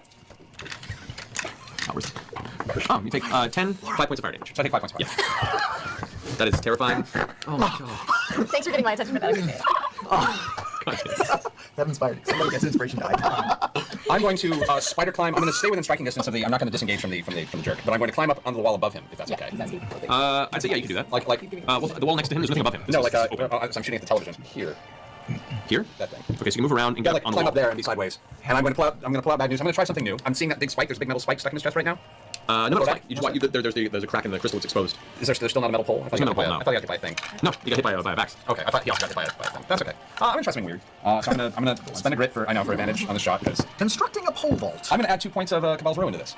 Okay. So I'm gonna spend 2 points of Cabal's Ruin. You have a thing? I have a thing. You can spend them once you roll the hit. Oh, once I can wait until after. Wait until see if you hit and then you can spend the Oh, points. that's even better. So first shot is a 27 to hit. That hits. So yeah, I'm gonna drop 2. I've got like my little thing running through my glove. I've got the wire. Just gonna let go of the little grounding wire and see what happens. Okay. Hold on to the barrel and pray. Let's add 2d6 to that. Is that right? Yeah. I really like the spider gland guy. I know I'm digging. That's okay. I endorsed this. Yeah, this is okay. 22 points of damage plus 2 points of electrical damage. Okay. Did you roll your Cabal's ruin thing? I did. Yeah, I did. I'm gonna do that again. Okay. I'm burning 2 more points. Well, I'm gonna wait. That's really cool. I can wait. Pew pew. Pew pew. That was the I hate softest when that happens. roll I know I've that was the ever worst roll I've ever done. That's okay. It's 22. Just hits. 22 misses. 22 misses. 23 is the max. But it just hits a little? So that's fine. I'm not gonna burn any Cabal. So that's All fine. right. So the first blast as you fires off. You it impacts the side of Thordak. You watch the full charge of energy shoot through. Second shot, however, it goes a little wide as you can feel the fire still burning up the front of your torso, and it's enough to distract you from your actual aiming. That was very cool though. You can do that. I can once I set it up, I can arc charge. I can arc charge to the bullet. Arc charge. Okay. So Trigger. that ends your turn. That ends my turn. I'm actually I may drop back behind. Well, no, I'm good. I'm good. Okay. All right. So at this point, the ground quakes Oh god. beneath. Let's see. Grab it, Bobby. Raise from the dragon. Damn it, Bobby. God. Actually, no. Terrible roll. That was a terrible roll. The dragon is not. Yes, Like, it was. Snake Eyes was not cool. no, he's gonna do. It can do the same twice in a row. So it's gonna do. Also, It's another magma round. elemental sorcerers. So to that, it is going to the beneath where Gilmore is. The ground splits Oh, open, Gilmore. and another burst of magma goes out from underneath, going towards Kima, Vax. It's where most of them are clustered. feel better, Kima, guys. Vax, and Gilmore. So you need to roll a dexterity saving throw. Yeah, evasion for me. These walls hate NPCs. Advantage. More NPCs. Oh. 18 for me. 18 for you. All right, that's okay. Gilmore rolls a 15, which is enough. Kima rolls a natural 20. All right, so how much damage to each of you guys? You take none. I'm set pretty. I mean, I'm really rough. Don't say Really that rough. out You loud. take one. taken So any that's 10 points of fire damage to both Kima and Gilmore. Half. That was half. I'm Barishnikov all over this time. Somebody's gonna die in that hole. Alrighty. So as that bursts off, you also watch as the airship Dira kind of coasts around Oh, this yeah. way and takes 3 shots. Misses, hits, and misses. So 3 of them just kind of shoot past. Third one impacts for 7 points of piercing damage to Thordak. Yes. You watch as 2 other wyverns get cut down from the edges of the ship. Slamming to the ground near you, just their arms kind of curl up and the wings kind of fall into the side. You also hear a slamming sound as from the nearby wall you watch the fire giant that has climbed over the edge Oh of the wall. no. Why would you bring more things onto the To battlefield? the fray this way. Wait, over what wall? Over what wall? Jesus. On the outside of the side of the cloud Is top. this one of the fire giants we've seen? Yeah, is this one that Zara and make a perception Cash check. were guarding? On Scanlan? Can I can't see it, but you could. Can I do it? You barely have a view of it, so yes you can. Do I have a view I of can't it? see it at all. No, you're not. Okay. Ooh, yeah, 25. You see it. This one does not appear to be coming from the direction they were. That's good. That's good. That's good. That's not a damn it. That's good. right. Is there still life? Hopefully. All right. You don't know. But that is his. Raishon's turn. Raishon gets her breath back. Oh, Raishon yeah, gets get your breath back. releases the same poison as Thordak. Oh, that's our That's our girl. That's our dragon. for the moment. Hell, We have, this is a we bitch. have exactly one ally dragon in this fight right now. Turn on us at any moment. Fucking I will pop all your nipples. She's great. Do not. Thordak makes his save. All we're doing in this fight is all turn on. Yeah. The last thing we do is we die as we see And a then, bronze dragon. you're gonna have yeah, to- we're all dead on the ground. And Takes Cameron's the poison like, cloud kind of billows up and Oh, God, he's still crazy. They're still around us. That's okay. There's still time to eat. It's a zoo, you drama queen. Raishon's gonna go ahead and fly past and land on the top of the roof, which nearly crumbles above you. You feel stones around you. Look up and you see Raishon landing on the ceiling of the damaged building as parts of it begin to collapse. how little she is. That ends Raishon's turn. Keyleth, you're up. So she's like on top of me? Yeah. More or less? I'm like, okay, yeah. The base isn't there. It's on the inside. Yeah. Okay, I'm gonna turn around and I'm gonna tidal wave this elemental behind me. Okay. Oh, sayonara. Yeah. If I'm caught, I was gonna say, if I'm caught in the corner of this, will this extinguish me? Which is all fleas. It does. Wait, so what's all you doing here? You're doing Tidal wave. Yeah, kind of. Is that one like still up? Dragon's a great way to the go. concentration that just By the way, like there No, you the go. other one was tsunami. Comfortably numb. All right. Oh. That next was, playlist. that Yeah. was like the big daddy version of this one. Yeah. So, Percy, need you make a dexterity saving throw? Can I auto fail if I just want to be? Oh, that's right, for half damage. Yes. All right, dex saving throw. That's a 11. All right. So roll 48 bludgeoning damage. thought Percy maybe- takes, and Percy is not prone, but is no longer on fire. It's a little I thing. just fall on the ground. I assume. Yeah. All right. Sorry, Percy. Oh, it's okay. I'm saving your life, man. Where's the- However, the unscathed fire elemental is turned to mist. From the water just pushing past and doing way too much damage for This him. is damage for Percy? Yeah. 21. Thanks, Keelan. That's cool. Legitimately. But a full health fire elemental is turned to mist and is immediately destroyed. There's no irony this time. Actually, the force of it blows out the Well, rocks like- from this side of the wall, and the wall, Always. the wall actually gets knocked over to that side. It's how it kind of pushes out. Yes. Yeah. Alrighty. Keyleth, you want to move or stay where you are? I'll kind of pop myself out of the door a little bit. Okay. Have you had, what's that other thing that you've been doing to him that he has to save on every once in a while? Oh, contagion. No, that's somebody Contagion. else. He has to do that at the end of his turn. Correct. Did he do it at the last He did, yes. turn? It was a 13 plus 4. Yes. So he's saved against 2? Or 1? He's only done 1. Only done 2 so far since you cast it. Two. No. Yeah. He's only done, I know about 1. No, No, three. he's done it twice. Three, 'cause you didn't do your first turn. You did second turn. So you have twice. Yeah, he's done This is that the twice. And he saved against both? Yes. You sure? Yes. Alright. But are you sure? Yes. And then your turn. All right. Do I see Gilmore? You, from your perspective, you do not. And yeah. Okay. Jared, who's currently scared of his wits. Just get your shit together, man. Jared, do you need some soothing? Spice? Spice. It's like, what? No, why would you? Well, you look crazy right now. Look at that! It's like a Thursday. He goes and takes 2 more shots with disadvantage. It's a miss. Second shot, disadvantage. There's a miss. Both shots. Firing I off. remember this. Your annual review is coming up. Needs improvement. Gilmore, who is now conscious. Yay. Just use all those. Doesn't have a whole lot else as far as attack spells go. He's going to attempt to stand up. All right, that was Matt, why would you? That's a free 4. I can count that.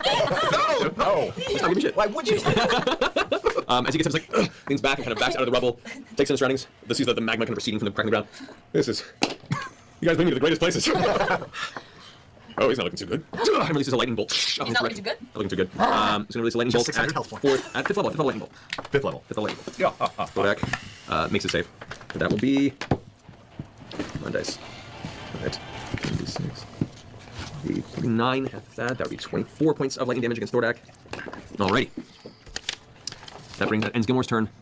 Grog and Thordak. Oh God. I'm going first. All right, what are you doing? Because it's so insignificant. I'm going to attack the blood axe to the chain of returning and throw it in his foot. You could go in the hole. Just saying. I thought we didn't care about the hole. I care about the Rob hole. loves going in holes, so. Just do what you're gonna do. All right, I'll throw the blood axe. You do you, Rob. Go for it. You do, man. You can also hold your attack till he's closer or something. That's not gonna Okay. Yeah, you could. Ah, sorry. 31. Oh, 31. that's good. That's it. There's not great with That'll hit. That hits. It does. That's a 12. That's good. 2 points from necrotic for 27, and then I'm enlarged, and that's another one. All right, let's go 28. Is great. Hey, matzo ball in your face. That's awesome. And then I gotta pull it back. With advantage. 7 plus 7, 14. Got it. Yeah, you pull the axe back. Got a bonus action or You something. could You attack again. No, I can't. I can only throw it once. can go heal. Thordak's or going to something. swoop in. You got potions and shit, don't you? Look, wait, he's swooping. Whoop. Can you hold your Oh other God. attack until What's he he doing? goes? I have another attack. Let's see here. He's hesitating.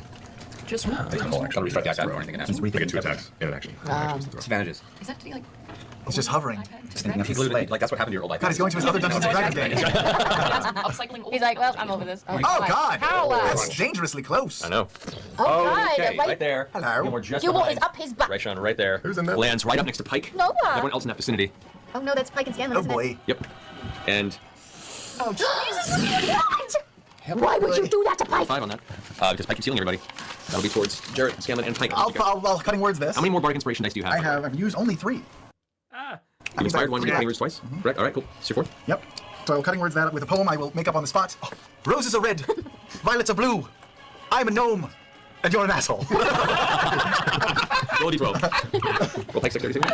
No, it's this time. Oh, you can reduce that by 1 point. Wasn't a good poem. Roll your dexterity saving throw. My dexterity saving throw. Jarrett. Terrible. 15. Jarrett does not make either. Big 8. Big. Alright, well, One of our Jaeger controllers did worse than You ours. shut your pie hole. You hear me? Half elf? with the damage reduction from Scanlan, that's only 100 points of fire damage. Cut in half. Cut in half. So that's 50 each of you. Jarrett is practically immolated. His unconscious body hits the ground, crisp, smoking. He's currently going into shock and is in a really bad place right now. Where's Pike? What's Pike doing? Pike is wait. She's okay, right? She's alive? 50. She's at 34 points right now. In combat range of a dragon. Yeah, no problem. Yeah, I that's never Number finished 4? my turn, so can I use my movement now? Since we're on the same. Can I chase him back to where he landed? 50 feet. And how far does that get Yeah, me? you can get right up behind him right there. Yeah, Grog. Can you attack him now? No. No. No. Oh, Actually, my bonus action is still there. I am frenzied. You are. Can I attack? Sure. I'll do it. I'll let you do it. You're all just gonna have it at once. 29. 29 hits? Yeah, not great weapon. 9 plus 22, 26, 29. 29. 29, alrighty. That ends your turn. That does. Alrighty. Matt, Next in the turn. interest of honor, should I roll a concentration saving throw? Oh, yes, you should. Sorry, thank you. I rolled a. What do I add to it? You add your. It's a Constitution saving throw, so you just add your Constitution. Constitution? So 18. With that, Bigby's hand fades. The spell knocked asunder. Thank you for reminding me that. Alright. So that comes to that turn. Just to roll a save. Yes, it does. That is a 7 plus 16. Does he still have disadvantage on those? or no? 23. No, he doesn't have disadvantage on every save. Just the one. He was saying words. You're right. Yeah. That is a. He's roll under 5. Same thing. So with that, the third save is made. Contagion. Great. Contagion. At least it won't eat up my kind of words anymore. Yeah. Sorry. It's resting in peace with my 8th level spell and her dragon sling arrow. Yeah. They're in a puddle somewhere. Rough couple rounds. A wall, a hole. a bar. In a bar. Drink. Yeah, Yeah, did I see where that dragon sling arrow sailed off? Sometime I get somebody in the knee. It was No, but the sheer amount of like clouds of ash and blackness in the air, you have no idea where what I we're am. at the end of Thordak's turn, the wyvern that had seen you did spot you. Your stealth was not Yeah, very I good. figured. It leaps down into the back of the building and comes coming towards you. The wyvern's going to make multi-attack. 2 attacks with the spike with the stinger. So the first one you get by attack against you, it's a natural 1. Yay. Does not hit you. The stinger, however, is a natural 20. Wow. Alrighty. Roll the bad one. So that is Oh, poison immunity. For 12 points of piercing damage to you. Okay. And you need to make a Constitution saving throw. Poison immunity. That's right, so no effect. 12 points of damage. Poison immunity. The rider is going to swing at you with a heavy club. And then a javelin. Wait till Mr. O'Toole. That is 16. What's your AC? 21. Nope. And no, miss you both. You're just too quick for it. Nice. All right, the giant I forgot he was there. sees Percy lying on the ground and just goes. With its giant two-handed sword, is going to make 2 attacks against Percy with advantage. That is 19. That is 30 with the first one. Oh, that just hits. And 22 with the second. That also just hits. All right. So you take 28 points of slashing damage from each hit. So that's 28 times 2? 28 times 2. 56. 56. 56. All right. That's fine. I blame you for all of this. We're getting in flute range soon. Hey. I'll be hearing about it from the kitchen. That'll be great. I'll be working on my new character. Great. All right. That brings us to... Rashawn? No. That brings us to Vex's turn. I can't see anything about You are where back I am. here right now. Yeah, I can't see it on the screen, so I don't know. So I can She's engaged with Other side of that building is peeking on. can I use disengage to get away from the wyvern? Yeah. I'm gonna do that. Okay. And I'll run out somewhere. Where's the laser Yeah, we point really card? cannot. The laser see. pointer's over here. I'll We just can't see have- where Vex is at all. No, I have just no clue where Well, I I have am. you right here because he actually fell in base came off. Like, glued together while you were talking. No way! Oh, I thought you said the base. He has I thought you said crazy the base. glue on his person? Like any good master should. Ooh, There you go. You're inside this building right now. Withdraw. I bought a lot of crazy. Okay. glue. Really? I run. Setter spray. Oh God. If I'm hasted, does that affect my broom? No. So I just run out. Okay, so you just run out this way. You have a lot of movement speed, so you're still out here, half movement. Okay. Then I'm gonna run through under the building, under Raishan, and shoot up at Thordak from through the building. Through the building, all right. Hot, totally hot. Ditch the broom. Go for it. Make The broom your is shots. slower. Take your shots. Okay. Ah! Oh no, that one doesn't hit. Okay, second one. Okay, that hits. Yes. That's 29. 29, all right. Can I do that with a poison arrow? I should have said that You should have before. said that before, Okay. That's okay. No, what's that? What? That's 11. 11, 14, 14, 18, that's with 4 lightning. And then he is, I do get sneak attack right now. Ooh. 14, 15 more. Okay. That's Okay. with... That's the first, that's first the roll, second okay. Should I do the second dragon attack? I'm so scared to use the dragon arrow. There's no tomorrow. There is no tomorrow. Now's the time. Now's the time to There's use a giant it. If you fucking hold dragon back and a no fire one can giant back You onto can the pop left. his head off in one shot. Go. Okay. Jared literally looks I'm gonna use like my dragon Al arrow, Bastic my out last right one. Do Okay. it. Do it. Oh, good. Whew. That was so close. But I definitely hit. Okay. That was the big one. Oh, God. Okay. Okay. 17 with 1 lightning. 17 with 1 lightning damage, already. Okay. So this is 1 for, so 3 more. 21. And then how many do I add for the dragon? Let's put up right now, actually. Oh! I think it's 10d6, I think. What? Is it really? Or 60-10. It's one of those, too. 10d20. 10d20. 26. 12d12. 100. Hold up. And the universe implodes. DC 17 Constitution saving throw. He gets to say... Yes, he does, which he makes. So he takes half damage.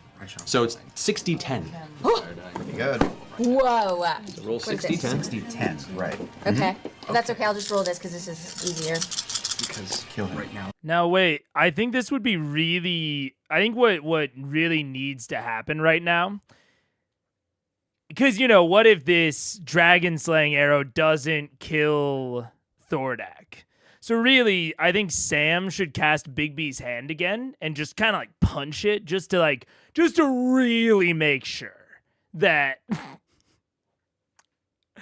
that this does what it needs to do. He's going to kill him.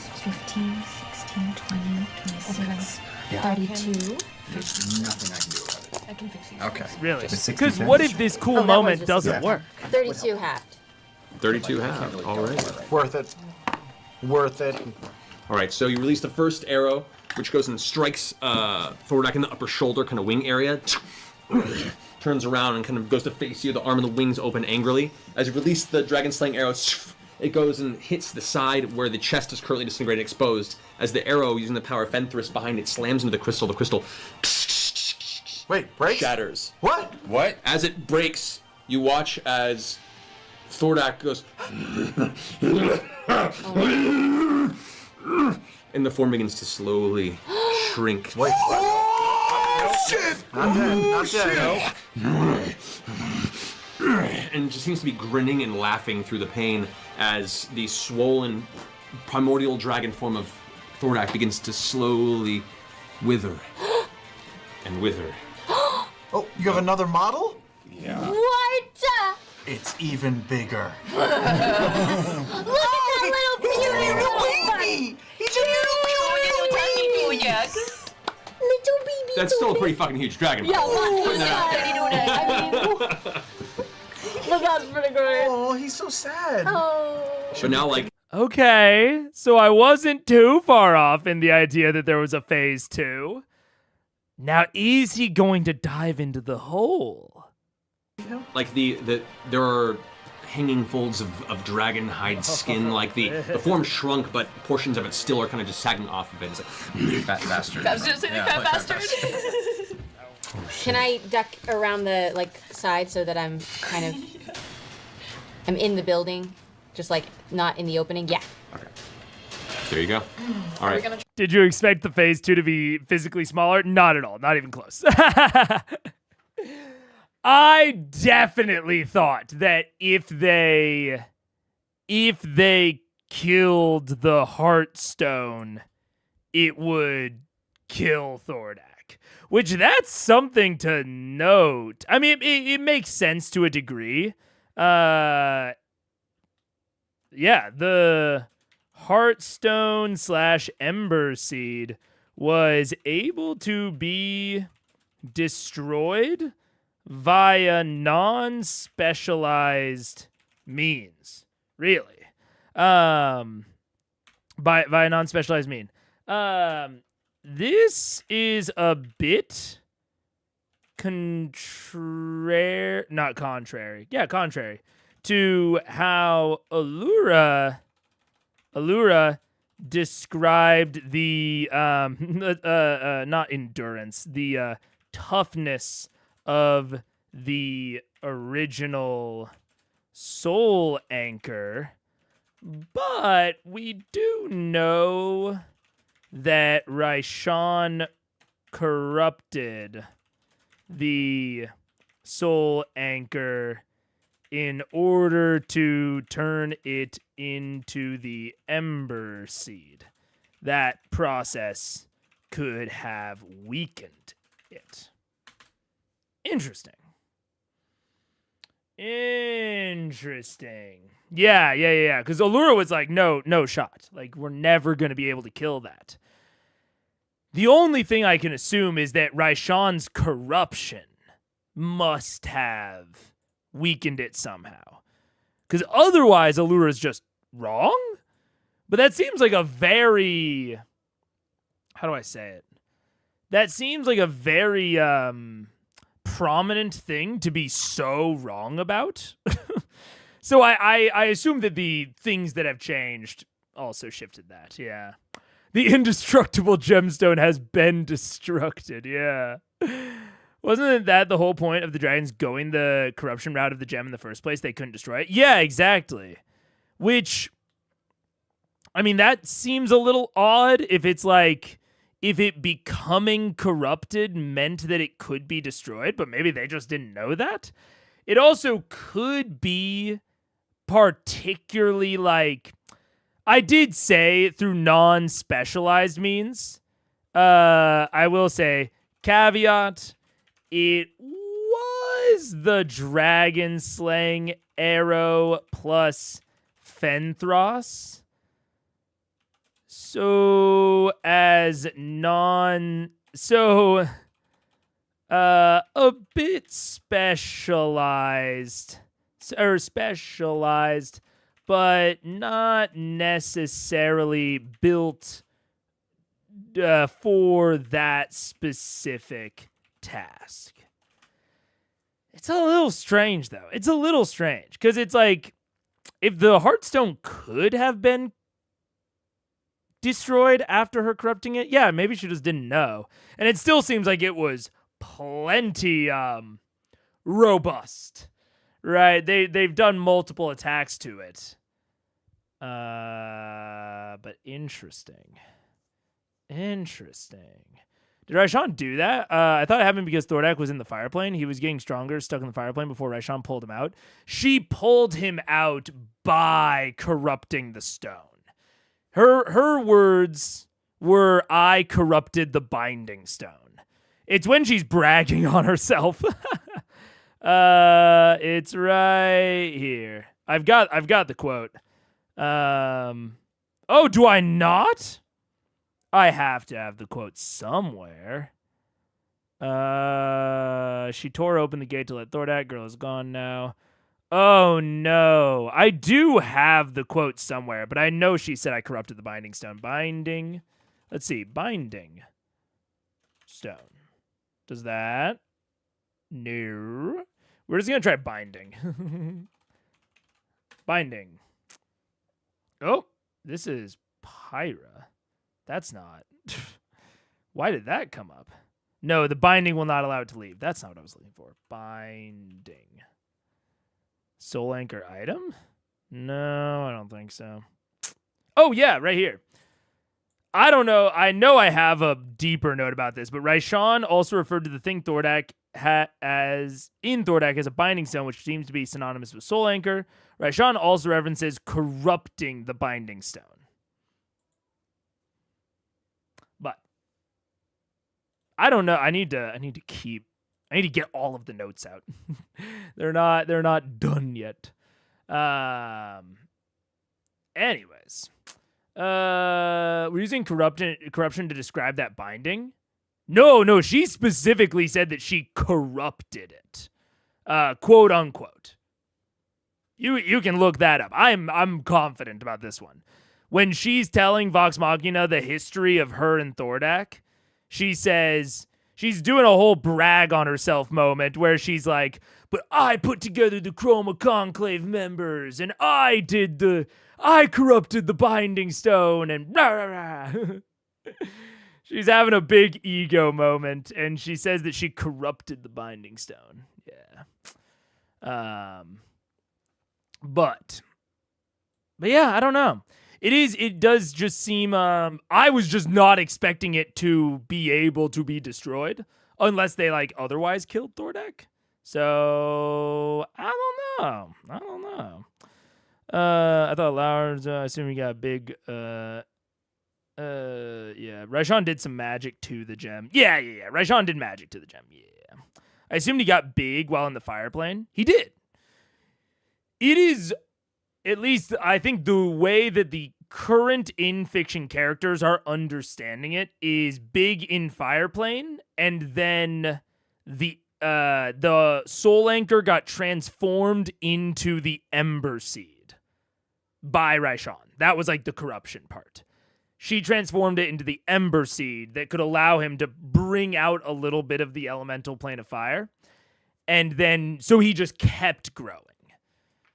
I think that they think it's because of the Ember Seed, but I think it's just because of the elemental plane of fire, and the Ember Seed happened to bring that with him.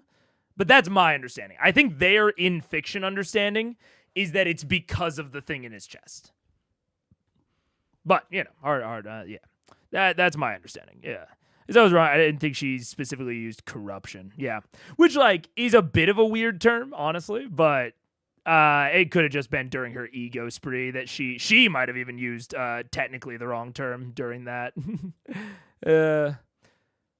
But yeah, indestructible gemstones. Side note, I love Raishan's cartoon design. Yeah.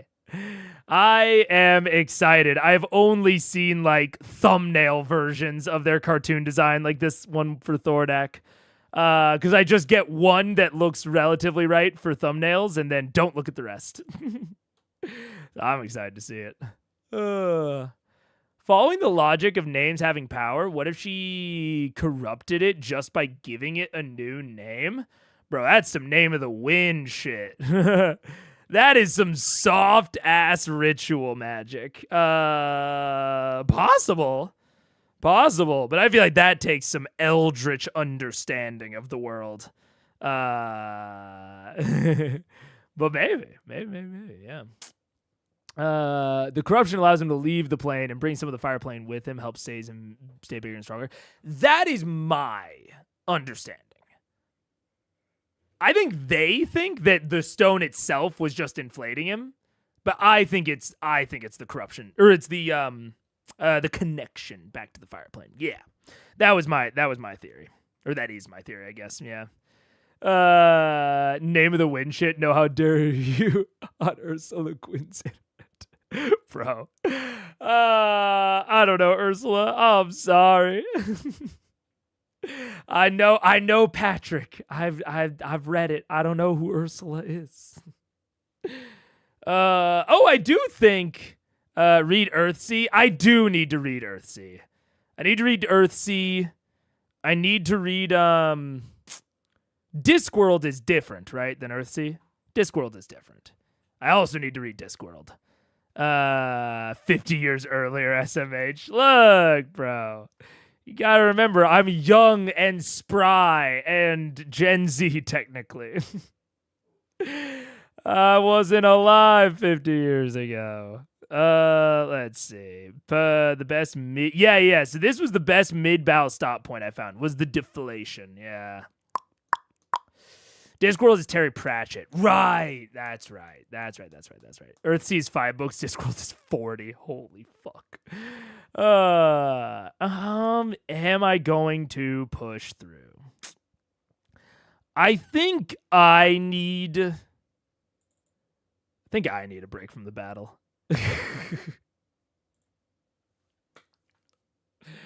I'm not even gonna lie to you. Plus, there's all of the other stuff. There's the time zones, and there's all that shit. But this,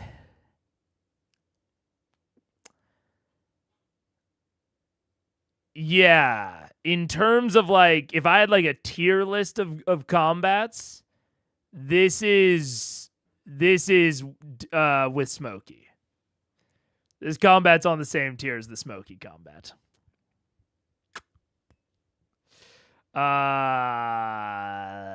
And yeah, I need to come in with a fresh face for the end of it. Because I think it'll be actually a good little like baggage reset for me. Plus I got 3 long recording sessions tomorrow, I think. So saves the voice a bit. But I'm hopeful. I'm hopeful that the deflated little worm will crawl into his hole. That'd be fun. And maybe we'll get something out of it. Alternatively, another way I see this going that I'm not as excited about is we all kill Thordak, and then we have to turn around and fight Raishan right afterwards in this same arena. And I go, and I let out a long, mournful sigh. But we'll see if that happens. We'll see on Sunday. I don't know what you mean about time zones. It's only 2:23 a.m. Exactly. And I want more people to be able to come back and enjoy the conversation. So we'll finish it out on Sunday. Yeah. Damn, Ebster. Harsh but true. Harsh but accurate. There's truly nothing new under the sun when it comes to fantasy fiction and magic. I mean, that's true. Everything is a rehash. You just gotta rehash it as well as possible. Gotta add some new stuff in there, or you gotta combine them in new ways.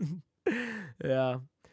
Battle fatigue. Yeah, honestly, bit of battle fatigue. Yeah. Is the stream ending? I think the stream is ending. That's the best midpoint that John found and noted for me ahead of time, and I agree. I mean, that seems like the best like narrative sort of midpoint, because we overshot the actual midpoint of the episode. And the like break does not happen until like the last 30 minutes. So we're definitely not getting there. So yeah, stream is wrapping up. I'm a librarian in charge of the fantasy shelf. I know my shit. Fuck yeah. Hell yeah. Oh. But yeah. I'm going to try to think. I'm not going to try too hard, but I'm going to try a little bit to think about like something that I think Matt's prep of that combat did well. But I'm gonna be real. I think that is maybe the biggest gap. I think that's an easy one. It's the biggest gap ever between my expectation and the reality. And it's close to the lowest it's in the lowest tier in terms of just the reality. Yeah. I don't know. Maybe Matt can blow me away in the second half, but we will have to see. And until then, thank you for joining. I appreciate all of you stopping by. I am number one, excited to finish the combat, but also number two, beyond everything of this combat, goddamn, I feel confident and I am excited that we are making our way out of the Chroma Conclave. I feel relatively confident in that fact. Maybe we have an episode or two. Maybe. We might have an episode or two left, but I think we are maybe out of the arc soon. And it will be fascinating to see not only how Matt handles the transitions, but all of the players and their characters. I am intensely excited to see how they handle a transition out of an arc that is so predominant and so long and so impactful and so emotional, that had so many sub arcs, whether that's, for the party or personally for several of the players. So many personal arcs packed within it. For everyone except for Percy, this was the most defining arc easily. And debatably, it was even relatively defining for Percy. It was not as much as the Briarwood, but it wasn't nothing. So I'm very excited to see how they sort of lay something to rest that has been so impactful to the entire show. And I'm looking forward to seeing it. So like I said, thank you for joining. I will see you all next time. And by that next time, I mean on Sunday. Goodbye.